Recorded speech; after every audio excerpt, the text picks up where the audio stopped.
you find the best Superstart battery for your vehicle and budget. Don't wait. Get your battery tested for free today at your local O'Reilly Auto Parts. O'Reilly Auto Parts. KHTKAM HD1 Sacramento, KYMX HD2 Sacramento. From the Power Business Technology Toshiba Studios. This is Sactown Sports. Sactown Sports. Headlines. I'm Chris Verlott with your Sactown Sports headlines. Today, it is win or go home for the Sacramento Kings. The Kings are looking for their first road game win of the series in order to force a Game 7 in Sac on Sunday. For more on today's game, check out our Kings insider Frankie Cardicelli's preview on SactownSports.com. We will have you completely covered for today, starting with game night with Scott Marsh and the high flyer Henry Turner at 3:30, and tip-off is scheduled for 5 in San Francisco, right here on Sactown Sports. There is one other NBA game today, and that is the Game 6 of the Memphis Grizzlies and the Los Angeles Lakers. The Lakers currently lead the series 3-2 with a chance to close out at home. The winner of the series will go on to face the winner between the Kings and Warriors. Those are your headlines. Now let's get to Chris and company with Whitey and Watkins. Here we go. Are you ready for Game 6? I'm ready. Are you? I am ready. I feel ready. Are you desperate? The Kings are going to be desperate. I'm wondering what a desperate Chris Watkins will look like. I'm wondering what a desperate Kings squad will look like tonight against the Warriors. A desperate me is a sad me for sure. You definitely don't want to see that. But a desperate Kings team, sign me up for that. I'm definitely intrigued to see what kind of action we see tonight. If you're looking for good omens and who's not, here's one. Chris Watkins' softball team last night. Hey now, come on. Big win. Some say an upset win. Look, I hear he had a 3-bagger. Hey now. Triple. Yeah.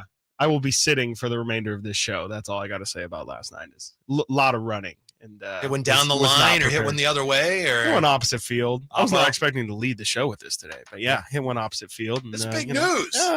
We're looking for anything the local paper today. Was there. I'm not saying. I'm just saying. But it was pretty impressive. It was a good night. It was definitely a good night. And good vibes. Could possibly, the draft. While we're talking about me, the Vikings had a good draft last night. Things are really setting up for a really nice weekend. I noticed. You got to think for purple teams. People always say that. Yeah. And like it's something I noticed when I was a kid, obviously, Vikings and Kings both being purple, but also I like associate the Vikings colors are like exactly the Lakers colors as well. So I was like it's really not a purple thing. It's just kind of a coincidental it's just a coincidence, honestly. But sure. Maybe there is some subconscious level of me that was really attracted to purple, but he's Chris 3-baggers Watkins, Kevin Michael, Whitey Gleason, and we begin what could be an unforgettable day. The Kings, of course, have a history with Game 6s. I'm sure you're aware of that. Yeah, unfortunately. But I know they've talked about being desperate tonight. What does a desperate Kings team need to look like? I don't know that they need to come out and look like they're playing with their hair on fire. They just need to play really focused, solid, intense basketball. The intensity needs to be more in terms of making shots and executing than it does, in my opinion, need to be about, making sure you're knocking people around and yelling at people. Right. Absolutely. It's not really about a level of physicality or, that's part of it. But it is. Yeah. It's in terms of really getting in people's grill. There is definitely the first things first is I would love to see the defense that we saw in Game 1 and Game 2, specifically the intensity of that defense in Game 1 and Game 2, because to me, clearly that's the Kings' 2 wins in this series. That's when they looked like world beaters, in my opinion. It was when, if they're going to play that level of defense with the offense that they're capable of playing, that's a recipe for success, sustainable success, in my opinion. And then kind of like you're pointing out as well, taking care of what you can take care of, right? You got it. There's no need to turn the ball over 15 to 20 times in this game. Keep the turnovers to a minimum. Make sure that you're doing all the effort things. The rest will take care of itself. If the shots fall, the shots fall. But, you can't really control that. You can just, do what you can do. It's hard for me to imagine the Kings winning tonight if they don't start well. Obviously, basketball games end up any which way. Right. A number of things happen, but I have a hard time imagining the Kings getting off to a slow start tonight and still finding a way to win. So I think it's imperative that they start, they set the tone early, make shots, and let the Warriors know from the jump, ain't going to be easy. We're not going to roll over for you tonight. Right. And that was something I talked about heading into game 5 was the Kings getting off to a good start because, as the home team, as the Warriors are in this game 6, when you get off to that good start, you get the crowd behind you. It's so tough with the Kings already with their backs against the wall to try and climb that hill. That's an uphill battle that they would have to face. And against that, again, that Warriors crowd, the way that the momentum works with that team when they're at home, you just don't want to have to claw your way back up and then, also get a lead of your own that you got to sustain throughout that game. The Kings definitely, there's no need for them. They shouldn't want to get down early. And just, again, like the more and more you feel the pressure of the game, obviously the worse it probably is for Sacramento, who still hasn't been in this kind of situation before. This is their first time facing elimination as a group. The Warriors obviously have been in this clinching scenario so many different times throughout their run and have obviously executed that clinch all but one infamous time. They know what they're doing. So you can't, again, take it back to the beginning. You cannot make mistakes. You cannot, you have to take care of all the little things that you can control. You can't tonight. give the other team extra chances to beat you. Absolutely. When they're already the champions. Right. Absolutely. Yeah. Now, I know 21 years ago, the Kings played an infamous Game 6, and it appears that the powers that be wanted there to be a Game 7, and fouls didn't go the Kings' way, and there was a Game 7, which the Kings should have won. They lost, of course. Be that as it may, some are suggesting, I think I heard Dave and Jason talk about this today, and somebody on the text line, somebody on the YouTube chat is mentioning, hey, it's Game 6, the ratings have been great. Maybe the NBA will want to make sure there's a Game 7. I don't see that happening tonight. I agree that the NBA will want a Game 7. More than that, they want the Warriors to win. Yes. And I think they know that if they even engage in this anyway, I don't know that they do anymore. If they ever did, I don't know that they could afford to, because we're all watching so closely. Right. If they did anything to ensure there'd be a Game 7, there's no ensuring that the Warriors would win that Game 7. So I think they want the Warriors to win more than they want there to be a 7th game. Right. This is also still, granted, this is the first time the Kings have been here in a long time, but we can't forget that this is the first round. Okay, the NBA, when the NBA is looking for their big, most viewed game in playoff history, they're not going to look for a first round. So it's been very fun. Don't get it wrong. And the Kings and Warriors have set many round 1 viewing records for sure. But the NBA knows that, what's even better than Kings Warriors is Warriors Lakers or Warriors Grizzlies as well. Like, there's still bigger audiences that the NBA feels like they can grab. So there's not, I don't see there being much incentive for the NBA to make this thing go 7. And like you're saying, the possibility of the Kings winning from a league perspective, they're okay with, but it's obviously not going to be nearly the same draw as what the Golden State Warriors would bring. And I would be stunned if the NBA were still involved in any of those type of shenanigans anyway. Even if they ever were. Sure looked like they were, didn't it? But that was a long time ago. Who even remembers that, Whitey? Who even thinks about that all the time? Everybody who saw it. Yeah. All Kings fans who saw it will never forget it, but be that as it may. You just got to take care of your business tonight, and you got to limit Looney. And Sabonis has to show up, right? He's got to be a factor tonight. Right. He's got to remind the Warriors, especially, that he was a top vote getter for the MVP award this year. Yeah, absolutely. We talked about it a lot yesterday, but he's so important to this team, and the Warriors have done a fantastic job of making him look regular. I mean, he hasn't looked terrible. I think we saw a lot of fans yesterday acting like Domantas Sabonis was a bench, someone who needed to, who was nobody, who was somebody who's very disposable. This is a guy who is incredibly important to the Kings offense and the success of this team all season long. And if the Kings want to find success moving forward in this playoffs, they are going to need Domantas Sabonis to look 90% at least of the guy that he was during the regular season. And, again, huge credit to Golden State, who's doing a ton of things to make his life really, really difficult and make him process the game a lot more than he ever wants to do. But yeah, the Kings need Domantas Sabonis to look like Domantas Sabonis tonight. And if we get that, we talked about it yesterday. If Domantas Sabonis gets a triple double or anything near that, I have a tough time seeing that resulting in a Kings loss. It just feels like if Sabonis is going to be able to get to his game, thus resulting in other guys, Kevin Huerter, Keegan Murray, Harrison Barnes, getting their stuff as well, I just don't see how that doesn't bode well for Sacramento's sake. But Yeah.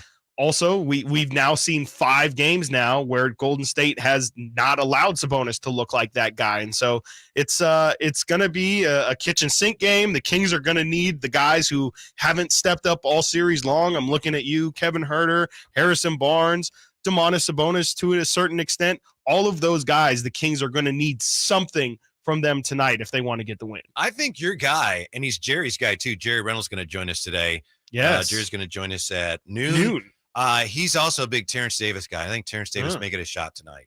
A shot to make some shots. Shot to make some shots. That's what I'm looking forward to is what kind of adjustments Mike Brown's going to throw out there. He said yesterday there's elements of a kitchen sink game here where, you might need to throw some things out that you might also downplayed it a little bit too. He did. He definitely, he was like, I don't think I would say we need to, throw everything out there. Again, maybe not Alex Len and Sabonis out there, but definitely, if there's anything that you've been thinking, oh, I wonder how this might look. Now is the time to throw it out there. There's no better time than the present. You don't want to leave this series being like, I could have tried that, huh? Exactly. Yeah, I meant to, and I forgot. Yeah, if there was a game 7, I would no, you don't want to have any of that. So if you want to see Trey Lyles at the 5, if you're curious what Terrence Davis would look like with a couple minutes here and there, Kessler Edwards, curious how he would stop Klay Thompson.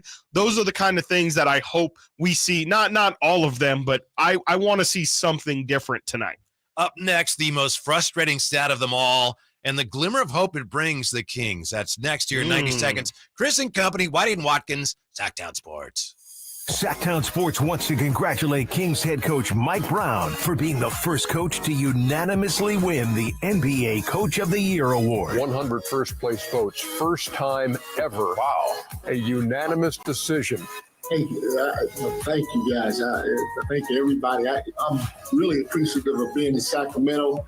The fans, the city has been fantastic. How will Coach Brown lead the Kings during the playoffs? Tune into Sactown Sports and SactownSports.com to find out. Warehouse Paint is where the local pros go for all of their paint project needs. Enjoy same-day turnarounds, same-day color matching, color consultation services, and free job site deliveries. With a large in-stock selection of PPG and Benjamin Moore paints and stains, and an expert sales team that is here to help, Warehouse Paint has exactly what you need to complete your next project. Visit warehousepaint.com to find a store near you.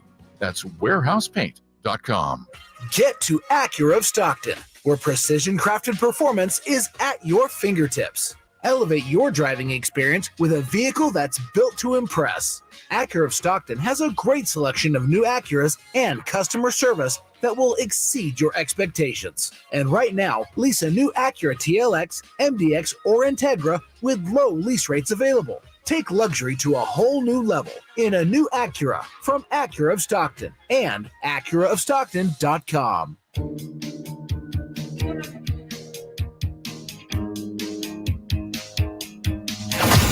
Live and local, it's Chris and Company with Chris Watkins on Sactown Sports. He's Watkins, I'm Whitey. Debate raging, Chris, on the YouTube chat. Edwards on Klay. Someone says, hey, how about, I'm surprised we haven't seen Kessler Edwards on Klay. Someone else responding with, you want to lose by 30? But at this point, you're facing elimination. Yeah.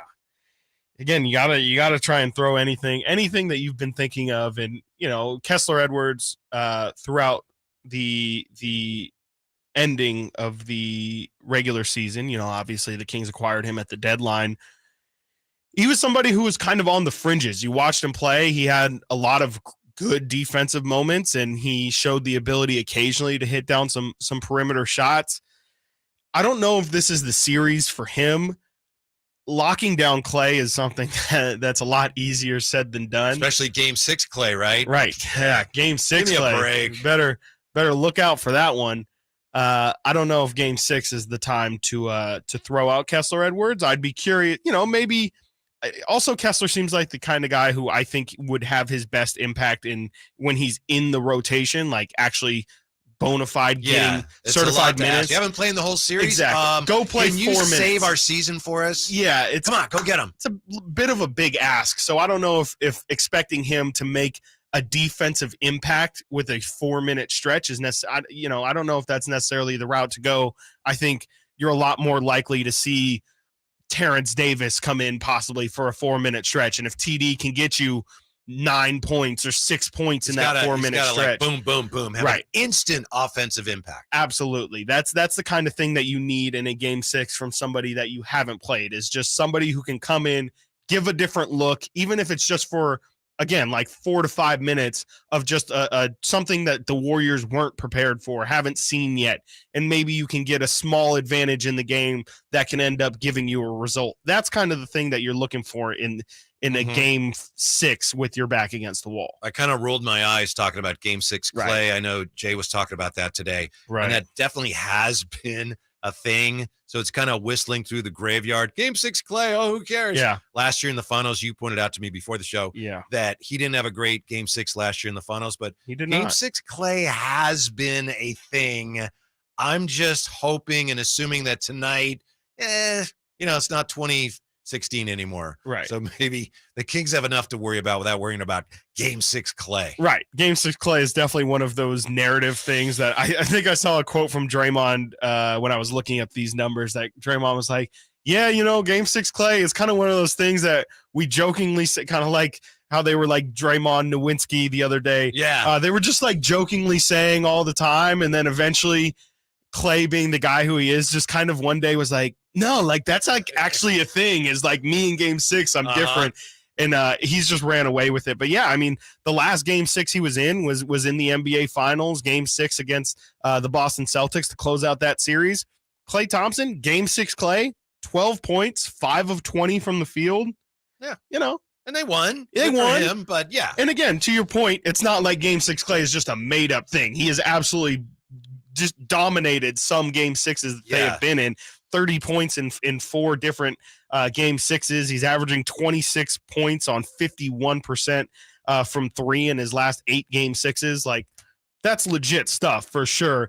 But is it a guarantee that once game 6 turns on, Klay Thompson is at his finest? No. It is solely just it's not, it's happened too many times for me to call it a coincidence, but it's just kind of a thing that ends up happening, but it's not a guarantee. It's not Klay Thompson. Oh, you can book him for 26 and shooting 60% from 3 tonight because it's game 6. It's something that the Kings, I don't want to say can control, but they can definitely make an impact on Klay Thompson. And if they can slow him down, especially, from the couple clips I've heard of Draymond and some of his teammates talking the past couple days, they feel like it's over. Yeah. They definitely feel like this series is all but over, and it's just a formality for them to win game 6. So well, I saw game 6 of the 2016 Western Conference Finals where Klay went off in Oklahoma City and saved that season. Yeah, they ended up losing eventually anyway. So I've seen game 6 Klay. I choose not to believe in that tonight. It's kind of like the movie The Skeleton Key. If you believe in the voodoo, you're caught up in it. So I choose not to believe in game 6 Klay tonight. The Kings have so many other things to be concerned with. True. Namely this, the most frustrating stat of them all. And we've seen variations of it. I think Mike Brown himself cited a variation of this yesterday. Yeah. This is from Tom Dierberger. The Kings third most wide open threes in the playoffs this year, 20 per game. We're talking wide open threes in the postseason this year. Third worst percentage on such shots, 33%. As frustrating as that is, you stop and think, wow, you made a few more here or there. How differently would things look? It can be aggravating if you're looking at it from the Kings' perspective. On the other hand, there's no reason why you can't make more wide open threes starting tonight. Yes, absolutely. And shout out Tom for that stat. It's a great stat. And yeah, Mike Brown pointed at it the other day. If you're a Kings fan, it's both positive and negative, right? Like it's obviously negative because you're not making the shots, but again, being process oriented, you're getting the right look. The opportunity is there. Yes. Again, like we've been saying from the jump here, it's just about execution. And again, you can't control whether or not shots are going to go in, but continuing to get those looks, get those wide open looks. It's just a matter of the Kings' best players doing what they're supposed to do. Kevin Huerter, you're in this game to knock down threes. You have not knocked down threes for 5 straight games. You keep getting the looks. You have Open to looks. hit. You have to hit them at some point. Open looks, yeah. And that's why, yes, a 40% 3-point shooter. This is the biggest stage that you've, well, not the biggest stage you've been on, which is even more reason why you should be able to perform in these situations. It's incredibly frustrating. They're doing everything they need to do. They're doing the hard part. Frustrated just they're talking about literally doing the hardest part, getting the open look. They're just not executing. And to me, I don't want to have to look back at this series in, a couple months or in a couple weeks or even tomorrow and think, wow, we really had a golden opportunity to beat these guys. And we just weren't good enough ourselves. And to me, that's been the story of this entire series is I don't feel like Golden State has been head and shoulders above Sacramento at any point this series. It just feels like the Kings haven't executed. They've made a lot of weird mistakes, bad mistakes down the stretch. And again, Kevon Looney has also been incredible this series and huge shout out to him, but they need to limit the other guys. It's Steph Curry, it's Klay Thompson, Andrew Wiggins have given you problems every single game, but they haven't managed to slow down anybody else. And it's just been incredibly frustrating that I think that this series might end up coming down to not the fact that the Golden State Warriors were better than the Sacramento Kings for 6 games, but just the Kings really couldn't ever execute properly for 6 games. Yeah. And that's really, really frustrating to look back on. And again, I know the season's going to be viewed positively, but it's just a sour way to end it. Yeah. It's too bad if you squander squander that opportunity to advance because you're not able to do something that everyone knows you're fully capable of doing. To my eye, there have been 2 moments here where I thought the Warriors clearly were better than the Kings, in my opinion. For most of game 3, I thought that, the Kings didn't really show up. I thought both teams were terrible. Yeah. But the Warriors, I thought they showed some of that pedigree, whatever you want to call it. Sure. And then the closing moments of the last game when, the Kings were not at full strength. Right. But the Warriors' execution for much of that game, but especially in the fourth quarter, was like, that's pretty good. Yeah. The shot making at the end of game. You're right. And there have definitely been game 4 or game 3 was the Kings played terribly. The Warriors played terribly, but the Warriors played well enough to win, and the Kings just didn't play well enough to win. Oh, 2-minute report, Steph double dribble. And then, in the last game there, that was some ridiculous execution, including Steph's double dribble. Was also some incredible execution. Protest. Yeah. Protest. You know what? Why don't we protest? We should protest game 5 and just span out this series a little bit longer. I'm down for it. Let's do it. We need your help with something. 3-3. We need your help with a lot of things. Yeah, a lot. 339-1140, 1-800-920-1140. A YouTube chat. We're going to get a poll going too. Which King is the likeliest unlikely hero tonight? You know how these things work. The Kings are probably going to need the great players, the good players to play great and play well, but you're going to need somebody that you don't see coming. The Warriors have gotten that from Looney. Who is the most unlikely hero for the Kings tonight? That's next. Chris and Company, Whitey and Watkins, Sactown Sports and SactownSports.com. It's Cattles and Rami. Hashtag blame Simone. She forgot to appropriately dress baby Yoda today. She was too busy taking all the compliments. Yeah, telling people how big of a deal she is. Simone, literally 3 women just walked up to Simone and we listen to you guys every day. And then she's like, oh, but you're Simone though, right? And then Simone's like, oh yeah, that's Rami and Nick and that's Jay over there. The guys. Cattles and Rami. Yeah, the Cattles and Rami show or whatever. You're right. Cattles and Rami, weekday afternoons from 2 to 6 on Sactown Sports. Sacramento weather is brought to you by Bonnie. I'm Tamara Berg in the KCRA 3 Weather Center. Your Friday forecast looks great. It's going to be warm, though. Expect afternoon highs to climb to the lower to mid-90s, close to record heights, with overnight lows in the low 60s. Get the latest forecast on the KCRA 3 News and the KCRA 3 app. A nice warm shower is not so nice if it doesn't drain like it should. Well, let's fix that right now. Get a sewer inspection, including mainline drain cabling and video analysis, just $97. Plumbing, sewer, electrical, heating, and air, Bonnie.com.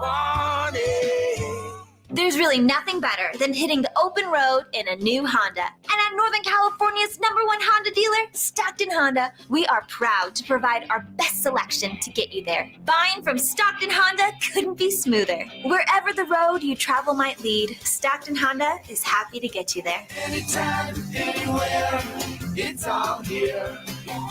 StocktonHonda.com. Based on 2022 total new and Honda certified premium vehicle car sales from American Honda Motor Company's own report. Bartley Kavanaugh Golf Course is Sacramento's #1 course for fun. Players love Bartley Kavanaugh's fun design and great mixture of holes. Near the banks of the Sacramento River, Bartley Kavanaugh's moderately sized greens and generous fairway landing areas make for an affordable and fun round of golf. Bartley Kavanaugh offers a great pro shop, help planning your tournament or wedding, and a relaxing outdoor veranda for a cold beverage or a tasty meal. For tee times, visit BartleyKavanaugh.com. It's Sacramento's #1 course for fun. Hey, Scott, you look great. Yeah, I'm feeling good and have a new job. No, there's something different about the way you look. To be honest, a few months ago, I had an amazing robotic hair transplant procedure at XL Medicine. It's called the artist procedure. No way. Your hair looks completely natural, and you don't even have a scar. How did they do that? Dude, the artist system is amazing. I have this fantastic hairline, and I'm happy with my results. XL Medicine could probably help you too, buddy. Using the artist procedure, Dr. Singh and Dr. Graywall can target and harvest healthy hair follicles with micron-level accuracy from the back of your head and transplant them where you need it. The procedure is painless, and you'll be back doing your regular activities in a couple of days. Ask Dr. Singh and Dr. Graywall at XL Medicine about the artist procedure. Call today, 916-932-4470. That's 932-4470 for a complimentary in-person or Zoom consultation. Or on the web at xlmedicine.com. That's EXCEL medicine.com. See what the artist procedure can do for you. These are actors and not real patients. ACR Solar and Home Services is here to help you, just like they helped me. Jason Ross here, and ACR did a great job for my family, bringing their impeccable reputation and great workmanship to keep my family covered with a brand new roof. Now we're comfortable and dry during Sacramento's rainy season, knowing our home's structural integrity is protected. Our value is increased, and the home itself, well, it's looking and functioning at its best. The proof? It's in our roof. Now, you could get this same quality experience with ACR Solar and Home Services. Just go to acrsolar.com now to sign up for a free estimate and see all that they have to offer, not only to protect your home and family during the cold and wet Sacramento weather, but also including premium made-in-the-USA solar electric systems. That's acrsolar.com. ACR Solar and Home Services is bringing us all the highest quality, highest value, and integrity since 1979. Go to acrsolar.com. That's acrsolar.com. Power Business Technology is proud to be 100% independent, locally owned and managed Toshiba copier dealer. Local ownership cuts out the red tape, allowing ourselves to never be too busy to personally answer the call when our clients need us. Recognized for excellence in service execution, training, and customer service, we're proud to be named a 2022 Toshiba ProMasters Elite Dealer. Contact us today for all of your business printing needs at 844-POWER-BZ. That's 844-769-3729, or visit us at powercopiers.com. Golfers, the Hagen Oaks Golf Super Shop is redefining the word sale. With $500,000 in Cleveland, Strixon, and Zexio closeout inventory, you're sure to find your next nearly new showroom clubs at discounts up to 75%. From full sets of irons to metalwoods to wedges, visit the Hagen Oaks Garage Sale and find discounts up to 75% on selected clubs right now at the Hagen Oaks Golf Super Shop, the #1 choice for golfers everywhere. Fulton Avenue at the Cap City Freeway, or online at hagenoaks.com. Sactown Sports Headlines. I'm Chris Roulade with your Sactown Sports headlines. Today, it is win or go home for the Sacramento Kings. The Kings are looking for their first road game win of the series in order to force a Game 7 in Sac on Sunday. For more on today's game, check out Kings insider Frankie Cardoselli's preview on SactownSports.com. We will have you completely covered today for the Kings-Warriors game, starting with game night with Scott Marsh and the high flyer Henry Turner at 3:30, and tip-off schedule for 5 right here on Sactown Sports. There's one other NBA game today, and that is the Game 6 for the Memphis Grizzlies and the Los Angeles Lakers. The Lakers currently lead 3-2 with a chance to close it at home. The winner of this series will go on to face the winner between the Kings and the Warriors. It is 10:30. Capital Casino, conveniently located on 411 North 16th Street in downtown Sacramento. Those are your headlines. Now let's get back to Chris and Company with Whitey and Watkins. Boy, that Laker Grizzlies series, it's a weird series, isn't it? I find myself watching and rooting for the Grizzlies, even though I realize I don't like Dylan Brooks. Yeah. But I kind of like Bane, I don't think anybody does. and I just can't root for the Lakers. Yeah. It's a really tough situation to be in because, yeah, sometimes I do feel like even if the Kings were to advance, it's makes sense for the 2 seed to be the tougher opponent. But I'm like, do I really want the Kings to go against Memphis? And I feel a lot better about the Kings' chances against the Lakers. And so I feel myself only pulling for the Lakers because I feel like the Kings can beat them. Nice. But it's still, like you're saying, it's a weird feeling to be like, I really don't want either of these two teams to win. And It feels like your it's brain, equal. not Yeah, your heart. Exactly. Your brain says root for this team. Yep. Your heart says nope. 100%. 100%. First round playoff coverage on Sactown Sports is brought to you by National Garage Door. National Garage Door, quality doors, quality people. So tonight, the Kings will try to force a 7th game. Kings down at Chase Center, hopefully forcing a return to Sacramento for Game 7. They probably are going to need something from someone unexpected tonight. Maybe not. Maybe Fox scores 40 and Sabonis scores 30, and then that takes care of business. But the way these things typically work, they're probably going to need an unlikely hero to rise to the occasion tonight. So of the unlikely Kings to be heroes tonight, which of them is most likely? Let's put our poll together. Yeah. Who are the candidates? The candidates are Kevin Huerter, because for obvious reasons, we've been talking just nonstop about how Kevin Huerter has struggled throughout this series. He's obviously going to be a key part for Sacramento if they're going to win these games. I know he's got his hands full with Klay. He has issues guarding Klay. He's not a great defender, but he's missing, and he is getting to the basket. He's scoring some. He's just not making threes, and he's missing very makeable threes, right? Yes. I'm trying to give the Warriors defense all the credit they deserve, but Kevin Huerter is missing a lot of open makeable shots. Yes, absolutely. There's no reason why some of those shouldn't start falling tonight. We've been saying that for 5 games now. I know. So there's why not 6? There's no reason why tonight Kevin Huerter shouldn't be able to break out of this slump. But again, we've been saying that all series long. My second candidate would be Trey Lyles. We've seen Trey Lyles in Game 1 have a really big performance. I think he had 16 points off the bench, hit a couple threes, hit a couple shots as well. We've seen him through the regular season play backup 5. He's been a decent rebounder at points. I could see a very real possibility of Trey Lyles coming in, knocking down a couple threes, and that making a really big impact. If Trey Lyles can give you 15 points off the bench, that's 15 points that you haven't been getting for before. him, right? It's only 5 threes. Right. It's easy. Yeah, it's easy. Easy peasy lemon squeezy. Everybody can hit 5 threes in a game. Let's go with option 3, Terrence Davis. Ooh. TD hasn't gotten much minutes in this series so far. Whitey, you said you didn't think Terrence Davis was going to get any minutes. Terrence Avis, yes, because he got no D. And Christopher Law just gave me a I was like, oh, that's real funny. Yeah. Sorry, Chris. That's really funny, Whitey. It was he's the kind of guy who can come in and, be that microwave. He can come in, like I was saying, those 4-minute stretches and score 9 points. Was Game 3 the game in which he played a lot, where they kind of gave him a little run? It was one of the games I thought where he played more minutes. I'd have to look it up. I apologize. But I thought that they were struggling to the extent that Mike Brown clearly thought, hey, maybe Terrence can make a few shots. Yeah, he's checked in this series, I think once, maybe twice so far, and hasn't really made much of any impact. But again, we've seen him. Kings fans all know TNT TD. He's came in at points throughout this season. He's had a couple 30-point games for this team throughout his tenure here in Sacramento. He's got the ability to really put them up. After not playing for a couple games. We've seen it before. Be nice if we could see it again. He played 10 minutes in Game 2, only just under 2 minutes in Game 1. Hasn't played the last 3 games. It would be – no, I'm sorry. He played in Game 2. In Game 3, he played for 10 minutes, 45 seconds, and then he has not played in Game 4 or Game 5. So it's been a couple games since we've seen TD, but again, he's shown the ability throughout this season to be that microwave scorer. Yep. So the Kings could really use a big explosion. And then there's really other. It's just kind of. I think I would go with another. Those are great, very viable candidates. I have this weird hunch that we're going to see Metu tonight. That he's going to. I'm not saying they should.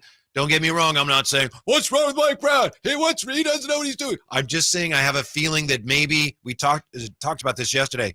Maybe the Alex Len thing has kind of run its course, and that the Warriors now realize it's coming. That's not an adjustment for them. So maybe it's time, if they are in kitchen sink mode at all, to see what Metu can do with his athleticism running the floor. Yeah. I know you're not a big fan of that. I was like, if you want me to build upon that point, you're looking at the wrong guy. I think I don't think Chimezie Metu can really. I don't want to say provide anything. I don't think there's really any. He could possibly get some hustle baskets for the Kings. He showed at the end of the year some tenacity to rebound the ball. That's really been a big problem with him. Is he's kind of, he's a more slender guy. He's rebounding is important. Has the ability to jump. We've seen him go up for lobs, but that leaping ability hasn't translated to blocks or rebounds. So it'd be nice to see him take the opportunity and possibly be a big rebounder, but also after seeing what Kevon Looney has done to Domantas Sabonis the past couple games, I don't want to see what that has to look like. And I don't believe Chimezie Metu has checked in for any significant minutes. So I'd be surprised. Right. Yeah. He's played 3 minutes in game 3, which was obviously the 17-point blowout. So hasn't gotten any substantial minutes. I'd be surprised if it's Metu. I would be surprised, like we mentioned earlier, if Kessler Edwards gets extended run. I think there's a possibility of it, but I'd be pretty surprised. But of those candidates, I would say the most likely, unlikely hero, I'm going to give to Trey Lyles. I think that Trey Lyles has your vote. I've been a Trey Bay all season long. I can't leave my guy since day one. Hence the Bay part. Before anyone else, okay. Before anyone else, I've been a Trey Lyles stan. I will stand by him for this game 6, possibly the last game of the season. I believe his contract is possibly. We all know that. You don't need to say. We all know. Okay, I'm just saying. Could be. Like there could be a huge earthquake. We know that. You don't need to say it. Okay. Right? Okay. Yeah, you're right. You're right. Trey Lyles' contract is up at the end of the season, so we'll see what that means. But I'm hoping Trey Lyles to me is the guy that I think could make the biggest overall impact if he plays well tonight. The likeliest unlikely hero. Likely of unlikely. Yeah, 339-1140, 1-800-920-1140, YouTube chat. And I think Chris Verla's going to have a poll up there shortly. To answer your question, what would Metu give them? And I understand everything you're saying. Please understand, again, I'm not trying to make a case that they need to play Metu. I'm just looking at, wow, what could happen. Let's go full first take. Huh? That said, let's go full first take. You just give me your Chimezie Metu. We'll just scream at each other for the next 2 minutes. I will. I could see, you asked the question, good question. What does he give you? He gives you something that the Warriors haven't seen yet. And if you're struggling tonight, you may be to the point where we have to try something that they haven't seen yet. Mm-hmm. But I think that the argument against him, that you made it, and it's a very strong argument. Possession is 9/10 of the law, if I'm not mistaken. Possessions are 9/10 of this series. The team with the most attempts, I think there's only been one game in which the team with the most attempts lost, and I think it was the game the Kings, they nearly won. Mm-hmm. Barnes missed that 3. So possessions are very important, and when you got Looney, as you said, rebounding like he's some hybrid Wilt Chamberlain, Nate Thurmond rebounding cyborg, you can't afford to spend a lot of time playing a guy like Metu who's not known for his rebound. Yes, but I do agree with you in the sense that it does feel like the Alex Len experiment should probably be over. Nothing against him, and he's done well, but I just feel like the Warriors at this point are like, they figured it out. Okay, fine. Yeah, he's coming in. We're good. There's no longer an advantage for Sacramento going to those minutes, and that's really the only reason why you would go to something as stark of a contrast as Alex Len. Like Alex clearly is a piece that just doesn't, when you look at it, it's like, oh, he really, obviously for obvious reasons because of his stature, but he really sticks out on the floor just being like, I'm not sure this is the guy that you should be playing in this series. And the Kings did win a couple of those Alex Len minutes in the first couple games, but really since Golden State has turn this thing around. Alex Len's minutes haven't quite hit the same. The most notable name absent from your list, and I know there's not room for everybody, Davion Mitchell. Yeah, to me, honestly, that it's more out of respect for Davion Mitchell that you wouldn't be that surprised. I wouldn't be You don't that consider that surprised. I think he's been the second or third most important player to the Kings so far this playoffs. And so it's really at this point, it's not unlikely, or it's not unlikely. It is Davion Mitchell has made an impact in every game he's played. So I expect him to continue to do that. It's really just, and he's no stranger to big games. I mean, he's a national champion. Yes, he's absolutely been there on a big stage, and he's performed really well. One of the few King guards in this series, right? Absolutely one of the few who just comes in from the get go, is like, yeah, I'm good. Yeah, I'm gonna play my game. He has stepped his game up absolutely, like 100%. Not somebody I expected to step up as much as he has, but I'm telling you, he's been the second or third most important King to this team. All right, that's our YouTube poll question. Who is the most likely, unlikely Kings hero? Is it Herter, Trey Lyles, Terrence Davis, or other? I may go Mets, who I haven't decided yet. Coming up next, no question which team had the best NFL draft day. In fact, after yesterday, I can tell you who's going to win the Super Bowl next year. So we'll do that next. Chris and Company, Whitey and Watkins, Sactown Sports. Sactown Sports is Sacramento's new home for the San Francisco 49ers. It feels awesome. We deserve this. Let's go, Niners! Purdy. Purdy going to throw, and it is Kittle in the back of the end zone. Samuel. Debo 10. Debo. Touchdown! And McCaffrey. Touchdown! CMC! They all live here on Sactown Sports. Your official home for 49ers football. For your everyday vehicle. Right now, you can get 5 quarts with an STP oil filter for only $26.99. Do the complete job for the right price. Get the parts you need when you need them at AutoZone or AutoZone.com. Get in zone, AutoZone. Restrictions apply. The folks at M&S Auto know that inflation is tough on everybody. If you need an excellent, gently used car or truck, M&S has hundreds of vehicles on the lot on El Camino, just off the Cap City Freeway. M&S customers get great deals and they save thousands. Get a great deal now on super clean 4x4s, including Tacomas, Silverados, and Jeeps, and muscle cars, Challengers, Teslas, Mustangs, and even the occasional McLaren. M&S Auto, msautogroup.com. How did your roof fare in the recent storms?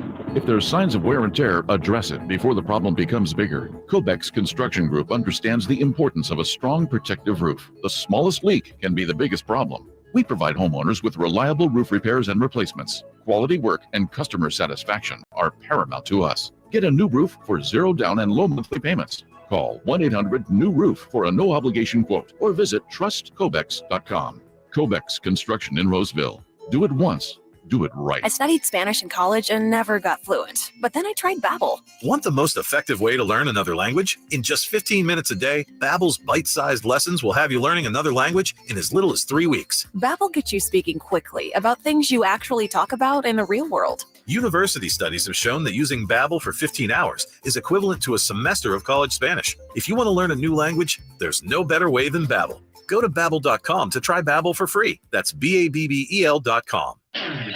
California, the birthplace of all things cool. Beautiful people, perfect beaches, and cruising with the top down on Route 66. It does get quite hot here, though, so now that spring has sprung, Ace Plumbing, Heating, and Air is offering a full air conditioning system inspection and tune-up for just $66. Call 455-4548 and just say Route 66 to get your kicks and stay cool. Ace Plumbing, Heating, and Air, 455-4548 or at aceplumbing.com. At the Gonzalez Law Office, we focus on trials and litigation to achieve the best result. For over a decade, Jonathan Gonzalez has conducted more than 60 jury trials to verdict, and since 2016, has only lost 2. We understand how to fight for our clients and make sure our clients get the best results. We don't settle for less, and neither should you. Call us to handle all your criminal and injury cases. 916-304-9187. That's 916-304-9187. Or visit us at saclegaldefense.com. Get to Acura of Stockton, where precision crafted performance is at your fingertips. Elevate your driving experience with a vehicle that's built to impress. Acura of Stockton has a great selection of new Acuras and customer service that will exceed your expectations. And right now, lease a new Acura TLX, MDX, or Integra with low lease rates available. Take luxury to a whole new level in a new Acura from Acura of Stockton and AcuraofStockton.com. Finding great people to hire is like trying to find a needle in a haystack. It's pretty difficult, right? Well, ZipRecruiter has mastered finding a needle in a haystack, so they take it to the next level. They make hiring so simple that it's like finding a needle in a needle stack. And that's why you should try ZipRecruiter for free at ZipRecruiter.com/free. Here's what it's like to use ZipRecruiter. They have so many qualified candidates that it's easier to find the right ones for your roles. In fact, 4 out of 5 employers who post on ZipRecruiter get a quality candidate within the first day. That's a lot of needles. So how do they do it? ZipRecruiter's powerful technology sends you candidates who are a great match for your job, and you can even invite your top choices to apply. So if you want less hay and more needles, head to ZipRecruiter. And right now, you can try ZipRecruiter for free. That's right, free. At ZipRecruiter.com/free. That's ZipRecruiter.com/FREE. ZipRecruiter.com/free. ZipRecruiter, the smartest way to hire.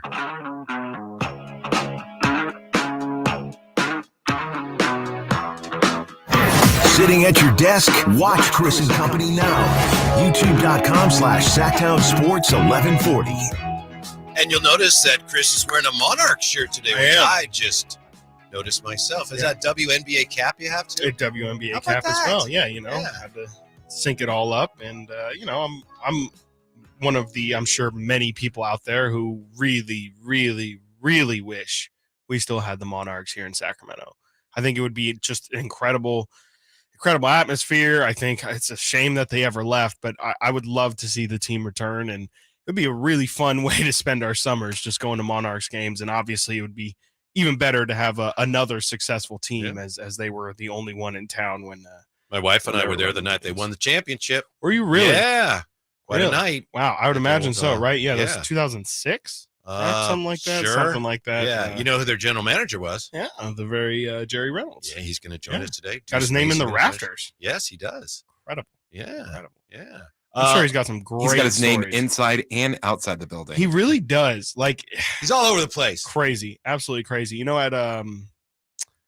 At Golden or at Chase Center, I noticed, this is so random. They have I can't remember who's the Warriors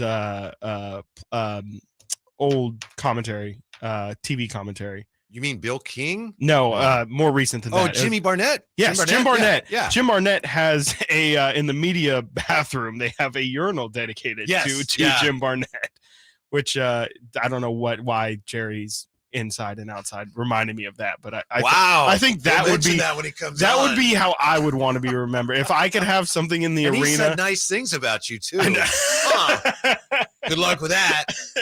It's more just having your name in the rafters is cool. Having the media entrance after your name is cool, but not everyone has a urinal dedicated to you. That's true. When you go in the Jerry Reynolds Media Center, yes, and you have to check in all your gear, whatever you and have, and there's on the wall is Jerry, and he's just so happy, and the players are lifting him.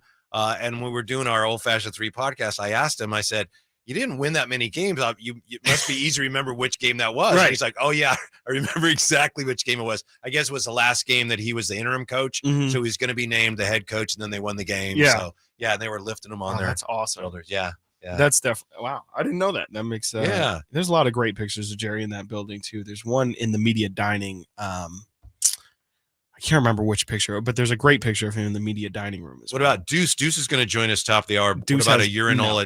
That would be fitting. That would be fitting. We should definitely give Deuce the urinal. No, it would be in the stall.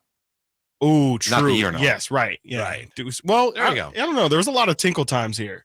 That's a lot true. of tinkle times during his time here at Sactown Sports 1140. In his short time here at Sactown Yes. Sports 1140. Wow. A lot of tinkle times. Yeah. So urinal. We may have to dedicate a urinal here to Deuce Mason. Deuce is nice enough to carve out a few moments for us top of the hour. and then Jerry's going to join us at noon. So looking forward to that. Did you get a chance to catch? I know last night you had softball and you're hitting triples and beating one of the top teams in the league. Yeah. Watch any of the NFL draft? I did. I watched the entirety of the NFL draft after I kind of promised myself that I wouldn't. Yeah, it's just something about it, man. The NFL, they got a certain draw to them that you just can't take your eyes off of, and it's a very stale and boring broadcast, but nothing. It's just like a good welcome to football back in your life is the NFL draft. It's very unnecessary. It's 2.5 hours of us just sitting there learning about people that we barely know anything about and trying to say, oh, that's a great pick, that's a terrible pick, and having no idea. It's a fun exercise, but it's also just, I don't know. It's really dumb. It's just great to get your mind back into like, oh, wow, they took a cornerback. That means, it just reminds you of all the football noise. Grading picks before they've even signed. Dumbest is exercise. Really dumb. We all do it, ever. right? Everyone does it. So I've decided to take it to the next level. Ooh. Not only are we grading picks today, well, we're not actually grading picks. We're going to step beyond. I'm going to tell you the day after the first round of the draft, not even the whole draft, who's going to win the Super Bowl next year. Wow. Yeah, and it's the Ravens. Yeah. What a day they had yesterday, huh? Yeah. I mean, yeah, pretty decent. You re-sign your franchise quarterback after there was some questions on whether he was going to leave the team. Got that squared away. And what was his number one complaint? Yeah. Right. He was like, I've been here for a while, and you guys have only given me Mark Andrews. You gave me Hollywood Brown, who's okay, he's whatever, and can I get somebody to throw to here? I mean, Zay Flowers. Can I present you one Zay Flowers? Yeah. And, they've signed Odell Beckham this offseason. Yeah. We'll see how that goes. But it looks like could you say somebody else? Yeah. Says Antonio Brown claims to be going to the Ravens. About an hour ago, Antonio Brown I did check it. I know Twitter can be confusing these days, but on Antonio Brown's official Twitter account, Antonio Brown says, excited to rejoin the NFL next season. Hashtag Ravens flock with him in a Ravens uniform. However, there is no news that Antonio Brown has been signed by the Baltimore Ravens. So he is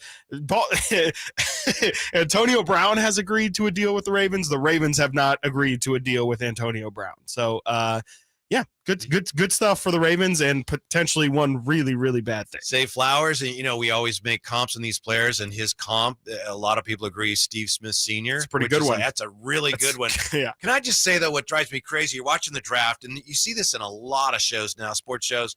Sometimes it's basketball highlights, and they'll talk about a player. In the case of the draft, here's Zay Flowers, and they show him. And, I know who he is, but they put like a spotlight on him, and they have like a swirling circle under him. Yes, it's like, yes. I know who he is. Why? It's the I'm receiver. Not an idiot. Yeah. It's the guy who's running, and it's going to catch the ball. Yes. Yeah, they make Why it. do they do that? It's Or such like a small pet peeve. Look, but here yeah. what Jimmy Butler did, and it's like he's dribbling, and they've got him highlighted with arrows pointing to. It was like, I know who Jimmy Butler is. That is such a weird, specific pet peeve that I've never thought about before, but you're completely right. Stupid. It is really obviously they just took the receiver out of Boston College. Yes. I know which receiver, I know who to look for. Right. And they got like a spotlight on him. The 49ers eventually may draft. There was an unconfirmed Twitter report yesterday or suggestion that Joe Staley was in Kansas City and he was going to make a round 2 selection today. Really? But I haven't heard anything more on that. Interesting. So top 3 needs for them: right tackle, edge, and corner / defensive back. Interesting thing, and I know you talked to Kyle about this, and Kyle Matson really knows the draft. A lot of the top prospects on the offensive line are left tackles. So it's like, and there is a difference there. So you're looking for a right tackle. The top tackles are left tackles. So that may make things a little trickier for the 49ers when it comes to trying to draft some offensive line help. Well, the good news for the Niners is that that's really their only need, is a right tackle. They're not stressed for, okay, we absolutely have to get depth, or, we need a running back, we need a wide receiver. The Niners are pretty solid across the board. Might need a kicker. Might need a kicker, right? They traded for Zane Gonzalez a couple months ago, but Robbie Gould has now been holding down the fort for the past forever. Yeah, I mean, forever is honestly the way to put it. So yeah, maybe they go with a third round kicker. I know they have 3 third-round picks, so why not? I always wonder that too, more when I was a kid and didn't fully understand value. But I was like, this is also a Vikings fan speaking here. But I'm like, we suck at kicking. Why don't we just draft the best kicker in like the 5th or 6th round when nobody else is going to do it? Mm-hmm. I've always wondered that. So. It turns out, unless there's Justin Tucker, it's a pretty pointless exercise. Well, there you go. You can look at all your draft grades, but I'm telling you, Ravens going to win the Super Bowl. Yep. They'll beat the 49ers. They'll beat the 49ers. It's over. In the Super Bowl. You heard it here first. Deuce joins us next. Deuce in defense of Domas. That's coming up. Chris and company, Whitey and Watkins, Sactown Sports. Catch the Oakland A's every weekend on Sactown Sports. Friday nights, Saturdays, and Sundays. Thinking it's going to get down for a hit. Around third to score is Tony Kemp. And the A's have taken the lead. Edge of the track makes the catch. And the Athletics get a great win. Sactown Sports, your weekend home for the Oakland A's. Sactown Sports coverage of the Oakland A's is brought to you by Xfinity 10G, the next generation network. When you take the time to shop at Folsom Lake Honda, there's one thing you'll always find. Happy people ready to serve you. As a family-owned and operated dealership since 2009, customer service is our #1 priority. Our customers love doing business with us, and you will too. Looking to own or lease? During the spring sales event, drive a brand new Accord or Civic. Visit us today at FolsomLakeHonda.com, your one-stop Honda shop. Folsom Lake Honda, yeah, your one-stop Honda shop. Selling your home can be stressful. Scott Marsh here to tell you about Bridgehaven Homes. They are a local home buying company that offers homeowners an easier way to sell their home. Bridgehaven Homes gives you an all-cash offer for your home, no matter what the condition, within 24 hours. You pick the date you wish to close and sell on your terms. No repairs, no showings, and no realtor commissions. Call 916-299-6040. That's 916-299-6040 or bridgehavenhomes.com. Since the 1950s, Warehouse Paint has been helping local homeowners and professionals bring color to life. Whether it's painting your home's exterior, repainting kitchen cabinets, or finding the perfect accent color, Warehouse Paint's expert team is here to help. You'll find a great selection of PPG and Benjamin Moore paints, along with local service you can trust. With 5 Sacramento area stores, Warehouse Paint is ready to help bring your next paint project to life. Visit warehousepaint.com for a store near you. Whether you own a local business or a global one, you're always looking for ways to position your operation to create opportunities and move on them faster. With Bank of America, you get access to experts, award-winning insights, and business solutions so powerful, you'll make every move matter, locally and globally. Visit bankofamerica.com/banking for business to learn more. What would you like the power to do? Copyright 2023 Bank of America, N.A. Yeah, I'm so stressed. Our business is growing. We've got people all over now. Ooma. What is that? Meditation? I'm recommending the Ooma cloud phone system with auto attendant and more than 50 features. Ooma? Yep. Switching to Ooma is a cinch. Just $24.95 per month per user, plus taxes and fees. Ooma. Now you're feeling it. Find small business calm at ooma.com/radio. That's OOMA.com/radio. Great team. Where's the defense? Defense! Okay, everyone take a break. Greetings, Sacramento. Doug Christie here for the Good Feet store, asking, when is something too good to be true? When it probably is. And had I not experienced it for myself, this spectacular season would definitely qualify as too good to be true. So everyone out there in Radio Land, continue to enjoy. Something else that could seem too good to be true is Good Feet Arch Supports. But trust me, I've experienced firsthand the comfort, balance, and support possible with Good Feet Arch Supports. And so have countless others who have pretty much given up hope. It's time you felt good again. Take your feet to the Good Feet store for a free personalized arch support fitting and test walk. Experience for yourself the comfort, balance, and support missing in your life. The Good Feet store in Sacramento, Roseville, Stockton, Modesto, and now Vacaville, online at goodfeet.com. Gold Country Casino Resort in Oroville is bringing you Larry the Cable Guy. It's a cool anniversary. This is my 27th year in the comedy business. And it's my 5th year being funny, so I'm excited about both of them, all right? Saturday, May 6th at Gold Country Casino Resort. 2 shows at 7 and 9:30 p.m. Larry the Cable Guy. Gold Country Casino Resort. Must be 21 or older. I'm Craig Ashton of the injury law firm of Ashton and Price. Whether you've been injured on a bicycle, as a pedestrian in a slip and fall, auto, Uber, Lyft, or big rig accident, you need Ashton and Price in your corner. When you call Ashton and Price, there's no chatbot telling you to hit 3 for accounting. You're greeted by a real live person who will immediately transfer you to an experienced attorney. The consultation's free, and there's never a fee until you win. Remember, for the best advice, don't think twice. Call Ashton and Price. Golfers, the Hagen Oaks Golf Super Shop is redefining the word sale. With $500,000 in Cleveland, Strixon, and Zexio closeout inventory, you're sure to find your next nearly new showroom clubs at discounts up to 75%. From full sets of irons to metalwoods to wedges, visit the Hagen Oaks Garage Sale and find discounts up to 75% on selected clubs right now at the Hagen Oaks Golf Super Shop, the #1 choice for golfers everywhere. Fulton Avenue at the Cap City Freeway or online at hagenoaks.com. Truck season savings extended at Maida Chevy at the Elk Grove Auto Mall. Got a huge selection of new 2022 and 23 half-ton Silverados in stock, ready to go. Find your savings at MaidaChevy.com. Find new roads.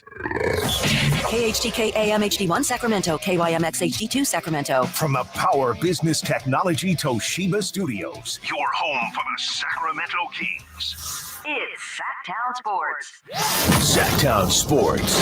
Headlines. I'm Chris Verlot with your Sactown Sports headlines. Today, it is win or go home for the Sacramento Kings. The Kings are looking for their first road game win of the series in order to force a Game 7 in Sac on Sunday. For more on today's game, check out Kings insider Frankie Cardicelli's preview on SactownSports.com. We will have you completely covered for today's game, starting with game night with Scott Marsh and the high flyer Henry Turner at 3:30, and tip-off scheduled for 5 right here on Sactown Sports. But right now, we have our guests, Dave Deuce Mason of the Deuce and Mo podcast, joining us on Chris & Co. with Whitey and Watkins. Yeah, I know it is a win or go home game. I'm looking at it as a win and come home game, right? Yeah.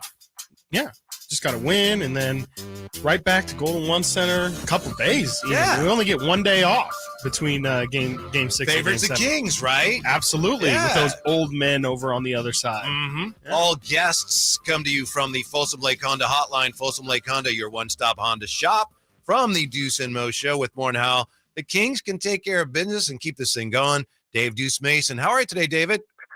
I'm good. How are you guys? We're doing great. It's great to talk with you. I got to ask you though, what is your level of faith right now that we have not lit the beam for the last time this season, sir? Oh man, well, you get to ask that question off the gate. All right. It's gonna be tough. It's a daunting task tonight. But like this team also has competed all year. I mean, I just the Warriors for the first time in this series look like a championship team last game, in my opinion. They look legit. Like all their guys played well. But what I'm telling myself is they played great. All their guys except maybe DiVincenzo, and the Kings still had a shot when they didn't play great. So for Sacramento, make a couple more shots, get a couple more rebounds, and you should have a shot in this one. But we'll see. Mm-hmm. I'm sorry, David, if that question was too hard for you. It was. It's just stressful today. Okay, it's stressful that the Kings are in this situation. I'm not used to this, Whitey. Yeah. Well, what'd you have for breakfast? Let me try that. How's that? Breakfast burrito. Yeah. Okay. Good. Great. Hit the spot. Excellent. Deuce, De'Aaron said the other day that his finger didn't feel like his finger really bothered him, but he went 0 of 6 in that fourth quarter. How are you feeling about De'Aaron's finger? Do you think he's fine? One, I think he would not say anything if it wasn't fine. He's just going to keep fighting through it. I mean, I'm sure he looked a little tired last game too. I thought the team looked a little tired. It didn't seem like they were playing with kind of that same pace. I'm sure it impacted things. I think at one point he did get hit and he was kind of shaking it off a bit. Yeah. You have to think it's going to impact things. And that's why, to me, it's imperative. The other guys have to step up. You can't be counting on Fox to score 30 points a game like he did early in this series. Other guys have to make shots. And, Mike Brown said before last game, their analytics department had a stat that said the Kings had the most wide open threes of any team in the playoffs. And now it's up to this team that was so good at shooting threes throughout the year to knock them down. Deuce Mason with us from, of course, the Deuce and Mo podcast, as you well know. We were throwing this around, Deuce. We got a poll question today, a YouTube poll question. Who is the most unlikely hero for the Kings tonight? So often in these postseason games, regardless of the sport, you have somebody's like, oh my goodness, where he'd come from. Looney is that player to a degree for the Warriors, although he did it last year. Is there somebody maybe unexpected that you think has a really good chance of saving the Kings bacon tonight, or at least just having a one of those great games that keeps them in this thing? Oh man, the guy I want it to be is Kevin Huerter. I mean, he can't be this bad the whole series, right? He's 4-25 from 3. He knocked down one the other night, and I was like, oh, he's going to start feeling good. You could tell there was a sense of relief. I think his next attempt rattled in and out. But, I mean, that's the guy that I think could pop off and knock down 5 or 6 in the game. He's done it this year. So can this be the night? That would open up so many things for the Kings offense. And it's hard to know what to expect because we really haven't seen this Kings team in a situation like this before, where it's literally you win or you go home. So I'm eager to see who is the guy that steps up. It has to be one of those guys. It's not going to be just a Fox night. You can't count on that. I mean, you're going to have multiple guys. I think you have to go back to game 1 where you had guys like Lyles and Monk step up.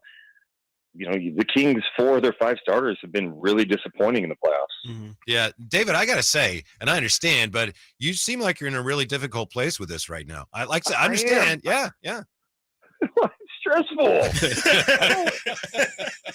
It is. I mean, I think I've enjoyed the season so much, like most Kings fans.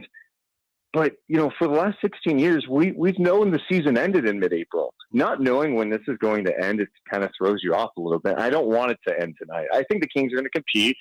These games, with the exception of Game 3, have been close. And if I'm the Kings, you have to be confident going into this one that you guys can compete because you have done it in this series. You have made the Warriors work. I do think the rest thing is the recovery thing is an interesting storyline in this game. Steph Curry's been playing so many minutes, coming off 43 points or 43 minutes the other night. He doesn't have 2 days off to recover. This is 1 day off. You know, I think Chris Watkins was talking about this. This older team, how are they able to recover and play at this pace that Sacramento wants to play at when they only have 1 day off? That's a great point that guy made. Deuce, a lot of people have, especially yesterday, just about all day, people were complaining about Domantas Sabonis' performances in our comments section. What have you thought about Domas' series so far, and what adjustments do you think he can make with only 2 games potentially left? Especially in the Deuce, series? because you know the tricks of the big man trade. I remember when you were playing against was it Rich Manning you were guarding one time? So you know all that. Yeah. That was an iconic performance. People still talk about this to this day. With Sabonis, don't overthink things. Right. I think when the Kings have been out there this year, he's so decisive, right? Like he moves, he just keeps it moving. I think he's thinking too much. He's overthinking. They're going to be physical with him. It's a good matchup. Looney, I think too many people in Sacramento dismiss Kevon Looney headed into the series, dismissed Draymond Green, like Sabonis was just going to get buckets in the series. These guys are strong. They get after it. I think Sabonis just needs to play his game. Don't hesitate on the mid-range shot. Take the shot with confidence. Play your game. Don't just barrel down the lane, lowering the shoulder. They have that red well. Make quick decisions, and they should be fine. I think that's a great point. I agree with you. I know the Warriors and the Kings both play, they call it 0.5 basketball, where whatever you do, you're supposed to decide to do it ideally within half a second. Doesn't always work that way, but that's the idea. So whatever Domas is going to do, when he gets the ball and holds it, and when they zone him, it makes it a little more difficult. You get the ball and hold it, and already the offense is disrupted before you've done anything if you just hang on to the ball a little bit. So, Deuce, I think that's a great point, actually. Oh, I got a good point. I know. I was waiting for the punchline on that one. All of a sudden, I'm feeling better about this. If you were coaching, and I'm sure Mike Brown, if he hasn't already, he'll ask you for a few coaching basketball tips. Mind. Is there anything you would do? And we're not criticizing him because who knows what he's going to try tonight. He says maybe it's a kitchen sink game. So again, I'm not asking for criticism of him to this point, but is there anything you would do as far as mixing up rotations, give somebody more minutes, bringing somebody off the bench sooner, anything like that comes to mind tonight? Pre-game, I'm going up to Huerter and giving him a nice slap in the face. Just a little. Yeah, I'm trying to make him mad a little bit. I think they roll out the same starting lineup. I think Huerter's probably on a short leash because if not, you go to Davion and Yeah. Let him try to make Steph work tonight. And that's the biggest thing. Can you make Steph work? He's still going to get his. Yeah, I just don't know. Like, what else can they do? Like, to me, we could talk about adjustments all day long. You got to knock down some shots. Who's knocking down shots? And maybe you look to go to TD at some point because he's been liable to come in and be that microwave, come in and get something going. But other than that, it's make shots, get some rebounds, get a couple of more stops, and take care of the ball. I mean, these games have been pretty close. It's just the little things at this point. I know that you're worried about this game. Is Mo as concerned as you are, or is she more optimistic? No, she's kind of the basketball person. Morgan she's already talked herself into this team being done. She's already gone. It's been a fun year. I'm not going to be disappointed no matter what. And look, I'm not saying they can't win the game. It's just, look, this team plays really well at home. They were 33-8 at home during the regular season. I think the Warriors are playing the best basketball at the perfect time. Wiggins looks like Andrew Wiggins again, right? Like, all their guys are clicking. I think Draymond's been fantastic. Kerr and Klay do their thing. It seems like everything is going in the right direction for them. And they're motivated. They don't want to – you think they want to get back on the bus and come to Sacramento for Sunday? There's no chance they want to do that. You don't want to mess with the Game 7. So it just seems like a very daunting task, but the Kings have also performed well on the road this year. Best road record in the West. That's the one thing with this Kings team. They're going to compete. They'll be in the game. Just can they execute and knock down some shots? Thank you, David. Appreciate it very much. Talk to you soon. Enjoy the game. Sounds good. Talk to you guys later. All right. Yeah, maybe we'll talk to him after the Kings win Game 7, huh? Yeah, definitely. Yeah, we'll have to have him on Monday. Look, it doesn't look good right now. He's right. Obviously, he knows what he's talking about, and we all know. You're trying to, hey, here we go. Yeah, Game 6. It doesn't look good right now. No, it's definitely quite an uphill battle, but it's not impossible. It is not impossible, and I think that there are a lot of people who have just accepted it as a formality that they're just going to play this game and the Warriors are going to win, and that's just how it's going to go. Still got to go out there, roll the balls out, and see what happens. So here's a question for you. Has Kerr adjusted where Coach Brown has not? Hang on. We'll address that in 90 seconds. Chris and Company, Whitey and Watkins, Sactown Sports and SactownSports.com. It's the Carmichael Dave Show with Jason Ross. It's time for the Carmichael Dave stupid idiot question of the day that he wants to throw out just for fun. Any thought to starting Davion Mitchell and letting him go for 3 quarters, basically, and you bring in De'Aaron Fox in the 4th as a closer? Just 12 minutes? 12 minutes of De'Aaron Fox. De'Aaron Fox, NBA closer. You want an answer to your stupid question? It's a stupid question. The Carmichael Dave Show with Jason Ross. Weekday mornings from 6 to 10 on Sactown Sports. You like to move it. At the United States Postal Service, we're reinventing our network to help keep your business moving. With new shipping options to deliver better value, greater flexibility to conveniently reach your customers, more confident shipping with new informed delivery features, and new electric vehicles for a cleaner, brighter future. Fast, reliable, perfectly orchestrated. The United States Postal Service, delivering for America. Learn more at USPS.com/moving forward. O'Reilly. Did you know 1 in 4 car batteries is weak and needs to be replaced? O'Reilly Auto Parts will test your battery for free. If your battery needs to be replaced, our professional parts people can help you find the best Superstart battery for your vehicle and budget. Don't wait. Get your battery tested for free today at your local O'Reilly Auto Parts. O'Reilly Auto Parts.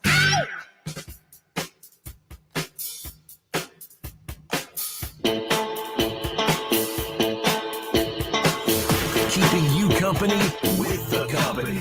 It's Chris and Company with Chris Watkins on Sactown Sports. Your local sports leader. Stand by me. Stand by your Kings. Chris and Company, Kevin, Michael, Whitey, Gleason, Chris Watkins. Get ready for Game 6.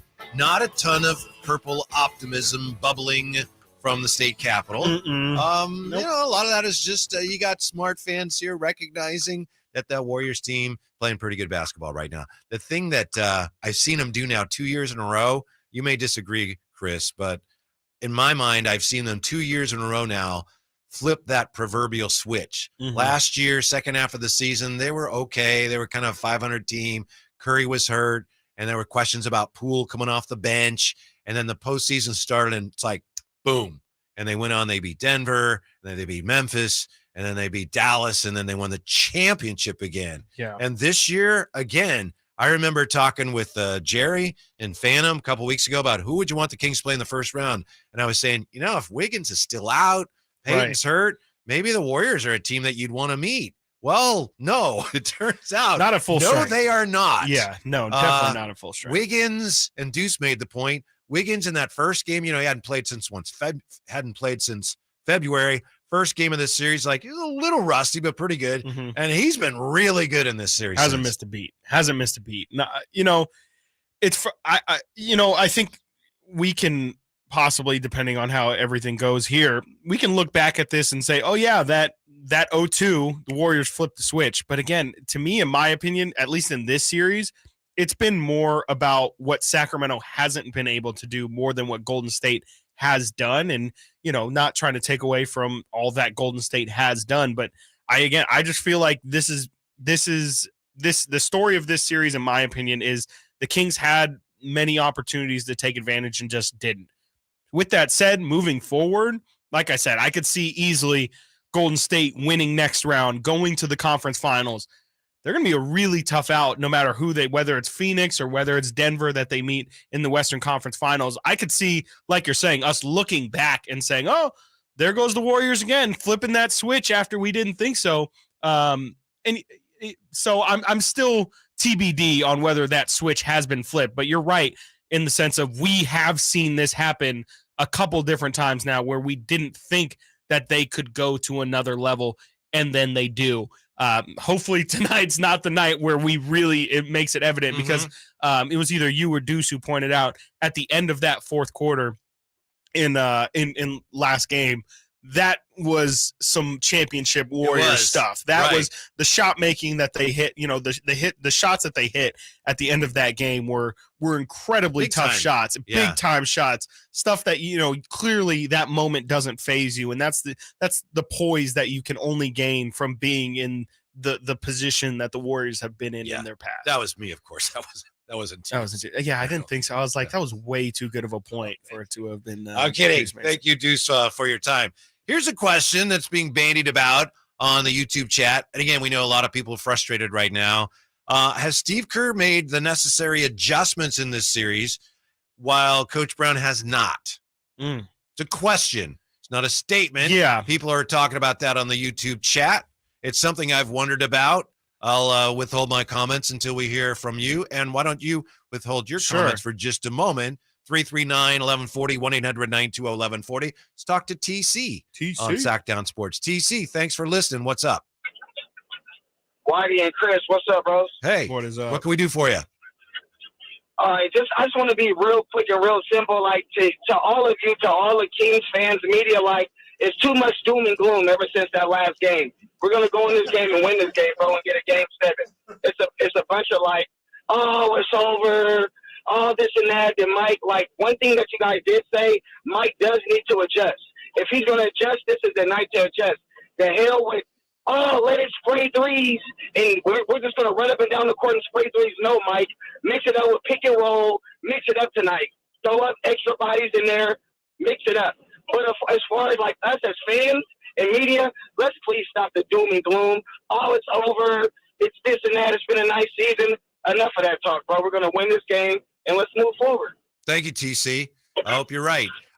There's definitely a mood that is not what it has been for most of the season around here. Yeah, I mean, honestly, rightly or wrongly, it would just feel disingenuous to come on here and act like the Kings don't have their backs against the wall. I mean, facts are facts that if they lose tonight, the series is over, and that's an if.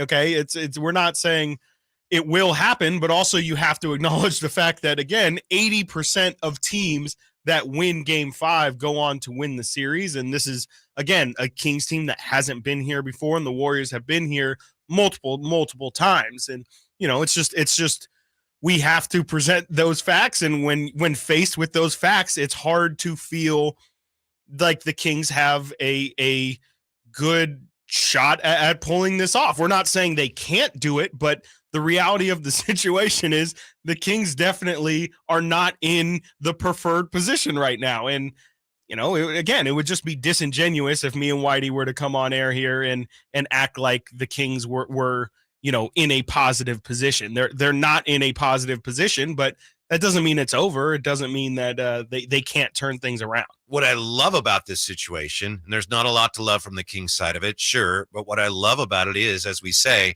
there are very few people, if anybody, who really expects the Kings to win tonight. Yes. And I'm sure some of them fully expect to win. But outside of that, for what it's worth, media, I mean, the mood tonight is going to be like, this is the Warriors advance. Mm-hmm. And that is something that could work to the Kings' favor. Absolutely. If they can get off to a good start and put some of the heat on the Warriors and make the Warriors, as I said yesterday, look up at the scoreboard in fourth quarter and have them realize, man, we're in one here. Yeah. Yeah. Like Deuce said, they do not want to get on a bus on Saturday and I don't know why head back they to wouldn't, Sacramento. but okay. Right. Yeah. They just stop at the outlets on the way up. Yeah, Vacaville's on the way. Yeah, You can stop at the Nut Nut Tree. Yeah. Exactly. There's destinations along the way. They can maybe stop at Six Flags for, some fun. I'll stop at Grounds Vallejo, California, Vallejo, baby. right. Visit Whitey. Yeah. Visit Whitey. You can get a nice little quick run in if they want at Whitey's house. And the Golden State they don't want to come back here. And so what the Kings need to do if they want to succeed is, like you're saying, Whitey, they need to make Golden State feel the pressure. They need to make Golden State, even though they're the ones with the 3-2 lead, they need to make Golden State feel like their backs are to the wall. They need to feel like, oh boy, we don't want to go back to Sacramento. And right now this game is a lot more close than what we would want. And, again, that instill that level of urgency into Golden State as well. And the Kings are going to have doing that. The Kings also have to understand you have to beat the Golden State Warriors tonight handily, not necessarily by a lot of points, but Golden State's not going to go down easy tonight. Again, they do not want to come back here. So even if the Kings do get a 10-point fourth quarter lead or have a sizable lead at any point in this game, they need to understand that Golden State is not just going to lay down and say, it's fine, we have another game on Sunday if we lose this one. Golden State does not want to come back here. You have chances to win tonight. Maybe not a lot, maybe not a great chance, but you have a chance to win. Obviously, you can't afford to give the Warriors extra possession. So you can't turn the ball over anything close to 19 times again. You can't, or you won't win, period. And you have to limit Looney or you lose. Yeah, you can. Looney is unbelievable. No, it's a really, you look at his story, where he came from as a player at UCLA and what he's become. It's very inspirational, but you have to limit him or you lose because he is destroying you on the offensive glass, leading to extra possessions, which kill you. Absolutely kill you. I think he's averaging 17 rebounds a game the last 3 games, 7 assists the last 3 games. You cannot let Kevon Looney play like Draymond Green and Dennis Rodman combined. Yeah. You cannot have him dominate the game the way he is. And to me, you're completely right. And you just have to make Looney look normal. I think it has to be a gang mentality. We'll talk more with Jerry about this. Absolutely. I think if you assume that, Domas is our best rebounder and he's got to get the rebounds, that doesn't work. He can't Looney be the only quicker one. to the ball. Yeah, Right. it's going to take a gang mentality. We are rebounding. We are not letting Looney get these all these extra possessions for them. Yes. That is easier said than done, but that's the only way. Absolutely. Because he's destroying the Kings. Yes, offense and defense, both of which the Kings are going to. They can't allow Kevon Looney to continue to get those second chance points for Golden State, where they've been so deadly their entire run. The Kings need to crash the offensive glass, and like you were mentioning earlier, they have to win that possession battle. Getting more field goal attempts than Golden State is going to be huge if they want to keep up with the scoring, especially if Sacramento's not hitting their shots. And there's like a very good chance. I know I said the Warriors have flipped the switch, and I think they did about the third game, but they are still a little cavalier with the basketball at times, and they're, you got to be ready to pounce on that. They may give you some extra chances tonight. They get, sometimes it's when it's like, okay, we can clinch, and they lose their focus a little bit. You have to hope that happens, and if it does, you have to take advantage. You only have so many chances to actually beat this team tonight in their own building. Yep. But you will have those chances, and you have to take advantage of them. Got to. Yeah. Got to execute down the stretch. You got to take care of business if you're Sacramento tonight. Can't leave anything out on the floor. Coming up, more on Kerr and Brown. Who's made the adjustments, who hasn't. And I'll tell you something, Coach of the Year Mike Brown does not get enough credit for. That's up next. It's Chris and company, Whitey and Watkins, Sactown Sports.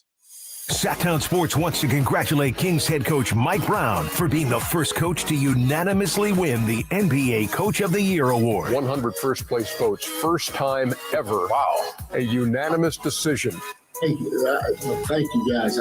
Thank everybody. I'm really appreciative of being in Sacramento. The fans, the city has been fantastic. How will Coach Brown lead the Kings during the playoffs? Tune in to Sactown Sports and SactownSports.com to find out.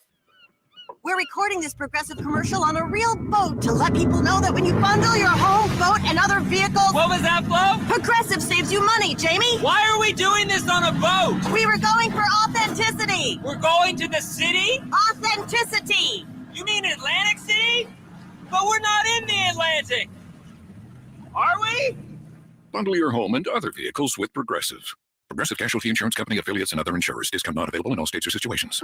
For a business to thrive, there needs to be a constant stream of new customers. This happens through strong lead generation.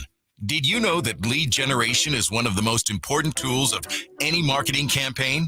Let us help you identify your target audience and market your products and services to them. To get started today, contact aimyourdigital.com. That's aimyourdigital.com and start seeing results today. Kevin Lewis of National Garage Door. Whether you need to repair a broken spring, install a new opener, or buy a quality Rainer door, National Garage Door is here for you. Call us today to see how we can transform your house with a new garage door. 638-4554 National Garage Door. The Subaru service event is on at Maida Subaru Sacramento, with the largest Subaru service facility in the Sacramento area. Factory-trained technicians, express service, and the all-new cafe now open inside Maida Subaru. Learn more at maidasubaru.com.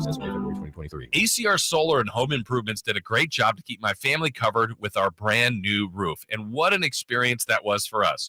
Now we're comfortable and dry during the Sacramento rainy season, and our home value has increased. Plus, the home itself, it's looking and functioning at its very best. And you can get the same quality experience with ACR Solar and Home Improvements. ACR Solar and Home Improvements has been bringing us all the highest quality, value, and integrity since 1979. Go to acrsolar.com.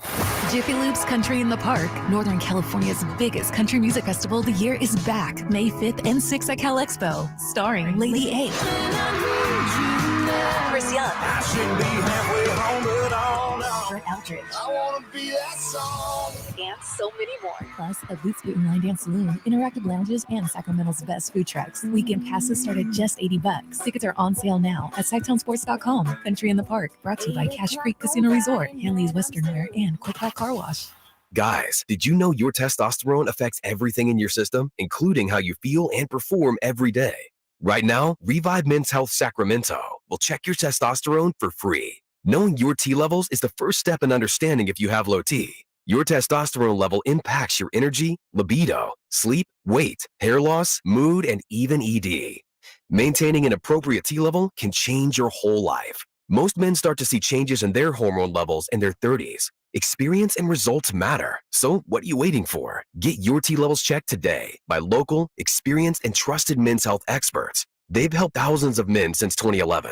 They're so confident they can help you, they even guarantee it. Call Revive today and schedule your free testosterone test, free exam, and free consultation. Call Revive Men's Health at 916-277-8599. That's 916-277-8599. Or visit ReviveMen'sHealth.com.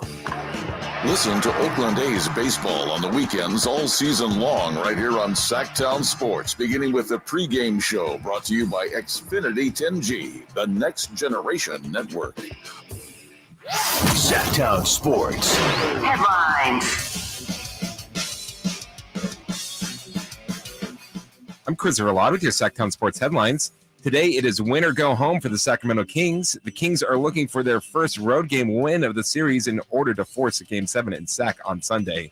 For more on today's game, check out our Kings insider Frankie Cardoselli's preview on SactownSports.com. We will have you completely covered for today, starting with game night with Scott Marsh and the high flyer Henry Turner at 3:30, and tip-off scheduled for 5 right here on Sactown Sports. There's another NBA game today, and that is Game 6 for the Memphis Grizzlies at the Los Angeles Lakers. The Lakers currently lead 3-2 with the chance to close out at home. The winner of the series will go on to face a winner between the Kings and the Warriors. It is 11:30. Capital Casino, conveniently located on 411 North 16th Street in downtown Sacramento. Those are your headlines. Now let's get back to Chris and Co. with Whitey and Watkins. Debate raging on the YouTube chat.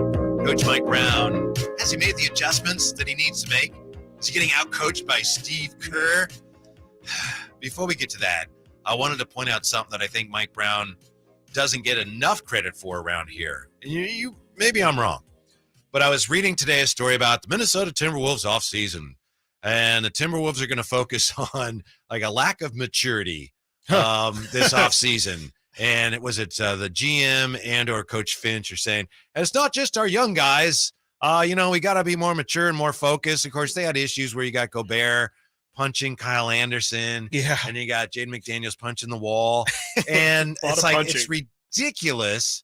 And of course, whatever's going on with Anthony Edwards, where he lost his cool and then he throws that chair and hopefully everybody's okay. It's kind of ludicrous that he's going to get charged for that. But yeah, you probably shouldn't have done that. Yeah. But I was just thinking, it's a joke what's going on there and in some other cities, some of the things going on. And the Kings have had nothing like that. And as you know better than I, in recent years, the Kings have been no strangers to some of that drama with this guy's dad saying this and that guy's dad going back at him. And there's been none of that this year. Not a single peep of it. Right. Because the Kings have been kings of dysfunction for, that's almost been hand in hand with this 16-year playoff drought. Yes. There's always something going on, whether it be something as serious as the team leaving the city or DeMarcus Cousins and all of his stuff. And you mentioned right there Marvin Bagley and Marvin Dadley and that whole situation. Buddy Hield and his contract situation. Is the coach going to get fired or is he not going to get fired? That's an every year thing. Yeah. Thankfully, it seems like we're done with that.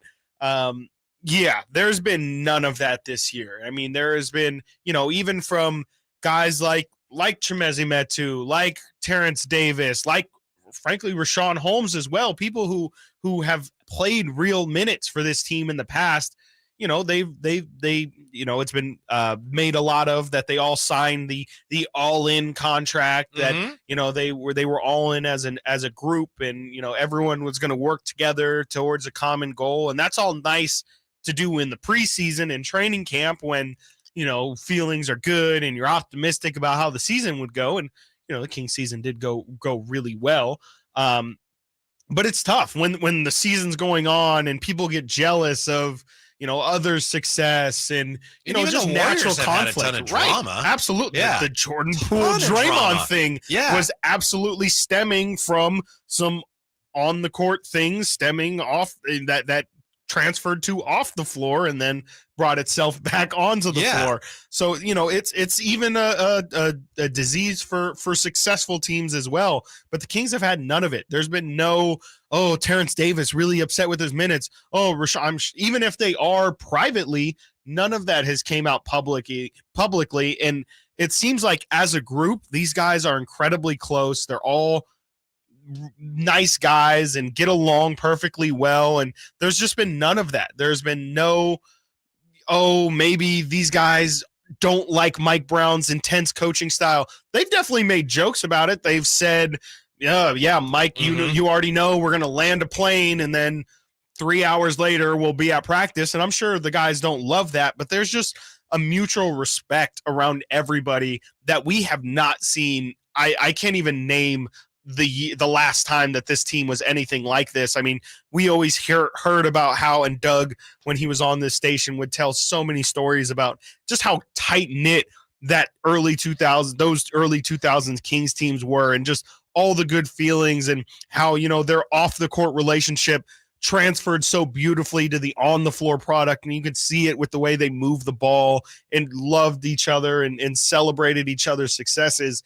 It feels like this is the first time really since those times that we've seen a group of a team as a team come together and just seem to genuinely like each other and not have outside distractions that then bring on the floor drama. It's a partnership, and he doesn't deserve all the credit. The players deserve a ton of the credit for it. Absolutely. But given that we haven't seen it around here in so long, it's funny. Yeah, as I say, I was just thinking about that when I was reading about the Timberwolves today. It's like, man, there's been none of that in Sacramento this year. Yeah, absolutely And, none. Yeah, that's they've got that partnership, and I'll bet you. You know what? I'm not hinting at anything. I don't know this, but there are probably a couple guys on the team that they probably don't really enjoy each other's company, but you wouldn't know it. Right. Because everyone's all in. Absolutely. I remember I heard Rick Mahorn on Sirius XM saying, when I was on the Pistons, I couldn't stand Bill Laimbeer, but it's like, he's my teammate. So we played together and we won. Absolutely. Yeah. You're on the team. You're going to be there for 82 games, whatever, 6 months.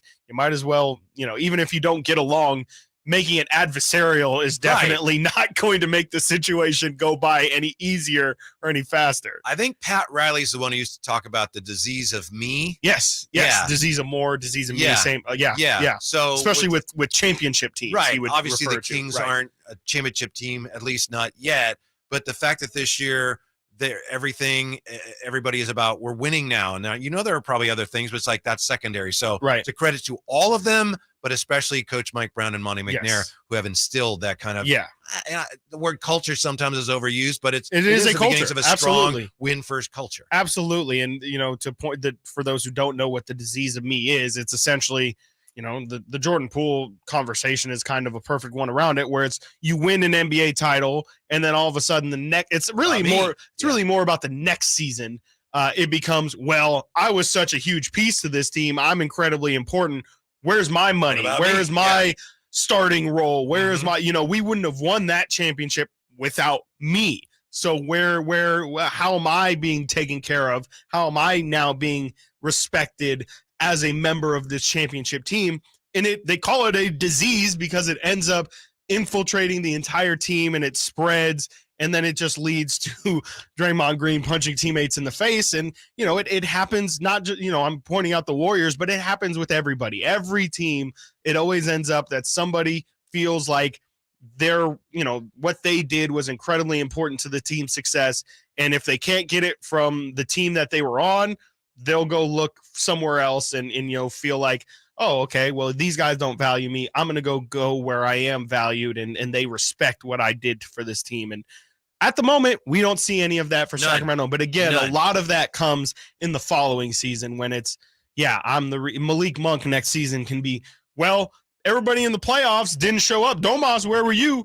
I was averaging 18, 20 points a game coming off the bench. So next season, you thought Malik had the ball in his hands a lot this season. Well, just wait for next. And I'm not saying that's going to happen, but that is an example that's a very real example of something that could happen moving forward, but none of that has been this year. That's when you need a guy like your guy, Tim Duncan, or your other guy, Steph Curry, your best players. Yes. If they can set the tone. Absolutely. Then the Unselfishness. tend to find a way through. It's like, that's great, but we're all about winning here. Look at me. I'm about winning. Right. So we'll see who emerges. Yeah. I think the Kings also comes down to the coach as well, candidates. right? Yeah. Like you said, I think you mentioned earlier how Greg Popovich and Mike Brown obviously comes from that Popovich tree of he'll yell at Tim Duncan and Tony Parker and Manu Ginobili, David Robinson, the same exact way he would yell at Steve Kerr and, Bruce Bowen. So Mike Brown, he'll yell at Domas and De'Aaron the same way he'll yell at Keegan, the same way he'll yell at Terrence Davis, and the same way he'll yell at Trey Lyles. Is it fair to criticize Coach Brown in this series, putting all that aside, for failing to make adjustments while Steve Kerr has made adjustments? I wouldn't say he hasn't adjusted his starting lineup. Maybe that's the biggest difference between the two. We've seen Draymond Green come off the bench, and that's been really successful for them. But Mike Brown has made adjustments. They went from a very incredibly heavy dribble handoff system to a lot of pick and rolls now. You also see Davion Mitchell, someone who played, Davion was playing like under 15 minutes a game in the regular season. Now he's playing 30 minutes almost every single game here. There's been adjustments, but again, I think Mike Brown has done enough to put his team in winning situations. Again, you can point directly to that open 3-pointer stat. To me, it's just, again, a matter of the fact that the players aren't quite executing well enough. I agree. I don't think it's on Mike Brown. To me, it's on the players. I agree, and I don't think he has as many pieces to work with. There aren't as many adjustments for him to make, and some of them wouldn't be wise to make, no matter how fans feel. Right. And we're all fans, and we say, "Oh, you should play this guy or that." Why don't they play this guy? Why don't we've all done? Well, they should play Kessler Edwards, and Mike Brown knows better than any of us why he would or wouldn't play Kessler Edwards. But you look at what Steve Kerr has to work with. And you look at what Mike Brown has to work with, and I can see why it looks like Steve Kerr has the advantage right now in terms of making the adjustments, but I don't know what more Mike Brown can do other than, can somebody just make a shot? Make a shot, Now, please. you could even argue, well, then you got to take the ball to the basket. That's a fair question, a fair comment. But with the Kings, and the way they won all year, the smartest thing is to continue to take open threes. It's the NBA. Open threes. At some point, they have to go in. Right. Absolutely. And it's not, I have so many things I want to point out there. Yeah. How about like you said, the positional versatility that Steve Kerr has? Mike Brown, just in terms of his forwards, he can't go anywhere else. He can put in Trey Lyles. We had that conversation earlier where you would like, especially when Keegan was struggling, maybe go to Trey Lyles in that position, but Trey wasn't playing well enough.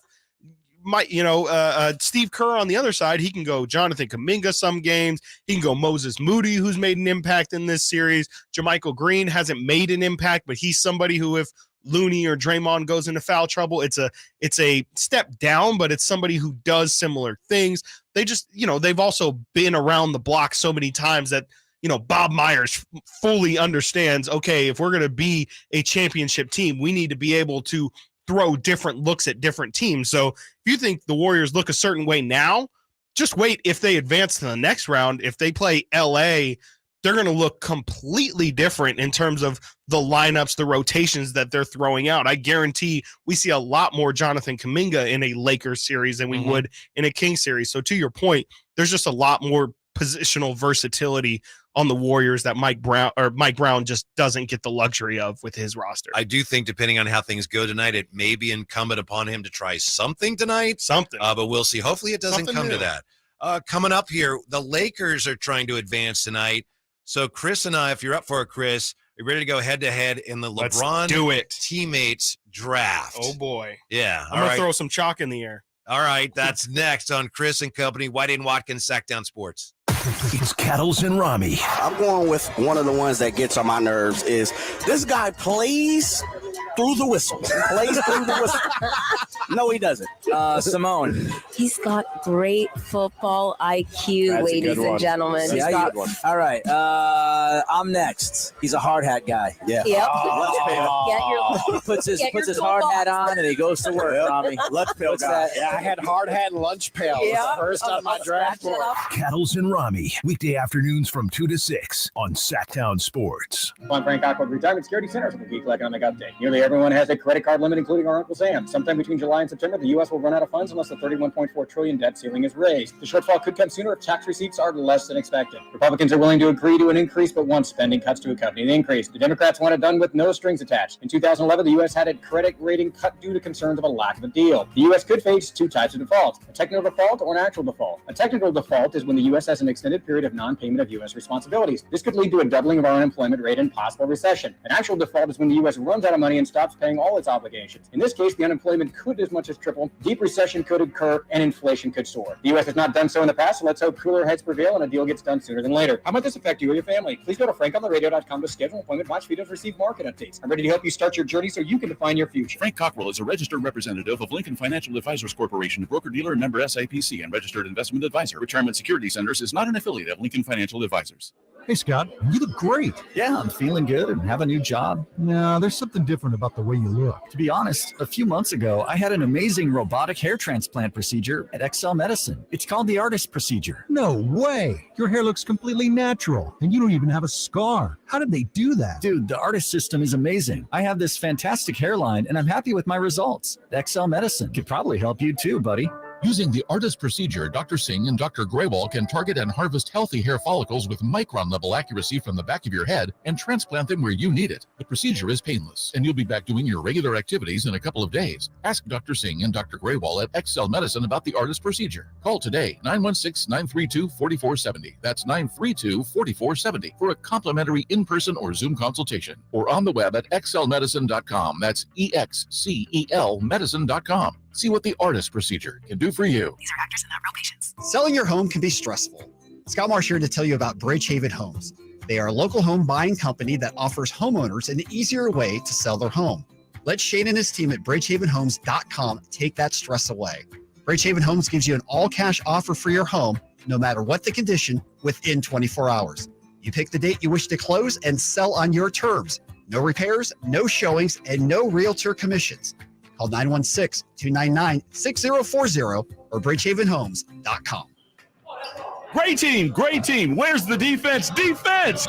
Okay, everyone take a break. Greetings, Sacramento. Doug Christie here for the Good Feet store, asking, when is something too good to be true? When it probably is. And had I not experienced it for myself, this spectacular season would definitely qualify as too good to be true. So everyone out there in Radio Land, continue to enjoy. Something else that could seem too good to be true is Good Feet Arch Supports. But trust me, I've experienced firsthand the comfort, balance, and support possible with Good Feet Arch Supports. And so have countless others who have pretty much given up hope. It's time you felt good again. Take your feet to the Good Feet store for a free personalized arch support fitting and test walk. Experience for yourself the comfort, balance, and support missing in your life. The Good Feet store in Sacramento, Roseville, Stockton, Modesto, and now Vacaville, online at goodfeet.com. Golf to Go is brought to you by the Hagen Oaks Golf Super Shop. Here's Frank LaRosa. Ed Singh, a mental performance consultant, years ago revealed the 5 biggest mental mistakes we golfers make. First, we think about our thinking. Even the best golfers have insecure thinking, but they don't concern themselves when those thoughts arise. Second, we blame external sources for our feelings. Rather than let a missed putt or tough weather affect us, we need to get more in control. Third, we believe that positive thoughts are better than negative thoughts. You'll think, well, I'm playing great, and then things begin to spiral down. Stay cool and always come back to the shot at hand. 4, we focus on the past or future. We can only experience what we focus on at the moment. So if focused on the past or future, you can't experience flow, satisfaction, or the present. Last, the zone is our true nature. Look at kids who are always in the moment with no strategy to get there. As my friend Paul says, putt like a child.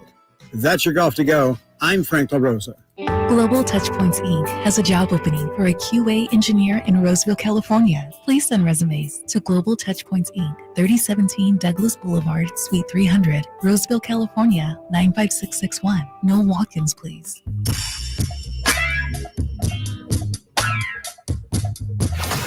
Live and local, it's Chris and Company with Chris Watkins on Sactown Sports.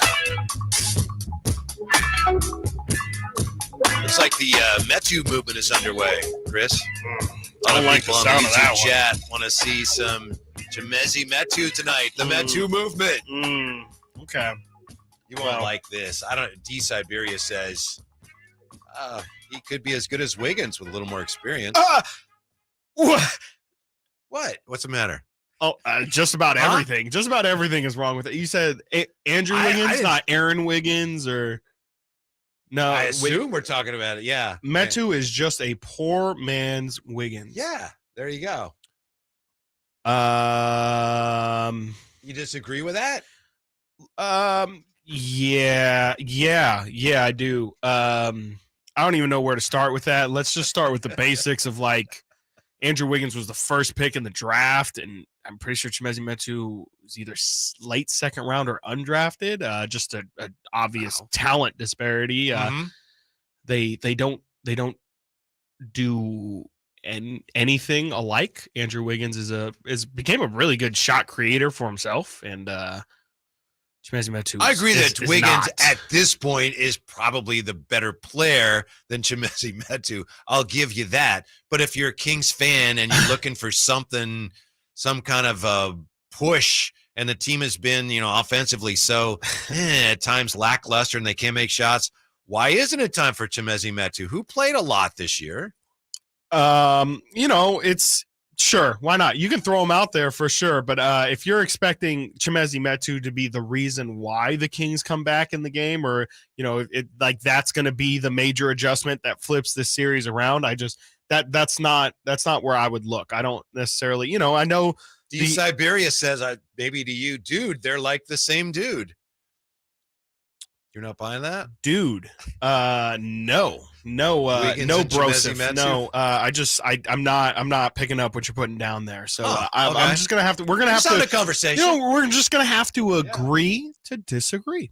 And that's A-okay. But if you can give me a single reason why that those two resemble each other at all, I'll be willing to hear your argument. I just cannot think of literally. They're athletic wings. Metu's more of a big. Yeah. Yeah. They're athletic. Yeah. One uses their athleticism a lot more. One's a more functionally polished basketball, has more polished ball skills. Yes. There's just I can't. This is like round peg, square hole for me, where I'm just I can't give you anything on this. Yeah, there's nothing there. Forget the Wiggins thing, but is there a role for Metu at all tonight? Maybe. I know I've been trying to talk you into that. I think, and I can't even get you to come around on that. And you may be right. It's more the problem of so there's Chimezie Metu, the theoretical guy, where it's like, okay, yes, he has all of these tools, all of these skills. He can leap. He's athletic. All of these things. He likes to take jump shots. Whether or not he should take those jump shots is a different conversation. He should not. He has these tools. It's just when he plays, you don't see any of those things. Again, he can leap out the gym sometimes, especially we've seen the Kings run that lob play for him all the time, but you don't see him get that high up for rebounds. You don't see him be a rim protector. I think size-wise, model-wise, if you look at his profile, his body profile, it looks like somebody who would be a good small ball 5. But the reality of it, and we've tried to make it work, Chimezie Metu started tons of games last year, or a handful of games last year. He was in the rotation for a good amount of this season. We didn't see it. We never saw there was a reason why we have gotten to the point where Alex Len was the one who was playing at the end of the season. Is because Mike Brown quite literally exhausted all of his options at the backup 5, and he didn't like any of them. So Metu instead of Len, you're not ready for that. I'm not ready. I'm not saying we're not going to see it. I would just be very, very surprised if we do see it and it makes an actual real impact. Saying that, I also acknowledge that Chimezie Metu did make a real impact at one point in a Warriors game earlier this year, but I just don't see it. Playoff basketball is a completely different monster. I just don't know what Chimezie would bring in playoff minutes. Well, tonight, of course, the Kings trying to force a game 7. The Lakers are trying to advance. How about that? The Lakers trying to advance. Pretty crazy. Yeah, play-in team, and they are trying to wrap up their first round series and move on. Right, as a 7 seed, and Lakers are always going to have a certain amount of hype behind them, regardless of whether they deserve it or not. But it's really impressive to me that the Lakers have been able to. I mean, they're in the same situation we're in right now, and not the Lakers, but the series. It's not over yet. That series is by far not over. Memphis can win today and then force a game 7 back in Memphis. It's not over, but what the Lakers have done so far, how they've looked, it's been really impressive with just all the pressure that comes with being a Lakers team, being on a LeBron James team.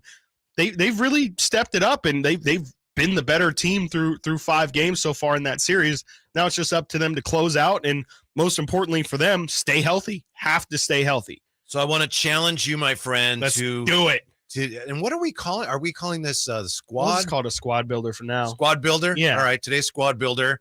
LeBron James teammates draft. So anyone who's been a teammate of LeBron James in the NBA, not like Olympic teammates. Yes, no, all-star not teammates, regular season basketball and teammates. the player as they were when they were LeBron's teammates. Yes, so as Bill Simmons liked to describe it, as a wine bottle. We are taking Shaquille O'Neal, instead of getting the entire career, obviously Shaquille O'Neal is quite a player. Instead of getting the entire career of Shaquille O'Neal, we are bottling the 2009-2010 version of Shaquille O'Neal. Right. So since it's my subject today, you get the option. Okay. And this is where I think last time you were at a real disadvantage. Yes. You can either have the first pick, or you give me the first pick and you get picks 2 and 3, and then we alternate after that. And that's your option. First pick or You let me go first, and then you take picks 2 and 3. Then we all. I will go picks 2 and 3. Okay, so I get the first. You get the first pick.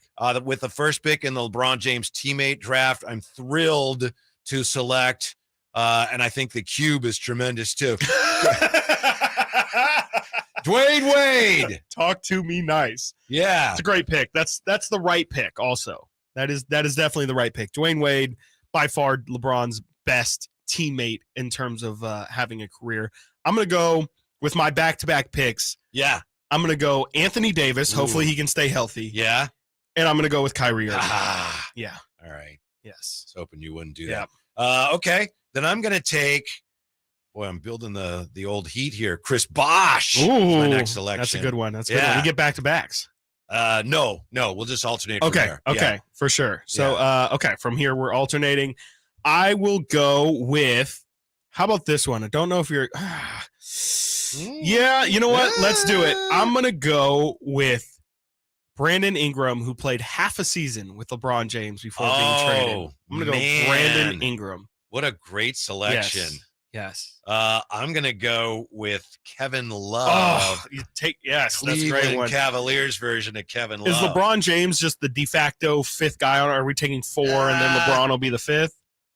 Yeah, we'll take 5. Okay. Yeah. Okay. I'll go here with Brandon Ingram was a great pick. Yeah, thank you.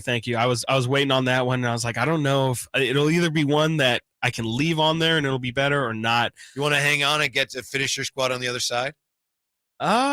Sure. We'll do that. Yeah, we'll take a nice little timeout. cliffhanger. Yeah, we'll have Jerry Reynolds coming up as well. So Jerry can add to the team. Yeah, Jerry's coming up here. He'll let us know how he thinks our teams are coming along. LeBron James draft continuing. And Jerry Reynolds tells us how the Kings can bring this series back to Golden One when he joins us next. Chris and company, Whitey and Watkins, Sactown Sports. Are you ready to hear this on Sactown Sports? Hand off McCaffrey. Touchdown!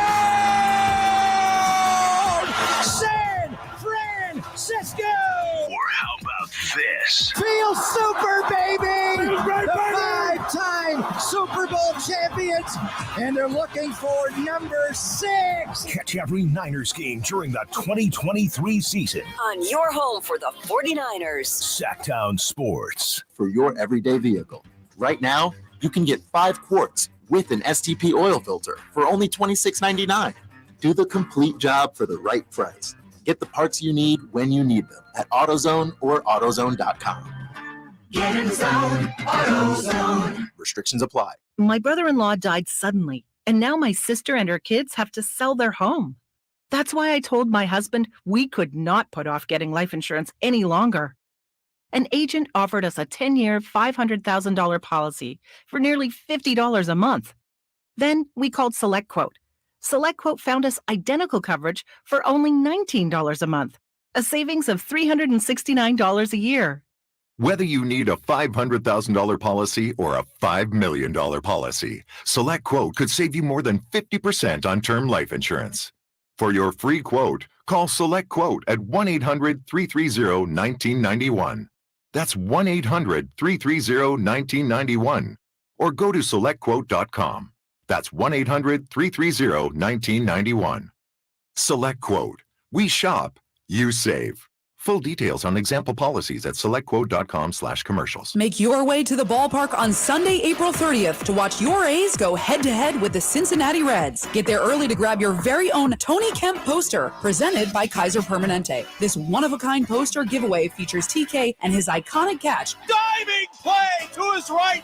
Unbelievable catch by Tony Kemp. Spectacular. Tickets start at just $10 and are available at athletics.com/tickets. That's athletics.com/tickets. Warehouse Paint is where the local pros go for all of their paint project needs. Enjoy same-day turnarounds, same-day color matching, color consultation services, and free job site deliveries. With a large in-stock selection of PPG and Benjamin Moore paints and stains, and an expert sales team that is here to help, Warehouse Paint has exactly what you need to complete your next project. Visit warehousepaint.com to find a store near you. That's warehousepaint.com. Sactownsports.com. At the United States Postal Service, we're reinventing our network to help keep your business moving. With new shipping options to deliver better value, greater flexibility to conveniently reach your customers, more confident shipping with new informed delivery features, and new electric vehicles for a cleaner, brighter future. Fast, reliable, perfectly orchestrated. The United States Postal Service, delivering for America. Learn more at USPS.com/moving forward. O'Reilly. Did you know 1 in 4 car batteries is weak and needs to be replaced? O'Reilly Auto Parts will test your battery for free. If your battery needs to be replaced, our professional parts people can help you find the best Superstart battery for your vehicle and budget. Don't wait. Get your battery tested for free today at your local O'Reilly Auto Parts. O'Reilly Auto Parts. Hey, Sacramento, while you're watching the playoffs, don't get stuck on the bench in a warm house. Fox Family Heating and Air can get you cooling fast with most parts backed by a lifetime warranty. Fox Family Heating and Air.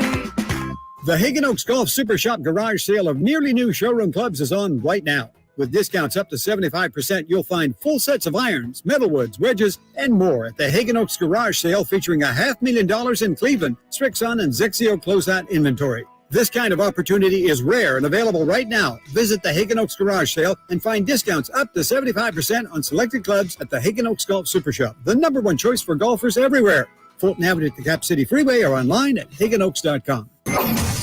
From the Power Business Technology Toshiba Studios. KHTKAM HD1 Sacramento, KYMX HD2 Sacramento. Your home for the biggest matchups in the NFL. Sactown Sports. Sactown Sports.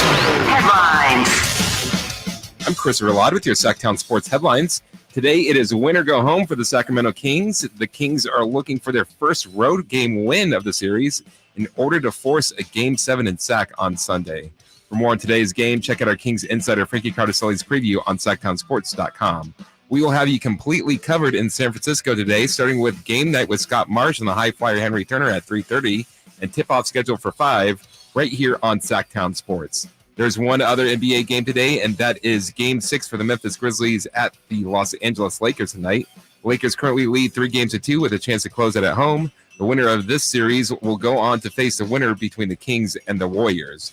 Those are your headlines. Now let's get back to Chris and Company with Whitey and Watkins and our guest, the legend, Jerry Reynolds. So it's you could look at it as a win or go home. To me, it's a win and come home game for the Kings tonight against the Warriors. Obviously, their bark can't be as fearsome as their bite. And speaking of bark, our next guest here, Chris, he's got some landscape projects going on. All guests come to you from the Folsom Lake Honda hotline. Folsom Lake Honda, your one-stop Honda shop. Kings legend does have quite a bit of bark at his home, if I'm not mistaken right now. Jerry Reynolds. Jerry, before we get to the game, what's the bark update at your house? Well, we've got. I think we're up to date. We've got a lot of stacks haven't been opened, and you're wrong. I am not involved in landscaping projects. Mrs. Reynolds is. Oh, but I thought you had to approve all of the purchases. I don't approve of squat in this house. I have lost what little masculinity I used to have, and I just do what I'm told, Whitey. Okay, I got you. But am I at least correct to suggest that you do have quite a bit of bark in around the house these days? Yes, we do. Yeah. Yes, we do. We have a new edition of bark, which seems to come on a yearly basis. I'm not sure why. But then I'm afraid to ask. Right. Yeah, definitely. Yeah, that's experience right there. Yeah. Jerry, let me start with Domas Sabonis. Do you think there's anything the Kings can try in an effort to get him to become more of an offensive factor tonight?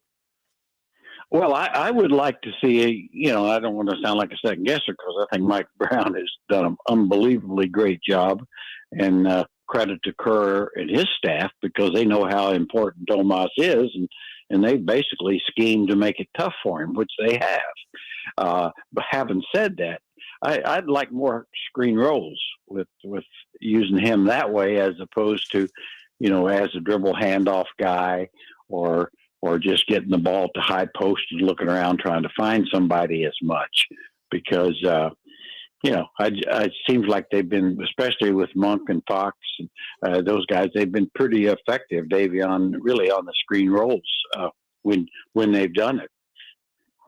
Jerry, Kevon Looney has just been on a different level, especially these past 3 games of this series.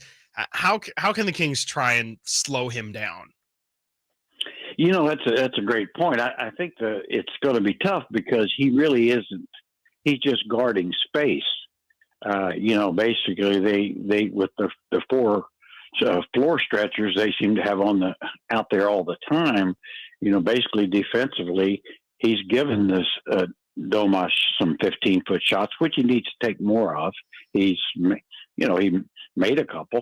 I mean, he can make that shot. He's a 75% free throw shooter, so he needs to take those. But I mean, with Looney, he's in such a great position offensively and defense. He almost never leaves 5 foot from the basket. Mm-hmm. So if that, as opposed to Domas, gets caught trying to help on switches on the wings and stuff. So he's just playing a more normal game, and I'm not trying to take anything with Looney because he's playing great, but basically that's a real edge for him, and that's why I think the pick and roll keep him involved a little bit more, and maybe get him in foul trouble, and I think that would help. And now Domas is one of his biggest problems now is he's not getting assists, and most of that's because he's throwing to open 3-point shooters and they're not making them. Mm-hmm. Yep. I mean, I've always tried to point out it's really difficult to get an assist if the guy doesn't make the shot. Really Almost hard. Impossible. Really hard. Yeah. Now that doesn't excuse. I mean, he and Fox both are making too many turnovers, and I think that's a real key. Mm-hmm. They've got to clean that up a good bit. They've got to. They need to be at over 2-to-1 ratio assist to turnovers, and they haven't been that, and that's cost them games. Jerry Reynolds with us. Coach, is it possible then that maybe have a more gang rebounding mentality might help the Kings to just limit Looney's effectiveness a little bit? Is that part of the approach that you might have to take in a game tonight? It should be. Yeah. It should be. You really on the defensive board, all 5 Kings should be moving that direction. Mm-hmm. I mean, we've seen the Warrior guards come and get rebounds mainly because sometimes I feel sorry for poor Domas in there. He looks like the Lone Ranger getting beat on, guys flying in from all directions. And so, the guards and wings have to do a better job of themselves going to the basket. Even if they can't block out, they can get to the basket, move in the direction of the basket. That's where a long rebound's likely to come. Jerry, I want to ask you a pretty technical question, but I heard De'Aaron talking about it at the end of the game 5. He mentioned how the Kings have really struggled to defend the roll man on the pick and roll, and once the roll man gets the ball, the Warriors get into that 2-on-1 situation at the rim, and they're so good in that kind of situation because that's the action that people kind of force them into. Is there anything that the Kings can do better in that situation, or are they just kind of at mercy? Is that just something that you have to live with when you're playing Golden State? Well, I do think, the weak side defender can really get back in there because Looney's not really looking to score on that much. He's looking to drop it off. So, you just anticipate that be ready to play the cutter or the pass in low, and you might pick a couple off. But, it is a little unusual. I mean, and that's a credit to Looney. I mean, he is very unselfish, and he's dropping the ball off when he is covered. So in effect, the 2 guys that are involved are defended about as well as you can. It's the third guy who should be really more involved in the help out positions. Jerry Reynolds with us here, Sactown Sports. As you know, Jerry, the Kings have made 56 of 106 3-pointers here. That's a 301 percentage. So is letting them fly still the best approach? Is there a point at which you have to say, look, they're not going in. We got to take the ball to the basket? Well, I think it's tough to change after, 87 games. I think you have to let your show confidence in your shooters to shoot. Having said that, I know the only one thing I would do, and I, if I were Coach Brown, I would try to make sure that Keegan Murray gets some more shots.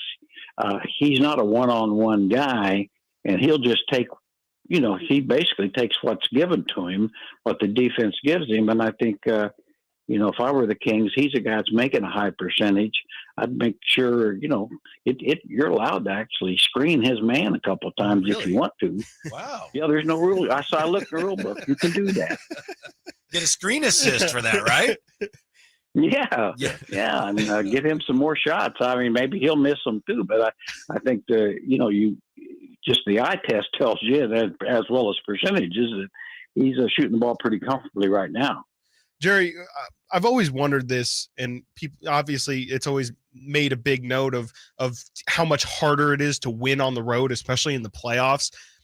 What is it that really makes it so difficult to win on the road? Is it just not being comfortable in that building and obviously the noise as well, or is there something that we don't really think about? Well, I just think the real little difference, and I think honestly it's a lot easier to win on the road in the playoffs than it is regular season. Really? Because teams are more used to the buildings. You have the best officials. They're scrutinized better. Like I say, then the opposing team is always more comfortable in your building than they were like seeing it once every few months. That sort of thing. And I think that's why you see a lot of road wins during the playoffs for that very reason. Having said that, it's still an advantage. I'm not saying it's not an advantage, but it's not. I think the history would prove it's not quite the advantage that it is during the regular season. And like I said, because of some of those things, you really, the players are comfortable on the same floors. They've been there a couple of days, several games. They get comfortable with the buildings. The fans certainly are a factor, and you don't have those on your side. But I think the other thing is the referees. You have the best that the NBA has. People can question how good are they, but they're the best they have. And then and they're being scrutinized. So generally speaking, I think since 2001, 2002, they are approaching that different on certain games. Let's put it that way. I don't want to go back and get mad again all over. Let's not do that. Let's not all right, that. Coach. Thank you very much. Popcorn tonight when you're watching the game, I assume? I'm going to wait till the second half. My strategy is I'm going to get on the treadmill through much of the first half to kind of burn up my energy. So, So I have some strategy going. It's veteran move. Yeah. We're going to see some threes made tonight by the Kings. But just the thing that interests me on this series is I thought going in the Kings really had a great chance to win. They still have a chance, but I wasn't counting on Wiggins being terrific and Peyton being very good. I was counting on those not happening, and damn them. All right, Jerry. Anyway. Yeah. Okay. Appreciate it. Talk to you soon. Yeah, enjoy the game. Yeah. See you guys. Yeah. See Take care. The great Jerry Reynolds. Incredible. Coming up, who is the Kings' most unlikely playoff hero tonight? We got to complete our LeBron teammate draft. In moments, Chris and company, Whitey and Watkins, Sactown Sports. Sactown Sports is Sacramento's new home for the San Francisco 49ers. It feels awesome. We deserve this. Let's go, Niners! Purdy going to throw, and it is Kittle in the back of the end zone. Samuel. Debo 10. Debo, touchdown! And McCaffrey. Touchdown! CMC! They all live here on Sactown Sports. Your official home for 49ers football. Sacramento weather is brought to you by Valley Strong Credit Union. I'm Tamara Berg in the KCRA 3 Weather Center. Your Friday forecast looks great. It's going to be warm, though. Expect afternoon highs to climb to the lower to mid-90s, close to record heights, with overnight lows in the low 60s. Get the latest forecast on the KCRA 3 News and the KCRA 3 app. At Valley Strong Credit Union, we know that local businesses are the backbone of the Central Valley. Valley businesses deserve Valley support for payroll, credit, capital, and everything in between. Learn about all the benefits of being a business banking member at valleystrong.com. Power Business Technology is proud to be 100% independent, locally owned, and managed Toshiba copier dealer. Local ownership cuts out the red tape, allowing ourselves to never be too busy to personally answer the call when our clients need us. Recognized for excellence in service execution, training, and customer service, we're proud to be named a 2022 Toshiba ProMasters Elite Dealer. Contact us today for all of your business printing needs at 844-POWER-BZ. That's 844-769-3729. Or visit us at powercopiers.com. There's really nothing better than hitting the open road in a new Honda. And at Northern California's #1 Honda dealer, Stockton Honda, we are proud to provide our best selection to get you there. Buying from Stockton Honda couldn't be smoother. Wherever the road you travel might lead, Stockton Honda is happy to get you there. Anytime, anywhere, it's all here. Stocktonhonda.com. #1 claim based on 2022 total new and Honda certified pre-owned vehicle car sales from American Honda Motor Company's own one report.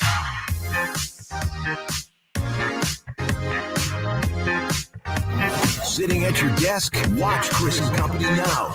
YouTube.com/Sactown Sports 1140. Oh, it's going to be a glorious day, a glorious night to be a Kings fan, Chris. Can I just say, Jerry's got me feeling a lot better about tonight's game. After that answer on the road where he's pretty much like, not saying it doesn't matter, but, you know, essentially, like, once you've been there a couple times, travel's not a problem. And I really did feel like after game 4, there was a level of comfort that I felt in that game where it was like, these guys don't care about this Golden State crowd. They don't, again, I think game 4's crowd in Golden State was a lot better than the crowd in game 3. And the fact that the Kings, in my opinion, played their best basketball of the series in that game 4 has me feeling really positive. It already did have me feeling positive about how they would perform going back into that building. But after hearing what Jerry said there, I feel like I'm expecting them to play maybe their best basketball of the series tonight. Well, if the crowd is a factor at all, I mean, what kind of crowd are they going to have in there at 5 o'clock in the afternoon? I'm so glad you brought this up because this is kind of the most underrated storyline of this game, in my opinion. I mean, if it's a 5 o'clock game in Sacramento, I don't know how many people would be able to get there by game time. We're talking about 5 o'clock in the Bay Area. Mm-hmm. Like I don't know how many people have been to Chase Center, but Chase Center is in the, and they don't really right want you Oracle driving Field. there anyway. Exactly. That was the way it was set up. Right. They wanted you taking ferries and all the public transportation, all of these things. I don't think that there's going to be a massive audience until halftime at the earliest. I mean, forget getting off of work. People don't get off of work until 5 o'clock. You're talking about getting off of work. If you're meeting up with people, you got to do that. Then you got to get to the arena. And then we all know how Bay Area traffic can be. We're considering, there's a Kings Warriors game here. Who knows how many people will be driving in from Sacramento and just how that adds to the traffic. I'm not sure if there's a Giants game tonight. There is no Giants fans will game. be there on time, but will the Warriors fans be there on time? Kings fans will definitely be there on time. Kings fans they'll be. I mean, we already know a handful of people who are going around the office are leaving here in about 20 minutes or so. I don't know how many people will be there. There is an A's game tonight, so that's an extra 500 people in the area. Yeah. The Giants, I think, are in Mexico this weekend. I think they have Mexico City. They playing do not Los play Padres. Yeah, in Mexico. So. All right. Yeah, it'll be interesting. Could be a factor, and Definitely. so much of it, of course, comes down to De'Aaron Fox's finger, and it's possible that he doesn't even know how that's going to feel, and maybe it's fine when the start gits banged. So, yeah, a lot of variables here, but crowd's definitely going to be one of them. Definitely going to be. But you're feeling better. That's good. I am definitely feeling better, and the fact I didn't even consider that too. So now I'm feeling really good. I need some positivity today, G. Yes, absolutely. And I'm telling you, I'm not trying to say that it's going to happen, but there's a really good shot that the Kings perform really well tonight. And again, that's all you can ask for. Whether or not they actually defend, that's not all you can ask for. You can ask for a win. You can ask for a win. You can ask for. I'm asking for a 17-point win. Again, control what you can control. They can control themselves. It would sure give the Kings a boost, would it not, if they had someone emerge as kind of an unlikely hero? So our YouTube poll question today, thanks for your participation. Which King will be the most likely, or who is the most likely unlikely hero tonight? The most likely unlikely hero. Pardon me. 48%. Kevin Huerter. Oh. Yeah. We got 26% Trey Lyles. Trey Bays. Terrence Davis, 18%. Other, 7%. And as you've commented, as I've said, a lot of people trying to start this Metu movement. Yes, Metu movement is definitely happening in the comments. Again, I would be pretty surprised if we see it, but I am also now expecting a ton of comments in my Twitter, ton of Twitter mentions if Chimezie Metu now scores 25 points and has the game-winning lob dunk or something. I think he would be very challenged defensively in this game. Yes. And I don't think, frankly, I don't know that we've talked about that enough, because we all know around here the Kings aren't really good defensively. Mike Brown said yesterday, well, I've learned that we can play good physical defense when we want to, but clearly defense has been a big issue for them. It's no surprise even in the series. They're not a very good defensive team, and it makes it tough to win playoff games, especially road playoff games. Right. They can come together as a group and defend and play that team defense, even though it's a little bit of a cliche, but they don't have a lot of good individual defenders, right? I mean, Kevin Huerter is getting exposed left and right. Keegan Murray's a rookie. He's getting exposed left and right. Harrison Barnes is a little slow-footed. We've talked about Domantas Sabonis' defensive deficiencies. It's really Davion Mitchell, De'Aaron Fox when he's really locked in, and Kessler Edwards are really the only Kings guys who are really defensive-minded at points. And, we're seeing that play out where it's, again, the Kings have played a couple games where I think they've played well enough to win. It's just they really struggle to get stops when they really need it. And look how many good defenders the Warriors have. I mean, Klay is been one of the best. He's not what he was, but Wiggins is a good defender. Draymond's one of the best ever. Even Looney has definitely held his weight against Sabonis. You're completely right. They just have, again, and it kind of speaks more to, like we were talking about earlier, just the amount of versatility that Warriors roster has. It's a big advantage for them. They've been at the top of the mountain tons of times. They know the kind of players that it takes to win. Hopefully there's a lot of basketball left in this series and in this season. That said, how much fun has this series been? Seriously. It's been so fun. Like, it's unbelievable. It's incredible. It's like we've been spoiled by it. Like I do hope the Kings advance, but I hope the Kings advance to the next round almost solely for the fact that we could really appreciate what we're going through right now, because the storylines, the narratives, the proximity of these two teams, and then the games themselves. 4 of the games have been great games. Been incredible games. Yeah. It's been awesome. I mean, it's been so cool to have all of every single game. It feels like there's something new to talk about, and that's kind of the nature of the playoffs. But with this series, we haven't really had to stretch very far to find things to talk about. There's so many things that are going on in this series that it's just been awesome, especially for a round 1 series. These series are supposed to go like that. And it's been extended 6 games, could go 7. A delight. It's been so fun. The best playoff series in this postseason so far, hands down. And ain't over yet. Hopefully we can go to 7 and continue that story. And if the Kings can pull off this upset and win these next 2 games, I can't see there being a better story in this playoffs really until it's all over. I mean, I think the Kings, if they can do it, will be the story of this postseason, with exception to whoever the eventual champion will be. Might be Sacramento. So the Kings trying to win and come home, and the Lakers, as you know, Lakers trying to wrap things up with the Grizzlies, and brings us back to our LeBron James teammate draft. Let's do it. Here's where we are. The bulk of this has been completed. Chris is drafted in the LeBron James teammate draft.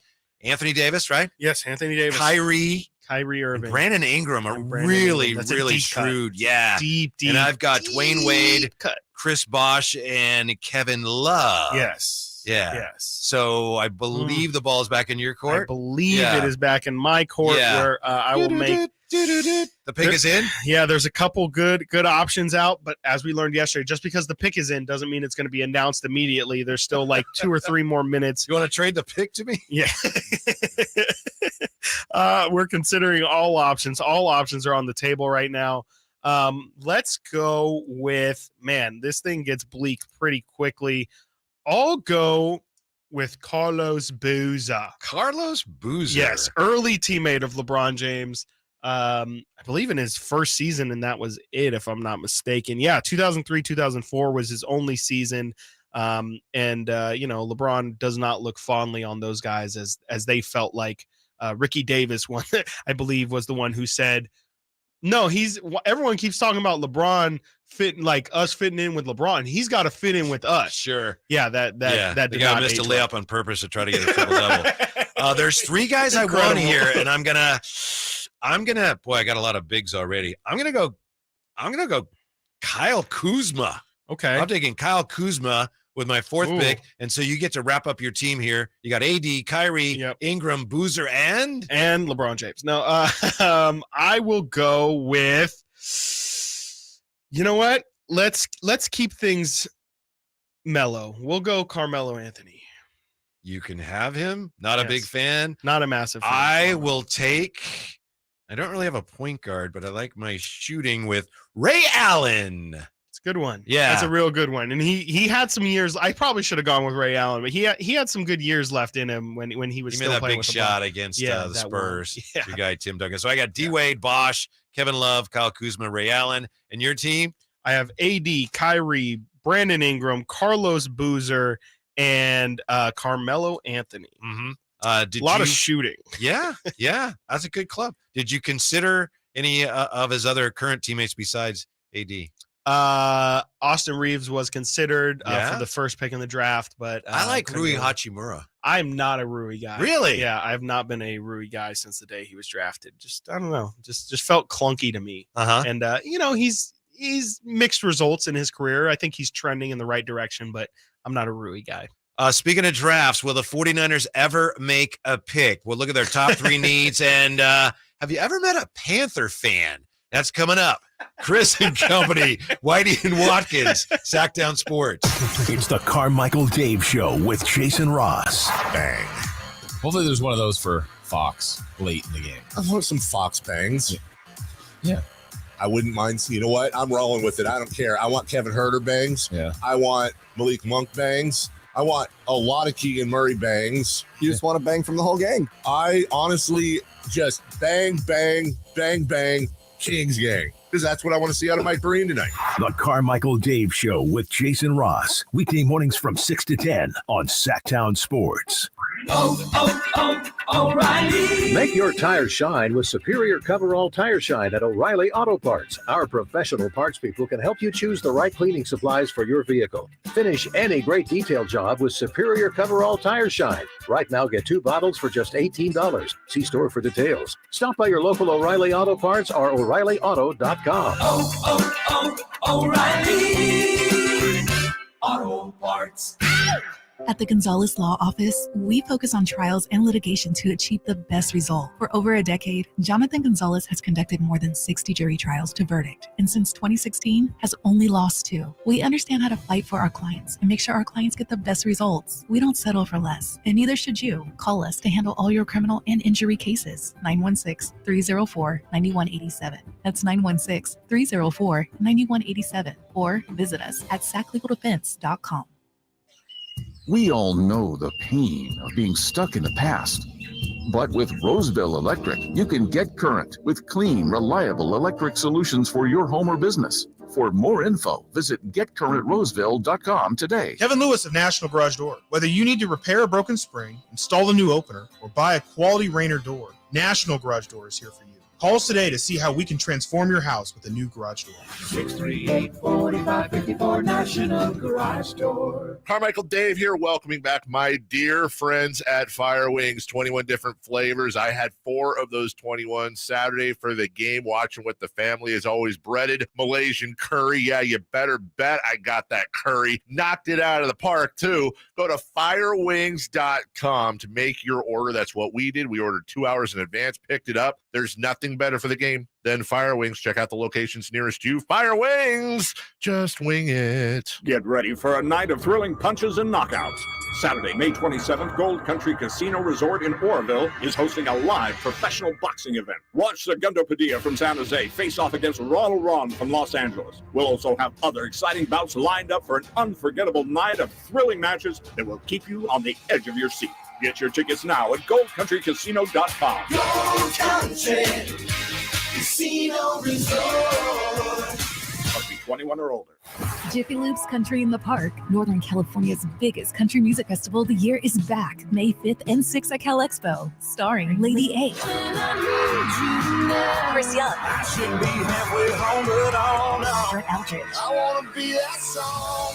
and so many more. Plus, a Boots Boot and Line Dance Saloon, interactive lounges, and Sacramento's best food trucks. Weekend passes start at just $80. Tickets are on sale now at SactownSports.com. Country in the Park, brought to you by Cache Creek Casino Resort, Hanley's Western Wear, and Quick Pack Car Wash. Guys, did you know your testosterone affects everything in your system, including how you feel and perform every day? Right now, Revive Men's Health Sacramento will check your testosterone for free. Knowing your T levels is the first step in understanding if you have low T. Your testosterone level impacts your energy, libido, sleep, weight, hair loss, mood, and even ED. Maintaining an appropriate T level can change your whole life. Most men start to see changes in their hormone levels in their 30s. Experience and results matter. So what are you waiting for? Get your T levels checked today by local, experienced, and trusted men's health experts. They've helped thousands of men since 2011. They're so confident they can help you, they even guarantee it. Call Revive today and schedule your free testosterone test, free exam, and free consultation. Call Revive Men's Health at 916-277-8599. That's 916-277-8599. Or visit ReviveMen'sHealth.com. The folks at M&S Auto know that inflation is tough on everybody. If you need an excellent, gently used car or truck, M&S has hundreds of vehicles on the lot on El Camino, just off the Cap City Freeway. M&S customers get great deals and they save thousands. Get a great deal now on super clean 4x4s, including Tacomas, Silverados, and Jeeps, and muscle cars, Challengers, Teslas, Mustangs, and even the occasional McLaren. M&S Auto, msautogroup.com. Sactown Sports Headlines. I'm Chris Verlato with your Sactown Sports Headlines. Today, it is win or go home for the Sacramento Kings. The Kings are looking for their first road game win of the series in order to face Game 7 in Sac on Sunday. For more on today's game, check out our Kings insider Frankie Cardicelli's preview on SactownSports.com. We will have you completely covered today in San Francisco, starting with game night with Scott Marsh and the high flyer Henry Turner at 3:30, and tip-off scheduled for 5 right here on Sactown Sports. There's one other NBA game today, and that is Game 6 for the Memphis Grizzlies and the Los Angeles Lakers. The Lakers currently lead 3-2 with a chance to close it at home. The winner of the series will go on to face the winner between the Kings and the Warriors. Those are your headlines. Now let's get back to Chris and Co. with Whitey and Watkins. Here's a question for you. Came to mind last night watching the NFL draft. Have you ever met a fan of the Carolina Panthers? It's Whitey and Watkins, Chris and company. Sactown Sports, SactownSports.com. How about you, Verlotta? Have you ever met a fan of the Carolina Panthers? I was thinking of all the teams, and I've pretty much met a fan at some point or another, or know a fan of every team. Wasn't sure about the Texans, but I think maybe. But I realized Carolina Panthers, I don't know anybody who's a fan of the Carolina Panthers. I don't think I've met one. And it's funny, like I've met a couple Jags fans. Yeah, me too. Not any Panthers. You know Grant Yamasaki? Of course. Yeah, big Jags fan. Huge Jags fan. Yeah, because he decided when he was a kid, I guess he said, they formed Arizona Diamondbacks and the Jacksonville Jaguars. They were brand new, and I decided that's going to be my team. So they are to this day. It's a weird decision. Decision. Yeah, I don't know any Panthers fans either. I was trying to because this exercise started as the Panthers, but then it kind of expanded to like, do you think you know somebody from somebody in your life that you can name every NFL team, or they are a fan of every NFL team. Does that make sense? I didn't say that right. We know what you mean. Yes, we know where you're going. Yeah, thank you. It's all good. I feel like I know about probably 20 teams, but there are like 10 teams that it's just like, I don't know any Panthers fans. I know you mentioned one today where you found out you actually do know a fan of the Bengals. Yes, that's right. I didn't even know I knew a Bengals fan, and then Whitey Gleason decided to add to my list. So I now proudly said, I don't know any Bengals fans. fans. I said, oh yes, you do. You know what? Verlad, you don't claim any team, do you? I'm a Patrick Mahomes fan. Huh. Okay. Well, okay. For sure. All right. I don't think I know any Browns fans. I do know one. David Sutherland, the golfer, is a huge Browns fan. Like Johnny Doskow, voice of the River Cats for a long time. Now the A's. I think he's a Browns fan. Don't know why, but they are. Saints. Yeah. Don't know any Saints fans. Oh, that's a good one. Maybe. Colts. I'm not familiar with any Colts fans. Cardinals as well. That seems like you probably have to be from Arizona. I don't think I know any Dolphins fans either, which is surprising. I would think that there'd be I strangely know a bunch of Dolphins fans. I think there are still a lot of, and they'd be obviously older than you, but right. The Steelers, Raiders, Dolphins, Vikings, Rams to a degree, those teams from the 70s that were on all the time. There's still a ton of fans. And it's some of the bars here where they watch games, there's a Packers bar, there's a Vikings bar, as you know. Yes. Yeah. So I lead that. Those teams are still very well represented. But Panthers fans, and it looks like, hey, maybe they made a great pick yesterday, but I just don't know any Panthers fans. Exactly. I can't name. I'm happy for anybody if you're out there, but I definitely do not know any Panthers fans, and I'd be curious to know what they're thinking today because obviously a really big day for them yesterday, and I'm curious what they're feeling about it because their team is. I kind of feel like they're a bunch of like 75s in Madden, like they have like Adam Thielen as their number one receiver, Miles Sanders is their running back. It just feels like a very average team, which I don't know if that's good for a young quarterback or if it's really bad. Of somebody, you don't know him personally, who's a huge Panthers fan, and he's not your favorite. Oh gosh. Oh, he is a Steph Curry. He is a Panthers fan. He's a huge Panthers fan because his dad played with the Hornets Charlotte, and he grew up there. Yeah, I can't wait for Steph to be a Charlotte Hornet, by the way, and he can be long gone and away from my life.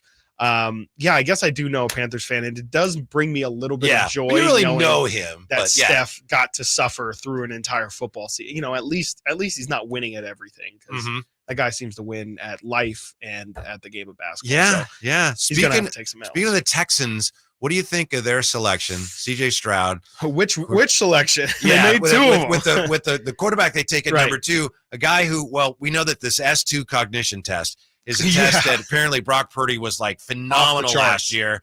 And CJ Stroud, according to somewhat shadowy reports, he didn't do as well as Brock Purdy. He didn't do well at all. I think you and I might have gotten the same scores as CJ Stroud. And I didn't take it. What I understand. Yeah. So, I mean, with that, obviously we don't know all the ins and outs, how he did exactly, but would that influence you? First off, we have to figure out how to get this test. We have to take this test because now I'm incredibly curious as to what I would score. I would think that I dominated. I mean, I feel like I heard rumors he got like a 12% or so. Like really, really bad marks on this quiz. Yeah. It would it's definitely something that's alarming. It would raise a red flag for me. Yeah. I don't know if that's stupid, but it's like the fact that this isn't a wonder, like this is something else about just how your brain processes information. Exactly. And how it's meant to, especially for a quarterback, someone who's working through progressions and has to make quick decisions on if receiver X is open, then I have to throw it to receiver Y and go on and on and on through your progressions. Seems like a pretty important tool to try and gauge that kind of processing, but it's not the end all be all as everything is. You're not going to take someone's 40 time and say this person's going to be great or they're going to be terrible because of their 40 time. You have to take a lot of things into account, their film and who they are as a person and all those kind of things. But I'd be lying to you if I were a Houston fan. I mean, obviously Houston is down in the dumps. It's the reason why they had the number 2 pick in the draft. Fans. But I don't think I know any Texans fans either to add to that list.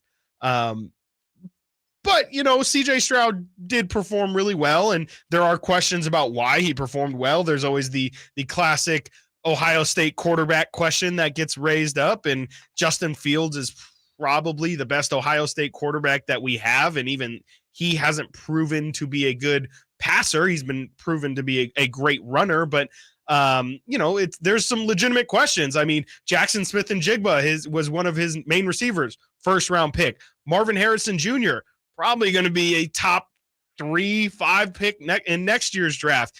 He's had some really, really talented options to go to throughout his career. I would assume they did their due diligence, but if I would be really gun shy about taking a quarterback really high in the draft anyway. Yeah. Because it's so fraught with peril and teams fall into that. We need a quarterback and we have the first pick. Right. So I'm sure there's a great quarterback out there. Right. No, there may not be. And I'm sure they did their due diligence. But yeah, any red flag, and to me, that would be, if that's true, they got a 12 or whatever on the S2 cognition test.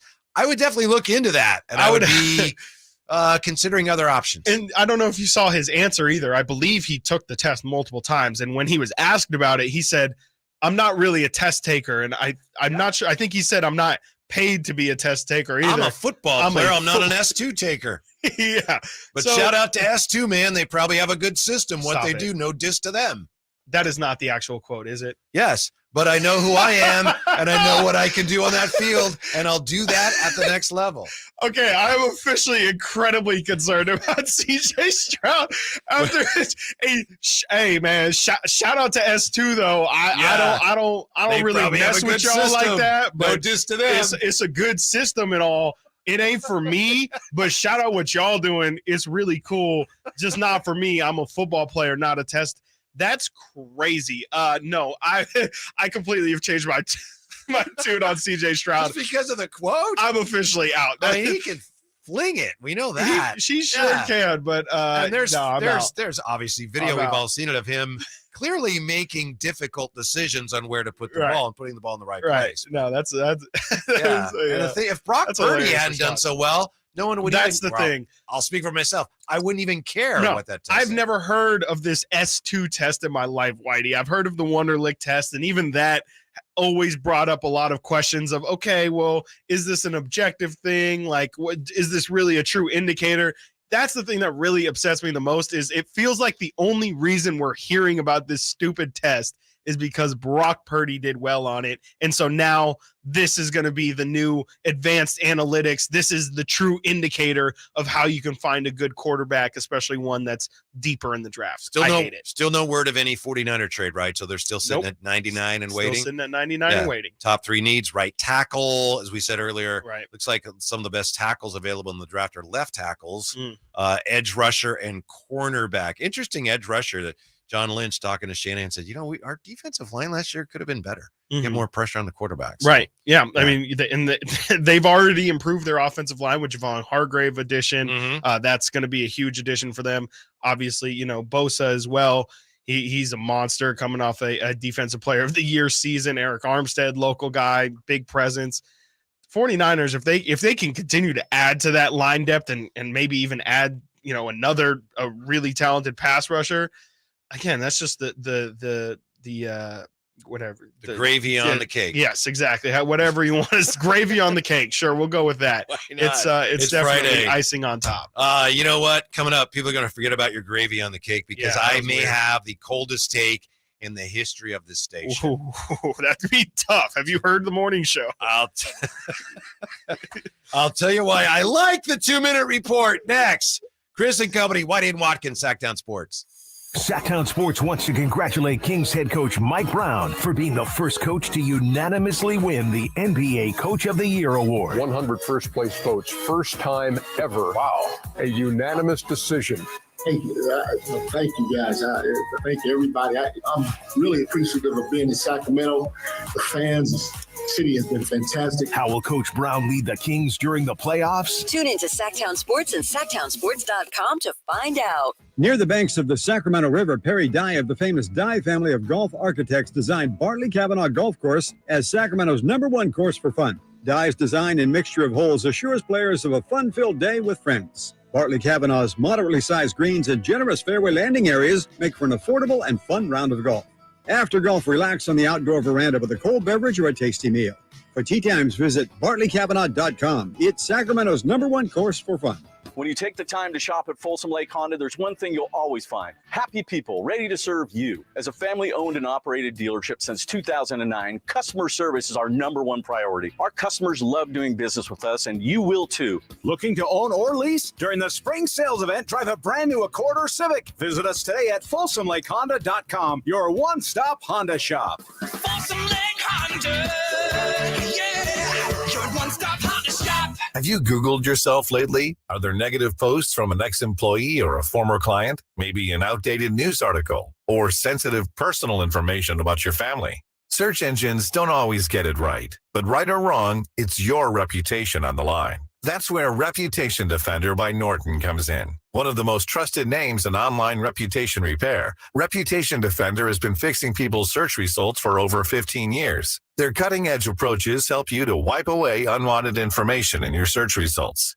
They also promote the good stuff so that it rises to the top, helping you put your best foot forward. Your good name is too valuable to leave to the whims of a Google algorithm. Take control with Reputation Defender. You can start by getting your free reputation report card at reputationdefender.com or call 800-401-6681 to speak to an expert. That's 800-401-6681.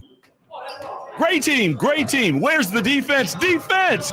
Okay, everyone take a break. Greetings, Sacramento. Doug Christie here for the Good Feet store, asking, when is something too good to be true? When it probably is. And had I not experienced it for myself, this spectacular season would definitely qualify as too good to be true. So everyone out there in radio land, continue to enjoy. Something else that could seem too good to be true is Good Feet Arch Supports. But trust me, I've experienced firsthand the comfort, balance, and support possible with Good Feet Arch Supports. And so have countless others who have pretty much given up hope. It's time you felt good again. Take your feet to the Good Feet store for free personalized arch support, fitting, and test walk. Experience for yourself the comfort, balance, and support missing in your life. The Good Feet store in Sacramento, Roseville, Stockton, Modesto, and now Vacaville, online at goodfeet.com.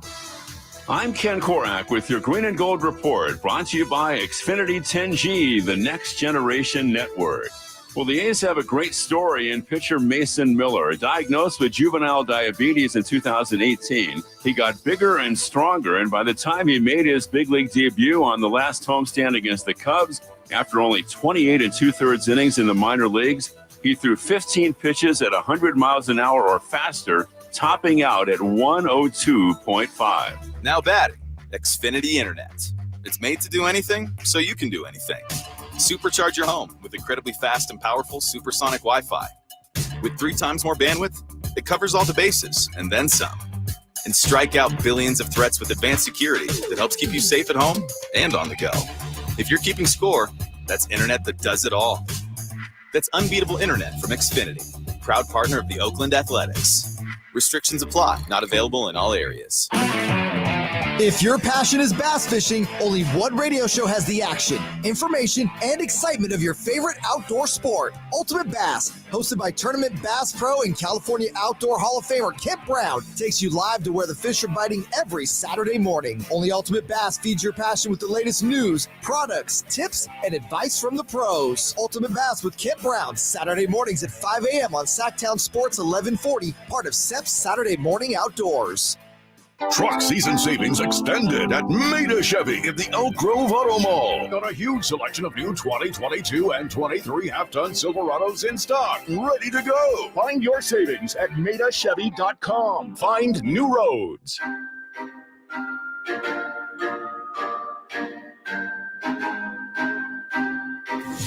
Keeping you company with the company. It's Chris and Company with Chris Watkins on Sactown Sports. Your local sports leader.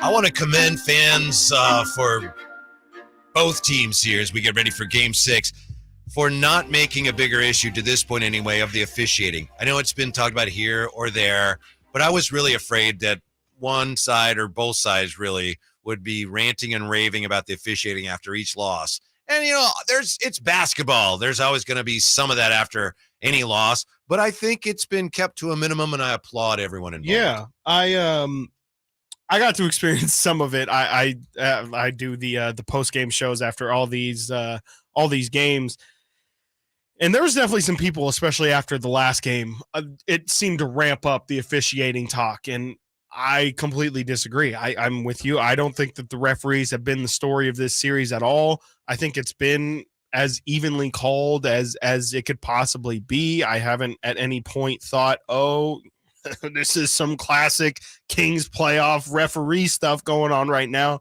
I think it's been really even. And again, I think this series has came down to the play on the basketball floor, which should be how these series go. It's not about, yes, Draymond did get suspended and that could have taken over narrative wise, but the Warriors won the game without him. So we haven't had to worry about, oh my gosh, is this series tainted in any way? It's just been about what has happened on the basketball floor, and that's the way it should be. You and I were talking yesterday, as I recall, about Domantas Sabonis and his free throw attempts. Yes. And I was under the impression that he hasn't shot many, and that's true, but I think he averaged, I looked it up, I think he averaged about 5 free throws a game, and in 5 games he's shot 22. Mm-hmm. So that's a little low, but it's not dramatic. I do think, and I also think he benefits when they let it get a little more physical. So yeah, he maybe should have shot. I mean, you could say, well, he's been getting hammered down there. He probably should have shot more free throws. But as I say, it hasn't been as dramatic as I thought. Yeah, I'm looking at it right now. He averaged 5.5 during the regular season. Okay. 4.4 during the regular or during the postseason. So he's down a single free throw, which is down. But they're gonna let you play a little more in the playoffs. Exactly, and they haven't ran a lot of isolations and post-ups. I will say, if the referees decide to take over the game tonight to force a game 7, I think that they owe us one. Oh, there's no question about that. You're right. Absolutely. They just don't typically do that in the building of the defending champion, I don't think. Yeah. But yeah, if it was the other way around, I'd be feeling pretty good about game 6. Yeah. It's but you're definitely right. As far as the basketball fates owing Sacramento a little something when it comes to game 6s. Yeah, I would There's honestly no question. And honestly, I'm to the point where it almost might not even be worth it, because Warrior fans then complaining about the referees not being on their side as if the world is out to get them. It'd be great, but I've had really enough of Warrior fans and that whole back and forth between us. That I'm very excited to be over with. Did you know that Steph Curry cheated at the end of the last game? Yeah, you better believe I knew it. He's been cheating a lot before last game. I don't know how you make shots like he does. Steph Curry sealed the Warriors Game 5 win over the Kings with an N1 layup, 22.4 seconds remaining in regulation. But the NBA announced, and thank goodness that we have the last 2-minute report. Yeah, announced yesterday, Curry should have been whistled for a double dribble. He should have. It's very obvious when you look back. Curry brings his hand underneath the ball, pins it to his body before he resumes his dribble. Thereafter, it was not called. And then, of course, the 2-minute report went on to say that the Kings got away with a couple of violations. Barnes straddles a lane line, is in the paint for longer than 3 seconds. Barnes grabs Looney's arm, whatever. I am actually in favor of the final 2-minute report. I say that because I'm probably the only person on the planet who would admit that publicly. Yeah, you're going to have to explain yourself on that one. I just think it's somewhat useful. And I also think there are a lot of people that like it that say they don't like it. A lot of people, and maybe you're not one of them. Maybe you're not one of them. People that go, oh, I can't stand that 2-minute report's awful. What did it say? What did it say? I can't wait to see what it says tomorrow. Oh, I can't wait for the stupid 2-minute report tomorrow. I hate that thing, but I can't wait for it. I just don't look at them. Like, to me, in my opinion, it's they can release them. I don't have any problem with them acknowledging the mistakes, but there's no good in them. You don't learn, you can't go back and change anything. It's not like you can put the game under protest. Aren't real big fans of them. Yeah, I'm sure. Yeah, I'm sure they're not, because then they have to answer those questions. Oh, that's great. Yeah, wow. Thank you. Oh, okay. Wow. Oh, so we did. So what you're, and it's, it's especially bad too when it's on like the final play of a game and something that really does affect the result. And it's like, oh, okay, thank you. So thank you for validating my feelings of being wronged. I really needed now this extra it's the same thing as Kings fans with the Lakers series of old, where it's like we all knew in the moment that we were being hosed. There was no confirmation of it, but once we got the confirmation of it, it's now something that's lived with us forever, and we're never, ever going to be able to let it go because we know it's a fact. Sometimes it's just ignorance is bliss, and sometimes it's just you can have that moment, you can complain about it, but then once you know that it was legit, you were legitimately wronged, it just sticks so much more, and it hits a lot harder. Kevin Herter earlier this year. Yeah, that's which was exactly just something that sticks out. Which is that's a, even if you're like, I have no dog in this fight, but he just fouled him. Yeah.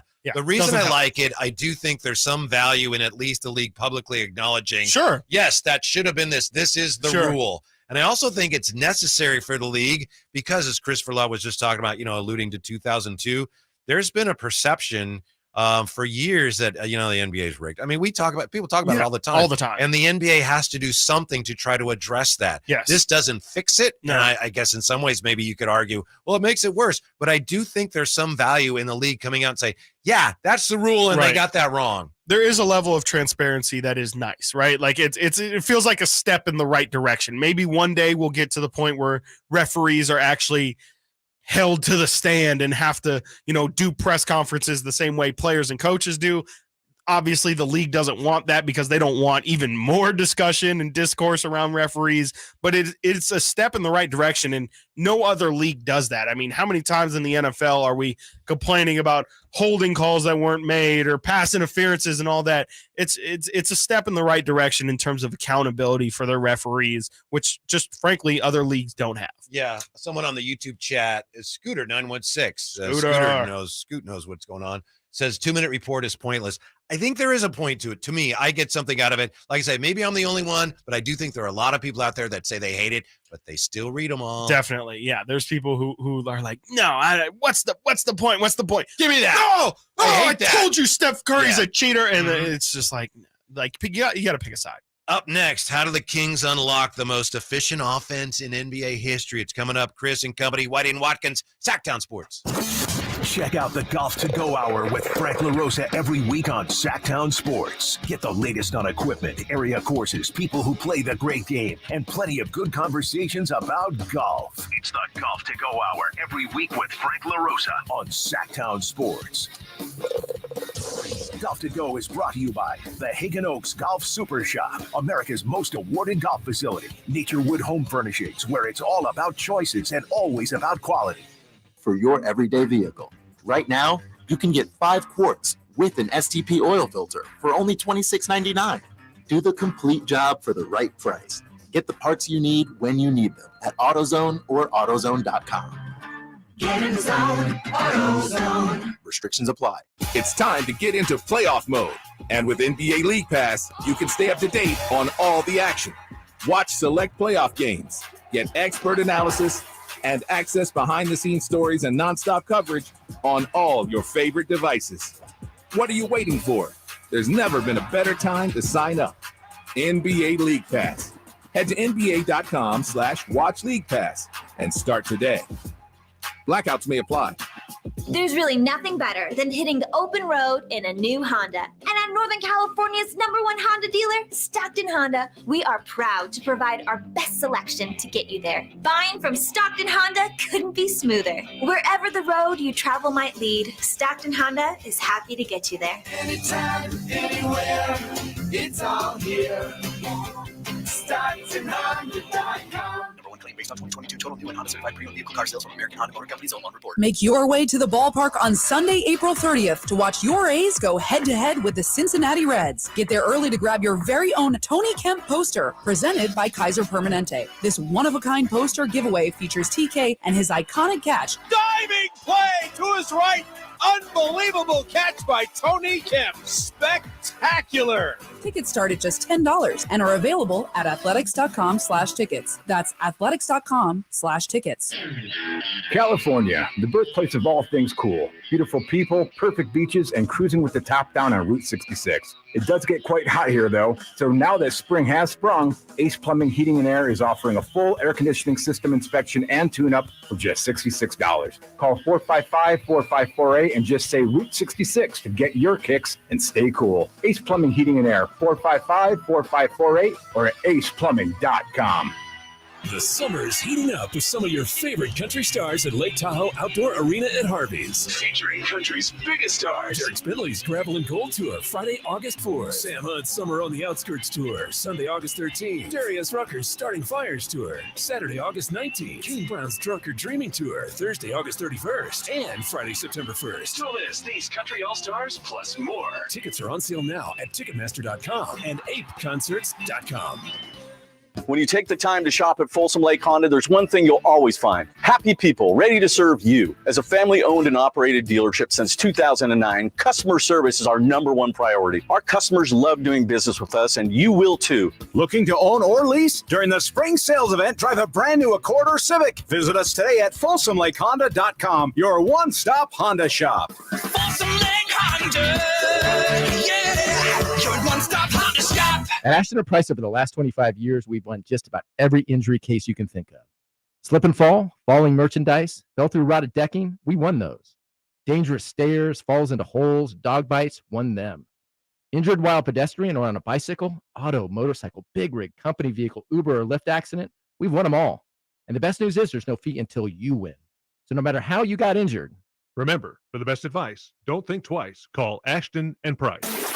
KHTK AM HD1 Sacramento, KYMX HD2 Sacramento. From the Power Business Technology Toshiba Studios, your local sports leader in the 916. This is Sactown Sports. Sactown Sports. Headlines. I'm Chris Relado with your Sactown Sports headlines. Today, it is win or go home for the Sacramento Kings. The Kings are looking for their first road game win of the series in order to force a Game 7 in Sac on Sunday. For more on today's game, check out Kings insider Frankie Cardicelli's preview on SactownSports.com. We will have you completely covered today in San Francisco, starting with game night with Scott Marsh and the high flyer Henry Turner at 3:30, and tip-off scheduled for 5, right here on Sactown Sports. There is one other NBA game today, and that is Game 6 for the Memphis Grizzlies at the Los Angeles Lakers tonight. Lakers currently lead 3-2 with a chance to close out at home. The winner of this series will go on to face the winner between the Kings and the Warriors. Those are your headlines. Now let's get back to Chris and Co. with Whitey and Watkins. The Kings taking on the Warriors tonight. The Kings, I'm kind of just saying this to remind myself, right? The Kings had the most efficient offense in the history of the NBA. Yes. Where's it been? Where's it been, Chris Watkins? Chris Verlaud, dear listener. Dormant. It's been I laying think it's very dormant. still in the regular season. Yep, still in the regular season. Oh. Left it back there. What in the world do you do about that tonight? You could use a little offense tonight. Time travel. Uh-huh. That's kind of it. That's a time travel. That's not a real great solution in my professional They could try opinion. making shots. That might be helpful. That's a good step one. I think we've established throughout this week that making shots generally, making more than the other team tends to be a lot helpful in terms of getting results, winning games. But in all seriousness, yeah, the Kings need it. Step one for me is they have to hit their shots tonight. If they hit their shots tonight, that'll be okay, cool. We have a chance at winning. That's one thing you can check off the board. Mm-hmm. We talked a lot about limiting turnovers. That's check number 2. Other side, that's when you then now once you do those two things, that's when you can start worrying about, okay, what can we start to try and take away from Golden State that they've been doing well? And that list is its own little laundry list of stuff. But to me, it starts with control what you can control. They're getting open looks, knock those ones down, don't turn the ball over, and try and get as many offensive rebounds as you can. What'd you think of Jerry's answer to your question about the pick and rolls? It was a good answer. It was I'm trying to remember exactly what he said, but it was. Well, actually, you were asking. my mistake. You were asking a defensive question. Yes, weren't I was. you? Yes, Yeah. yes. You were asking how do you slow down? How do you their slow pick and down roll? their pick and But roll? he And said, yeah. when we asked him about getting the offense going, get Sabonis going, he said, and he said, hey, Mike Brown's doing a great job, not second guessing. He would run more Kings pick and rolls. Yes. And they've upticked the amount of pick and rolls just with, how taken out of their offense they've been. They can't run as much dribble handoff stuff as they've been running through the regular season. So they have been running a little bit more pick and rolls. But to me, I want to see De'Aaron Fox, Malik Monk pick and roll pretty much the entire game. I mean, I just think that if the Kings want to find success, the thing that's been working for them is De'Aaron Fox going off. And to me, if you put De'Aaron in a pick and roll and you make him, get switched up against Kevon Looney and Draymond Green, if we can get those guys into foul trouble early, we saw, Klay, Wiggins, Draymond, and Looney all get into foul trouble towards the end of last game. If they can force that at home and force Golden State to maybe get out of some of the rotations that they've gotten comfortable with, get JaMychal Green in there, maybe get them to play Kevon Looney, or Jonathan Kuminga or Moses Moody in spots where they haven't wanted to play them before. That could be, just can you disrupt Golden State's game plan and what they're trying to do? That would be my hope with the pick and roll. Whether or not they go to it or not, though, I'm not sure, because that could be conceding defeat in terms of getting your other guys involved. I mean, a big part of the dribble handoff game is, again, getting Herter and Keegan those looks that they've been knocking down all season long. So I'm afraid that if you run too much pick and roll, are you then just having those other guys stand in the corner when in reality you probably want those guys more involved than ever in this series? The thing I don't like about the Kings pick and roll is Rashawn Holmes might be the best big man for the pick and roll for the Kings.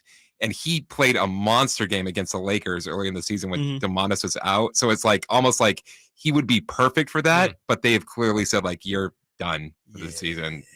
You're out. You just got to get player movement, ball movement, and then Sabonis. I agree with what Deuce said earlier, which is, that doesn't happen a lot. But I kid Deuce. I known Deuce a long time. Whatever Sabonis got to do is just got to do it quickly, but without hurrying. He can't, but he's got to make quick decisions with the basketball. Be that shoot it, pass it, put it on the deck, because it's not easy, especially when they zone you, because it takes a second to figure out, all right, what do we got here? And then you've already lost something offensively. His high IQ might almost hurt him. Yes. Because what's his S2? Do we know? Right. No, we got to check that out. We got to check the S2. But he's always wanting to make the right play. Disrespect to the S2. He wants to make the right play, but it's just just take it to the hoop. Just do it right now. Yeah. And then, in all fairness to him, I think we've seen this where he's like, all right, I'm going to take it to the basket. And then kind of crab dribbles down there. And the next thing you know, there's everyone in the history of the Golden State Warriors franchise, right? Wilt Chamberlain's climbing all down over him, and then the ball pops loose. You've seen that too. We've seen it a couple of times. There's Sleepy Floyd. What's he doing stealing the ball? That imagery got me. Yeah. Yeah, I think Chris is actually spot on right there, where it is an element to me that I see where he does have, and it's one of the first things I noticed when the Kings made the trade for Sabonis in his first game.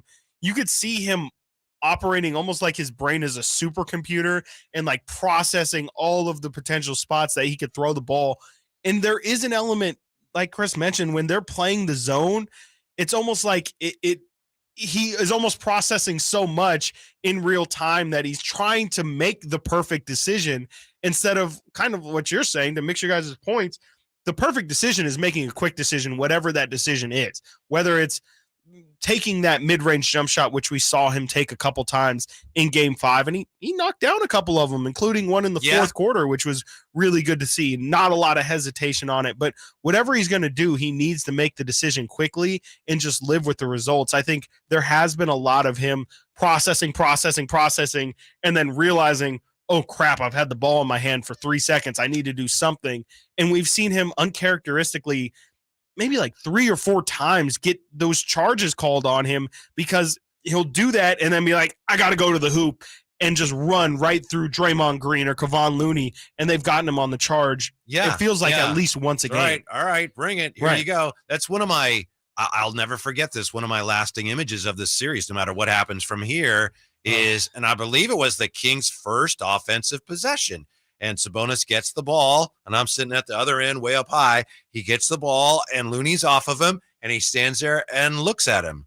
And it just for a second, everything stopped for just a second. It's like, oh, well, that's not supposed to happen. Yeah. And that's been one of the key factors to the whole series. And you go back to that game one, remember how much success the Kings had with the Fox and one, Fox and one. Right. Yeah. And then I think last game they tried to run it and it was terrible. Yeah. So some of these things that the Kings have had early success with at this point, the Warriors have caught on to that. Right. So is Alex Len one of those things? Is it time to move on? And that's not that he's playing badly, but is that a kind of a change up that the Warriors now, all right, we know what's coming. They've adjusted to that. Is that where this is? Yeah, it definitely, I mean, that's how playoff progressions happen, right? Like throughout the playoffs and throughout a series, you're going to learn things, and things are going to work early in the series that don't work at all later because they have film on it. Not only do they have film on you doing it against some random team, they have film on you doing it against them in their system and knowing exactly, okay, well, when they bring in Alex Len, this is what they traditionally like to do. Within our system, this is how we can exploit those things and make him pretty much useless for them. That's how series go, and we're seeing that from Golden State. And also, they're the champs. Like they've done this so many times that they know all the adjustments to make at this point. Again, like they keep, there's a reason. Again, this isn't just like they're playing the Nuggets or the Memphis Grizzlies, a team that has been in the playoffs a couple times, never found real success, but it's just been in the situation. We're talking about guys that have figured it out almost every time they have been in the playoffs. This is what they do. To them, this is the real season. They're just so accustomed to changing on the fly what they do and exploiting other teams' weaknesses. It's a really tough. It's almost unfair. I think we haven't. Maybe when we're done with this series, however it goes, we can talk more about the big picture of it. But the Kings got a very, very unfortunate draw for their first ever postseason series. They're going against a team that is just, this is what they do. And the Sacramento Kings are in this position for the first time as a group. It's almost an impossible task to try and overcome what that they're faced with right now. But they've done a great job of it so far. They haven't been blown out completely. Game 3 was a 17-point game, but they haven't been ran off the court by the defending champions at any point in this series. And to me, that's a massive accomplishment. I'm not here to give out moral victories, but I say all that to say, I think the Kings are still in a position, even though Golden State has figured out a lot of the things that they tried to disrupt them, they're still in a good enough position where they have a couple adjustments themselves that they can still make. And hopefully that can be, the thing that turns it in their favor. Domantas Sabonis needs to learn from what Draymond Green did early in the series. The Kings, and they're not the first team that's tried this, they didn't guard Draymond Green. Like, all right, we're not going to defend you. You're not an offensive threat. Draymond Green recognized that. Game 3 started going to the basket more, or was it game 4? Started going to the basket more. Missed a lot of shots, but still missed some layups. Recognized what opportunities were there, practiced his offense in game 5. Was like, wow. So Sabonis, and hopefully he's done this. Everyone here, Jerry, I think you, Carmichael, Dave, not to link you. I was Carmichael, like, I don't want to, all of a sudden don't want to be in this YouTube group. Chat. Everybody's, hey, he's got to, if they give Sabonis that 15-footer, he's got to take it. Well, hopefully he's been working on that. And that's one of the solutions tonight. So how are you going to adjust? What's your counter adjustment? If they give you that, then nothing else is working, especially if no one else is making shots. You got to take that. Yeah. And hopefully he's been working on that. I'm going to ask you to rub your crystal ball real quick.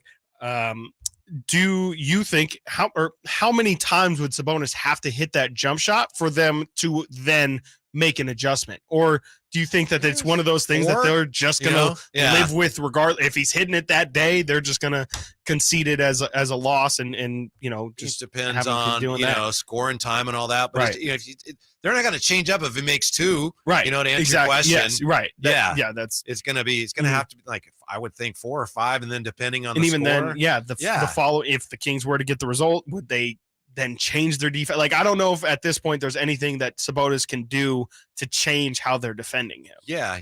And if the offense isn't clicking, but he's making shots, even if he's making a lot, the Warriors are going to be, we're fine with that. You're taking yeah. jump shots. That's all you guys got. Right. We're good with that. It's kind of the same thing as but them. hopefully that opens up everything else. Right. Exactly. That's the hope, is that Sabonis shooting could then they hyper focus on him and open up the other guys. Coming up here, Game 6 Klay. Is that a thing?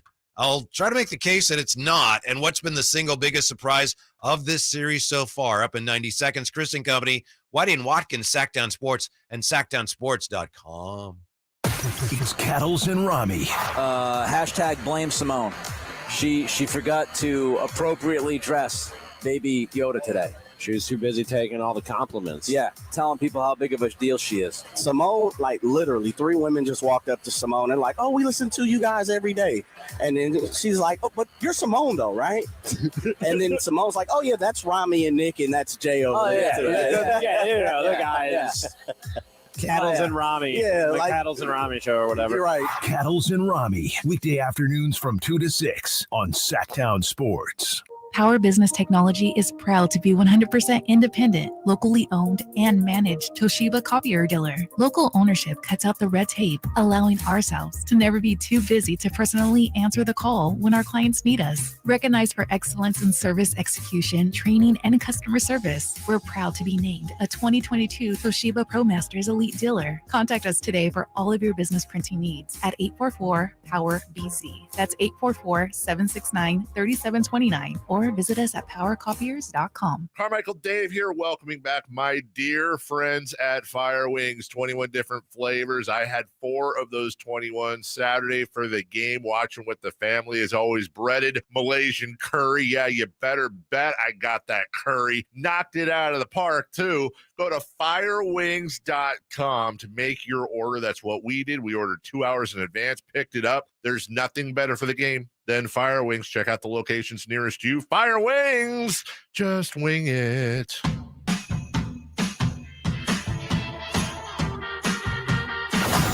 Live and local, it's Chris and Company with Chris Watkins on Sactown Sports. I'm trying to talk myself into the notion that Game 6 play is not a thing anymore. Yeah, I'm right there with you in terms of trying. I'm trying because Game 6 tonight, and Klay often has a little extra something for the Kings anyway. Since true. And it's different regime and everything, but they decided not to draft him because they technically they drafted Bismack Biyombo, but they drafted him as part of a deal that brought in, which would have been a better trade, which would have been a better pick. Bismack's still playing. Yeah, he's still kicking. Jimmer Fredette. Yeah. But anyway, James. He's due to have a bad Game 6. Klay? Yeah, he's due. He had a bad Game 6 last year in the finals. He had 12 points. He was 5 or 20. Yeah. But last year there was a Game 6 against Memphis. We had 30. 2019, he had 30 in the finals. And anyway, for his career, Game 6 Klay, what do we got here, Chris? He averages 20 points a game? Yeah. But since that infamous OKC game, he's averaged 26 a game on 50% from 3. Even including last year's clunker? Including last year's clunker. Before last year's clunker, he was 28 points per game on 52%. Yeah, and of course, the famous game against OKC, he had 41 points and he earned it. Season. I will say he earned that nickname. 11 of 18 game. threes. After that game, I mean, that OKC performance was a classic. If I'm not mistaken, you can correct me here. That was a situation where Golden State had lost Game 5, correct? They lost Game 5, needed Klay. They were facing in Game 6, and then needed. I don't know what they did in Game 7, but they also won. They won at home. They but won it was 6 a close and game. 7. Yeah. And they probably would have lost that game, but Westbrook, believe it or not, made some critical errors with the basketball down the stretch. How about this? I'll see your Game 6 Klay, and hopefully we'll get to experience Game 7 Herder. Now, I've heard a lot about Game 6 Klay, but Game 7 Herder. Game 7 Herder. Oh, Game 7 Herder. For those who haven't seen it, you should take a look at Kevin Huerter's performance. It's became now known as the game that ended Ben Simmons' career. It was his final game with the Philadelphia 76ers, and there's the infamous past layup attempt that he had in that game. That was the game. Afterwards, they asked Doc, hey, can you win with Ben Simmons as your point guard? He goes, I don't know. That was my favorite quote before the CJ Stroud one. Even if you're going to trade the guy, you go, oh, yeah, definitely. But, I don't know. That's a good question. I don't know is not a great answer for can this guy be your point guard? Yeah, like you could just give some coach speak there. Say, well, you know, I know Ben had a tough game, but we wouldn't be here without him. And, you know, at the very least, you know, this is not a time to point fingers. Or that. Instead, just like, well, we'll have to reevaluate the entire roster at the end of the season. But don't say, yeah, you know, I was wondering the same thing myself, buddy. That was definitely not the route to go. But yes, that is what Kevin Huerter is known for in his Game 7 performance. Obviously, he was on the Atlanta Hawks at that time. Had a lesser role, I would say, than he has now in Sacramento. But Kevin Huerter in that Game 7, 27 points and hit 50% from three. So I will take your Game 6 Do you play. have how many he shot? I do not, but I can try and find no that. big deal. I'm sorry. I should. No, you're good. So the Kings need to win tonight to get to Game 7 Huerter. Exactly. Which makes it tough because we're going to need some form of a Game 6 somebody.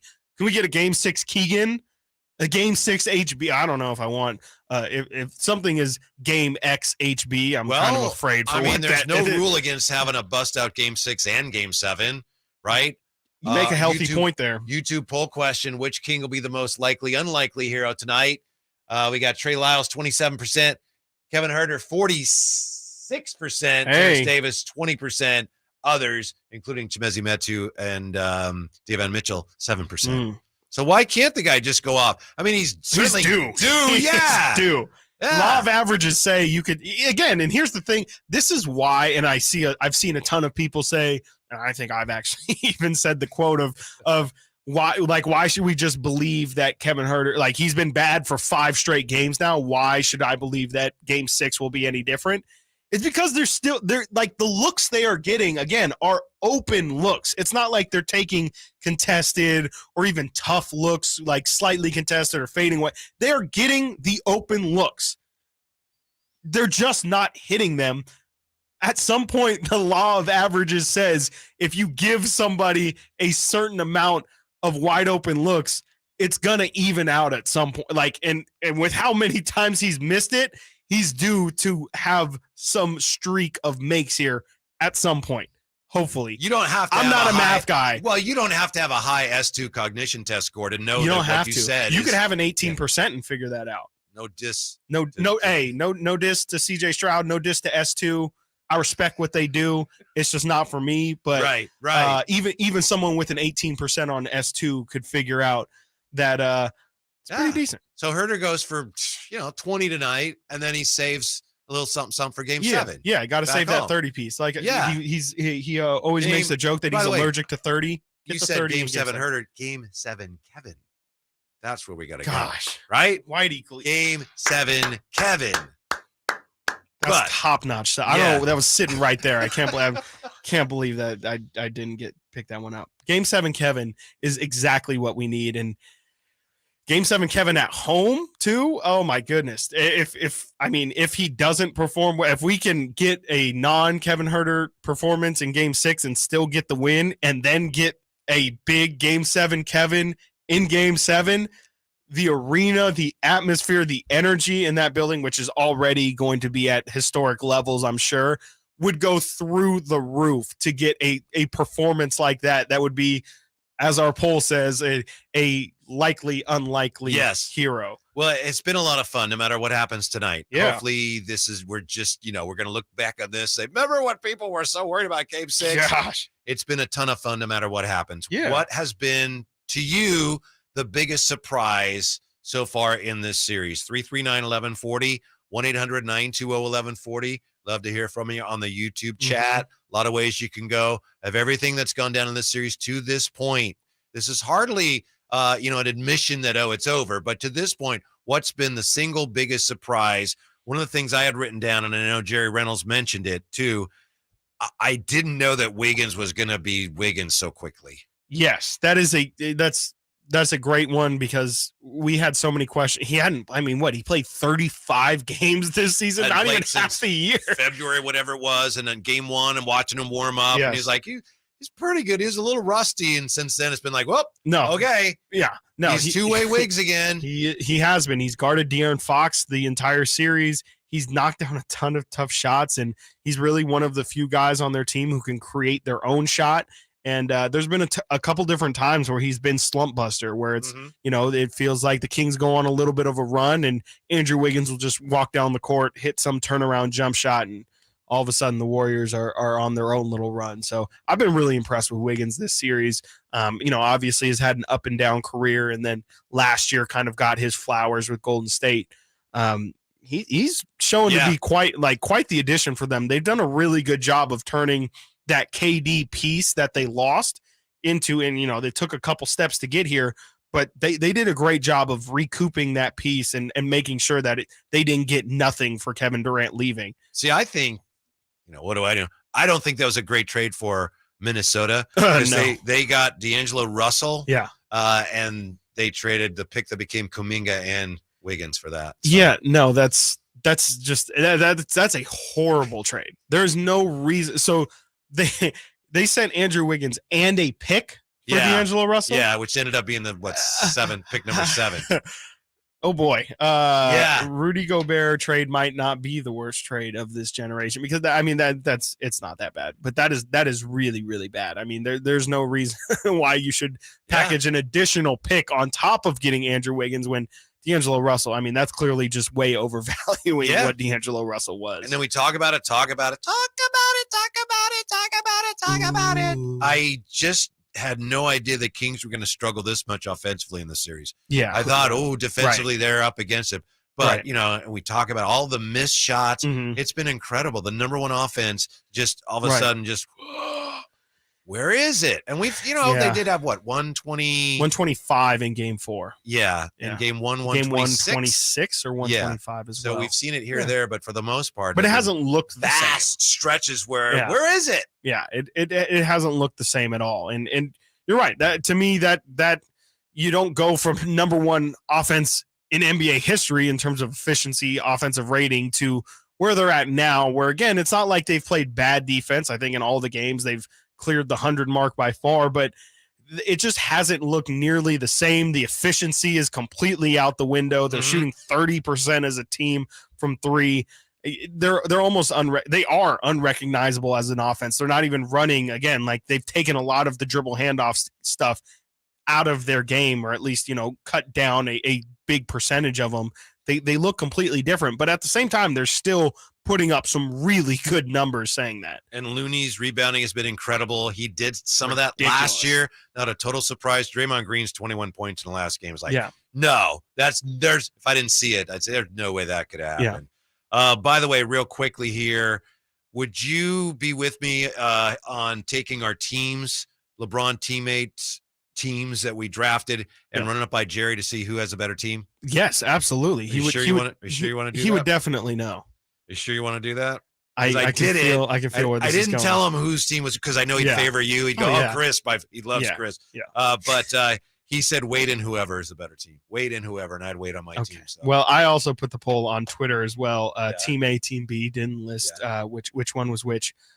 Team B, which was your team, 70% of the votes. So, I think the Melo pick really killed you. Yeah. Well, there wasn't a lot of options. And so I wanted, me and Whitey had to have the discussion. With the last pick. That was a very good pick. That was a very heady pick. I maybe should have gone with Shane Battier or something. I was trying to go namesake. I knew that this was also, that would have been a good pick. I don't think people understand how good Carlos Boozer was at that time. Almost criminally underrated. He was a young guy at that time. Yeah. Man, you paint your head one time. I know, and man. Everyone God. just loses it. Jeez, all of a sudden you lose all respect because you got little ant legs on your hair. I don't know. I mean, the day one, we had the poll, and I believe the question was, I can't even remember what the question was, but you had a suggestion. Your suggestion got wiped. Yes, I know exactly what it was, because we're actually going to bring it back right now. Wow. Yeah. And that's called the plug, ladies. Question was, which King has the most to prove? We asked it before game 1. We ask it again before game 6. Coming up, Chris and Company, Whitey and Watkins, Sactown Sports. Are you ready to hear this on Sactown Sports? Hand off McCaffrey. Touchdown! San Francisco! Or how about this? Feel super, baby! The champions, and they're looking for number 6. Catch every Niners game during the 2023 season On your home for the 49ers. Sactown Sports. Sacramento weather is brought to you by Valley Strong Credit Union. I'm Tamara Berg in the KCRA 3 Weather Center. Your Friday forecast looks great. It's going to be warm, though. Expect afternoon highs to climb to the lower to mid-90s, close to record heights, with overnight lows in the low 60s. Get the latest forecast on the KCRA 3 News and the KCRA 3 app. At Valley Strong Credit Union, we know that local businesses are the backbone of the Central Valley. Valley businesses deserve Valley support for payroll, credit, capital, and everything in between. Learn about all the benefits of being a business banking member at valleystrong.com. I'm Ken Korak with your Green and Gold Report, brought to you by Xfinity 10G, the next generation network. Well, the A's have a great story in pitcher Mason Miller. Diagnosed with juvenile diabetes in 2018, he got bigger and stronger, and by the time he made his big league debut on the last homestand against the Cubs, after only 28 2/3 innings in the minor leagues, he threw 15 pitches at 100 miles an hour or faster, topping out at 102.5. Now batting, Xfinity Internet. It's made to do anything, so you can do anything. Supercharge your home with incredibly fast and powerful supersonic Wi-Fi.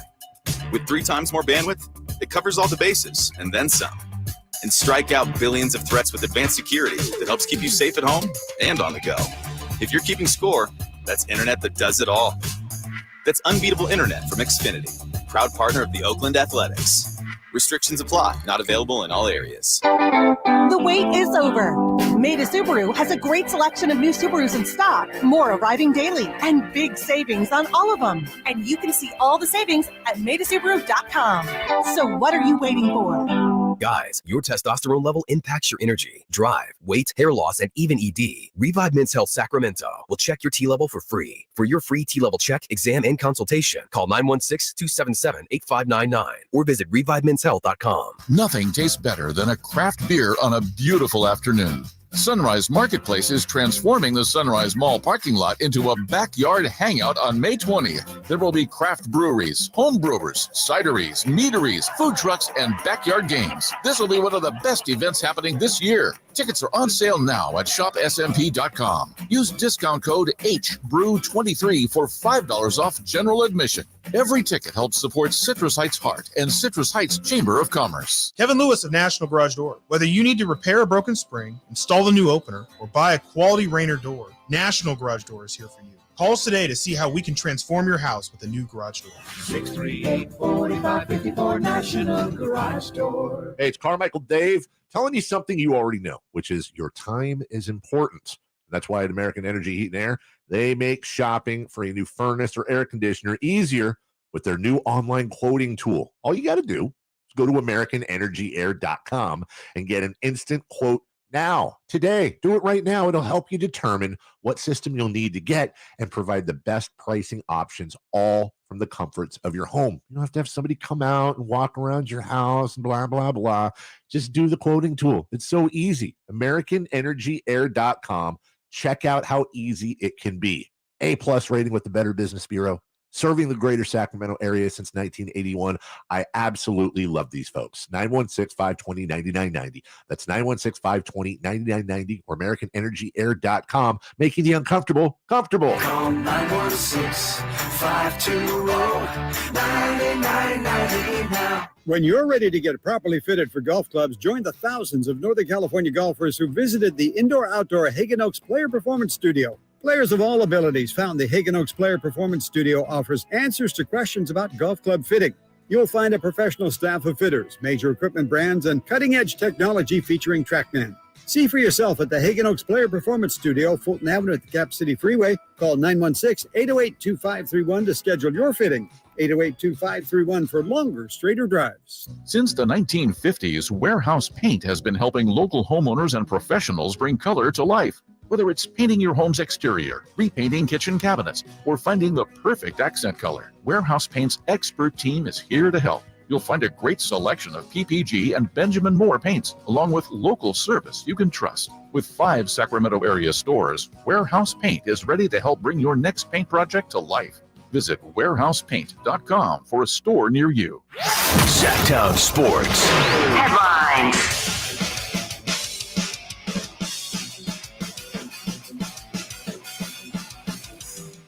Chris Verlad with your Sactown Sports headlines. Today, it is win or go home for the Sacramento Kings. The Kings are looking for their first road game win of the series in order to force a Game 7 in Sac on Sunday. For more on today's game, check out our Kings insider Frankie Cardicelli's preview on SactownSports.com. We will have you completely covered today in San Francisco, starting with game night with Scott Marsh and the high flyer Henry Turner at 3:30, and tip-off scheduled for 5, right here on Sactown Sports. There is one other NBA game today, and that is Game 6 for the Memphis Grizzlies and the Los Angeles Lakers. Lakers currently lead 3-2 with a chance to close out at home. The winner of this series will go on to face the winner between the Kings and the Warriors. It is 1:30, Capital Casino, conveniently located on 411 North 16th Street in downtown Sacramento. Those are your headlines. Now let's get back to Chris and company with Whitey and Watkins. Are you ready, Chris Watkins, to play Country Star or not? No, I'm not ready. Are you ready? To play that game. I have a list of country stars. Oh, boy. Will be performing at KNCI Country in the Park. Okay. Head to SactownSports.com right now, where you can buy your tickets for KNCI's Jiffy Lube Country in the Park, May 5th and 6th, Cal Expo Grandstands. I'm going to name you a list of country artists who will be performing there. Okay. One name will be one that is not an artist who will be performing there. Gotcha. Good thing I know the Country in the Park lineup head to toe. Chris Young, Lady A, Justin Moore, Brett Eldridge, Craig Morton, Joe Nichols, Maddie and Tay. Craig Morton. Craig Please. Morton is correct. Come on. Yeah. Come on. You know who Craig Morton is? I believe he doesn't he have a spot on this. No, That's Tom Morton. Tom Morton. Close enough. Check that out from. Oh, you're thinking of the great Morton family of Hagen Oaks. Yes, there you No, go. Craig Morton was the quarterback for the Denver Broncos in the Super Bowl against the Cowboys in '77. Shout out that guy. Well done. You got it. Oh, I know. Yeah, yeah. Like I said, I mean, I know the Country in the Park lineup head to toe, so that one obviously stuck out. I just have no. Congrats on. Did he win the Super Bowl? No, not that. Okay, No. well, no. Well, shout out that guy. Tickets start at just $45. Weekend passes just $80 are available on the SactownSports.com event page. Well done. You are the greatest player in the history of Country in the Park, star or not. Well, you know, no one has ever done better than you, and you've never lost. Never lost. It's only a fact, and you know, I'm proud to hold this title, and I'm gonna hold on to it. And I'm gonna be the defending champ until next year. And if you want to beat the champ, if you want to be the champ, you got to beat the champ. So if anyone wants to come test this Country in the Park knowledge, come see me May 5th and 6th. Yeah, I'm gonna have to find some. Maybe there's some other artists that aren't on here, or we'll see. Guess what? I'm gonna know them anyway. Really? Yeah. He's that good. Me and Coach Brown, we like to have country star conversations all the time. Good. Just a few moments ago, you alluded to a poll we ran, YouTube poll. Yeah. I think it was the first one you and I had. It was our very first poll. And you had an opinion that was like, oh, whatever. And I had an opinion, and I got destroyed in the poll. Absolutely. And I think it's a good time to revisit that with the Kings facing potentially elimination tonight. Which King has the most to prove tonight? Backing up to before the series started, I said Sabonis had the most to prove. Mm-hmm. Well, when you look at what's happened, it's a really good answer, wasn't it? It really was. It really was. And I think I said, I gave you your props at the time. People did not. But I said, you know, Whitey, you bring up a good point. You brought up a good point, and it's bared out. You know, it's not about who's being right. It's like the NFL draft. It's not about who's right. You're not trying to win that day.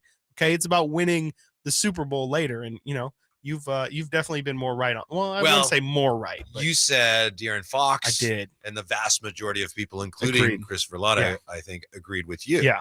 So tonight he has proven himself. Which King has the most? That is a check on the YouTube chat. All Kings have to improve tonight. One or two won't do. Manny Too Legit says Herder needs to show up tonight. Him and Domas letting things get to their heads. Sure. So Domas getting some mention. Herder, King with the most to prove. I will stick with my same answer because I still think there's something about being the best player on a team or one of the very best players, 1A, 1B with Fox. And when you're in the playoffs, there are expectations. Sometimes they're high. And Sabonis has to show that, you know what, I can lead my team. I'm not a guy, especially because in the past, his playoff track record at this point has not been scintillating. Maybe that's fair. Maybe it's unfair, but it's the reality of being a superstar or a star caliber player in the NBA playoffs.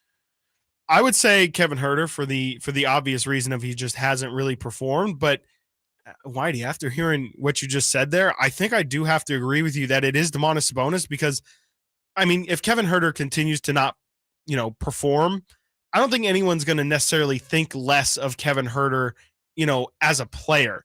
I think Domantas Sabonis, for better, for point. right or wrong, whether it's that's you should feel this way or not, if he continues to perform the way he has, which you look at the numbers, again, they're not bad numbers. It's more of an eye test thing. He just hasn't looked himself. He hasn't looked to be that star. He's been outplayed clearly by his counterpart. By Kevon Looney, Yeah. absolutely. If that continues, I think it's going to really hurt how people view him moving forward. I think people are going to be a lot more hesitant to accept the fact that regardless of what he does during the regular season, people are always going to say, but can he do it in the play? Oh, yeah, he does this in the regular season, but he's not a winner. I don't know if you can win with him on your team, if he's going to be – those questions are going to be risen if he continues to play. If he doesn't have a Domantas Sabonis, signature game at some point here very soon, I think those questions are going to be with him at the least for the next year. You guys know, until last year,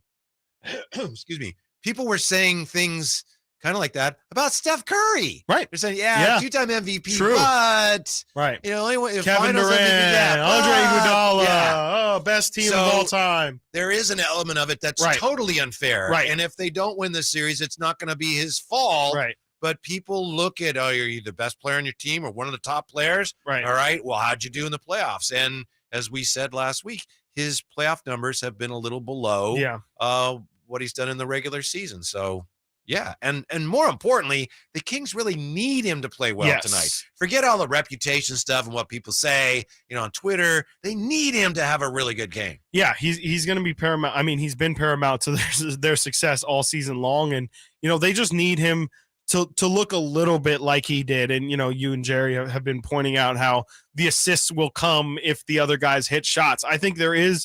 And Jerry pointed that out first. I stole that from him. Yes. But you've been steal everything. You've cited your sources every time. Great. But I think, other guys going off, Kevin Huerter having a good game, Harrison Barnes having a good game, that all helps Domantas Sabonis as well, because there's still so much attention being put on Sabonis from the Warriors defense that, it would be nice if somebody else besides De'Aaron Fox, if they had to key in on somebody else instead of really focusing in on how Sabonis is doing.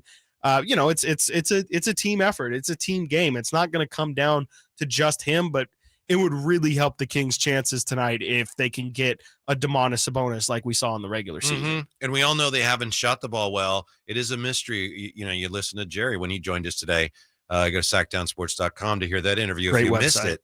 Yeah. Hey, I mean, even Jerry saying, Keegan Murray shot the ball well. You got to get him more shots. Right.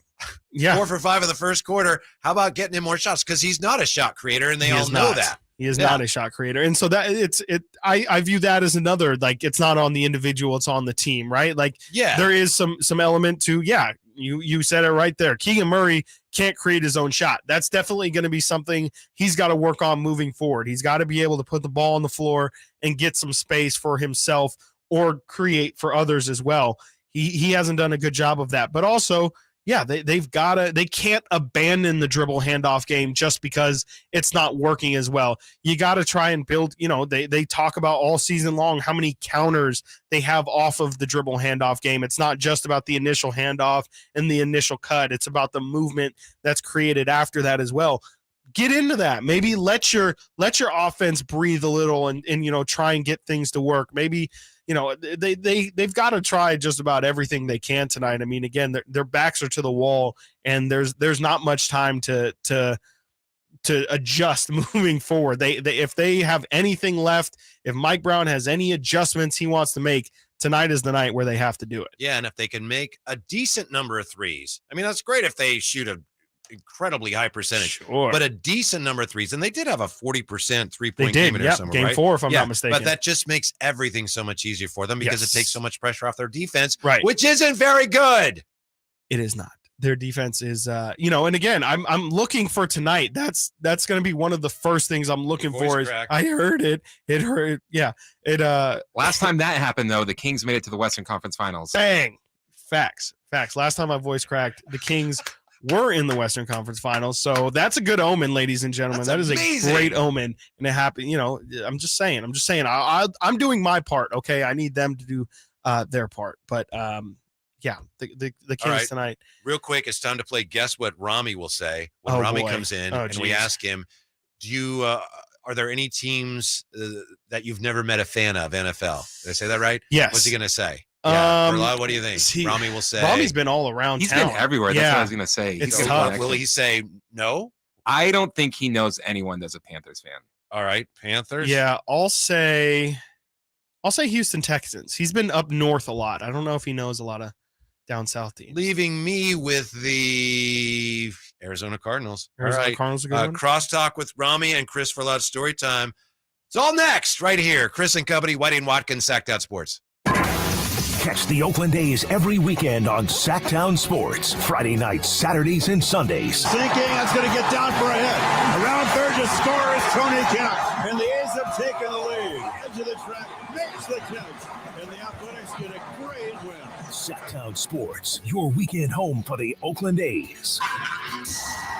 Sactown Sports coverage of the Oakland A's is brought to you by Xfinity 10G, the next generation network. I'm Howard Mackler, founder of Innovation Refunds. You've heard me talking about the payroll tax refund for months. If you own a business, even if you've asked your CPA about this, you owe it to yourself to take another look. We provide a licensed and insured tax attorney who evaluates your company at my expense to determine eligibility. Businesses of all types can qualify, so go to getrefunds.com to potentially get a payroll tax refund of up to $26,000 per employee. Download the Innovation Refunds app or go to getrefunds.com, getrefunds.com. Whether you own a local business or a global one, you know that these days, generating growth is a challenge. By teaming with Bank of America, you'll not just stay ahead of the curve, you'll move it. With access to experts, award-winning insights, and business solutions so powerful, you'll make every move matter, locally and globally. Visit bankofamerica.com/banking for business to learn more. What would you like the power to do? Copyright 2023 Bank of America, N.A. Progressive presents Precious Moments. Yeah, I caught my first fish, Dad! Great job, buddy. He's a beauty. Thanks for taking me fishing. Love you, Dad. I love you too, son. The exchange you just heard didn't actually happen, but it could. Bundle your home and other vehicles with Progressive, and you could use the savings to make sure the boat's always ready for those magical father-son moments. Who knows, maybe someday he'll actually like fishing. So keep the dream alive and the savings coming with Progressive. Progressive Casualty Insurance Company, affiliates, and other insurers. At Elk Grove Honda, we'd like to help you purchase your next new Honda. Right now at Elk Grove Honda, new Hondas are arriving on a regular basis, including the newly designed CR-V, new design Accords, exciting Civics, and much more. And Elk Grove Honda's pre-owned inventory offers choices there as well. So give Elk Grove Honda a chance to show you the new or pre-owned Honda you're looking for. We are Elk Grove Honda in the Elk Grove Auto Mall, Highway 99 at Elk Grove Boulevard, or visit us at elkgrovehonda.com. I gotta get an Elk Grove Honda. ACR Solar and Home Services is here to help you, just like they helped me. Jason Ross here, and ACR did a great job for my family, bringing their impeccable reputation and great workmanship to keep my family covered with a brand new roof. Now we're comfortable and dry during Sacramento's rainy season, knowing our home's structural integrity is protected. Our value is increased, and the home itself, well, it's looking and functioning at its best. The proof, it's in our roof. Now, you could get this same quality experience with ACR Solar and Home Services. Just go to acrsolar.com now to sign up for a free estimate and see all that they have to offer, not only to protect your home and family during the cold and wet Sacramento weather, but also including premium made in the USA solar electric systems. That's acrsolar.com. ACR Solar and Home Services is bringing us all the highest quality, highest value, and integrity since 1979. Go to acrsolar.com. That's acrsolar.com. Hey, Sacramento, while you're watching the playoffs, don't get stuck on the bench in a warm house. Fox Family Heating and Air can get you cooling fast with most parts backed by a lifetime warranty. Fox Family Heating and Air.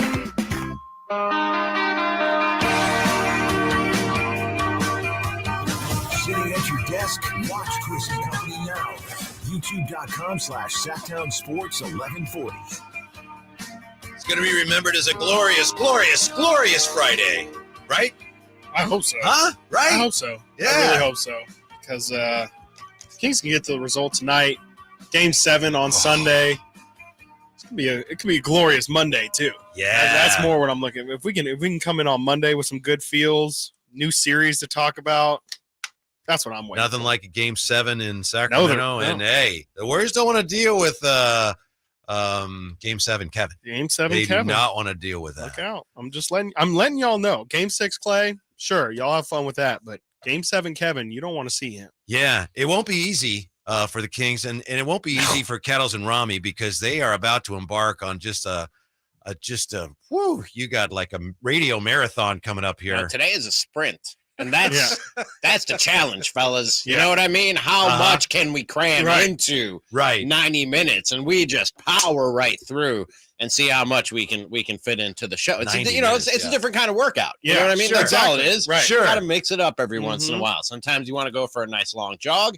Sometimes you got to get those sprints 100% in. the entire time. You got to get the hundreds in. You know what I mean? Don't you think like 5 o'clock, San Francisco, that place is going to be dead. It'll be like playing a library. No, but it's I don't even know if there'll be anybody there. No, that tonight should be pretty electric in San Francisco. Early on, though, it may be a little, less electric than you'd think. Bay Area traffic. Early. Yeah. I will say, that is true. By the looks of our building, I think everyone here went to San Francisco. I swear. They left yesterday. I pulled into the parking lot. I was like, is this Saturday? I thought the same thing this morning. Am I not supposed to work today? I literally thought the same thing this morning. There's like 6 cars out there. No, there's probably less now, actually. Yeah. 4 of them are in this room I think right now. I actually saw tumbleweed go through our parking lot. Just saw vulture circling. You know what I mean? There's nothing. There's nobody here. Nobody. Rami, we're going to play for the first time. Hopefully, you'll allow it because you're kind of pivotal to all this. What will Rami say? I love it. Before you came on, when you were in the green room. Yes. We all guessed what your response to a question would be. And the question was, and this occurred to me last night watching the draft. So the question for you will be, how do we phrase it? Are there any NFL teams that have fans that you've never met? For example, is there, like, I'll just use a basketball one as an example. Have you ever met a fan of the Chicago Bulls? Well, sure you have, but there may be an NFL team that you could say, I've never met a fan of this NFL team. We all took guesses what your response will be. Christopher Laud guessing the Panthers. Chris Watkins guessing Houston Texans. Can I only give one answer? No, because there's, there should be a handful. Let me pull up the NFL team. Yes, I always go logos. I went with the logos real quick. I went with the Arizona Cardinals. Have I ever met an Arizona Cardinal? I've never met an Arizona Cardinal. Actually, you know what? I have to take that back because I used to go. First time we played the game, and you're going to treat me like that. Well, no, here's the thing. I went to Arizona for spring training every year for like 5 years. So while I don't know any personally, I would imagine spending a week. 5 years if you cannot give a name of an exact person, okay. So you're asking me if I know or if I've met, because if you know, that is okay. Because I could guarantee I've met a Cardinals fan if I've spent collectively over a month in Phoenix, Arizona. I was literally staying a block away from the stadium. Well, you have to, I think we all agree. Yes, we all say yes. So and so is a fan of that. Okay, I've never known one personally. So I'm in. Okay, all right. You're in. Let's see. I know I work with a Patriots fan, so that's out. That's out. I have known Baltimore. I've never known I don't think I've ever known a Ravens fan. I don't think my nephew, for some reason, is a Steelers fan, which there's a lot of Steelers fans. Disappointing. Yeah, he's a disappointment somewhere. No, I'm kidding. I love you. Got an academic scholarship. I'm saying it's a disappointment. That's not right of me. Bad uncle. I've met a Browns fan. I don't know why they're a Browns fan. Random. Yeah. I think I've known a Jacksonville fan. Yeah. Never met a Tennessee fan. Oh, that's never happened. All right. I worked with a Colts fan for a long time. Are there Texans fans? Is that a thing? That's what I said. Are there such thing as Texans fans? I think of Texans fans the same way I think of anybody who watches the XFL or the USFL. I'm like, I don't know who you. I don't think you're real. I don't think you're a real person. You know what I mean? Are there Texans fans out there? Is that a point for Chris? It is. Yeah, I said the Texans. All right. I would say so. All right. Kansas City, no. No Chiefs fans, really? No. Chargers, no. I've met plenty of Raiders fans, especially since moving out here. Broncos, no. Philly, Really? no. Broncos, wow. No, Here, never. there's a large Broncos, of Broncos yeah. Really? fans here. Around here? Yeah. Have not noticed. Also, I don't talk to people. I've met a Dallas fan, unfortunately. Yeah. You know, You only know one Dallas You fan? know who grew up a Dallas fan, and I worked with him for many years. You probably associate him with the Packers as Leroy Butler. Oh, okay. The Hall of Fame safety. So I guess I can say I've met a Cowboy. He grew up a Cowboys fan, then got See, if drafted you by remember the too, Packers. I said that Rami would bring up Leroy Butler. Conveniently name drops. Got to name drop every once in a while. I think that about covers it as far as the teams. Right. But what about his guest, the Carolina Panthers? Yeah, I said I've never met a Panther. Never met a Panther. Okay, all right, so we all get a point. Oh, nice. Has anybody ever met a Texans fan? No. Well, why would you? It's like being a Clippers fan. Like, I mean, the Dallas Cowboys are if you live in Tech, and Houston's obviously a newer team too. Right. Like, why would you be? They're not going to admit it anyway. Big David Carr guy. Like, I have a feeling if they brought back the Oilers. Then there would be a lot more fans. Those of that uniforms team, for sure. Nobody's a Texans fan. No. Get out of here. No. I've never met one. No. Jim Nance is, but is he actually? Yeah, I believe he is. Yeah. I know he's from Houston, right? Because I know he supports Houston college basketball. So. Yeah, you just. I mean, if you're not if you don't live in Houston, there's just no. There's way, no reason. There's just There's no no upside to that it. you're a Texans fan. There's just no way. No way. No, the rest of Texas and anybody else in America who's a fan of a Texan football team would be the Dallas Cowboys. I imagine. That's exactly what I would figure. Yeah. All right. And So we're all it's played winners out. today. Yeah, I don't think any of us have. We're been all Texans winners. fans. I've also never met anybody who watches the XFL or the USFL. Yeah, that's not a thing. Well, maybe you have. Supposedly, board op Kyle Ledbetter has an XFL fantasy team. I believe. I think that was Nate. Nate. Oh, okay, Nate. Okay, which maybe is more of a troll, but I know he actually does have an XFL fantasy team. There's no way. Get out of here. What are you telling me right now? I swear on everything. Nate swears that he has an XFL fantasy team. I don't know if he studied for that. I don't know. I'm gonna have to. You're gonna have to ask him about it because I've seen commercials. XFL's now in the their champion. I just their sold conference championship. an original XFL ball on eBay for I don't know $40 or something. Does it look like an ABA ball or something? Like It's is it like black, Black white, one and with blue? with the red stripes on it. Yeah. Missed that era. And I have a San Jose Demons mini helmet if anybody's interested. We are not. We definitely are not in San interested. Jose. I mean, they were originally going to be San Jose, but then they moved to Pac Bell Park at the time. That's right. You know your XFL history, my I friend. might have went to a game or two. Yeah. It's The the guy- only city in history to win an NBA championship and an XFL championship in the same year. It's Los Angeles with the. And those games were yeah. called by our very own Jason Ross. That's Really? right. Really? Yeah, that's right. Jason called XFL games? Yes, he did. For the Demons. Yeah. The Really? checks cash, good for Jason. Yeah, is what I would absolutely. say. Signed by Vince McMahon himself. Wow. What do you? And it's good that you're stretching out Yes. for this sprint. What do you have coming up? Just how you feeling?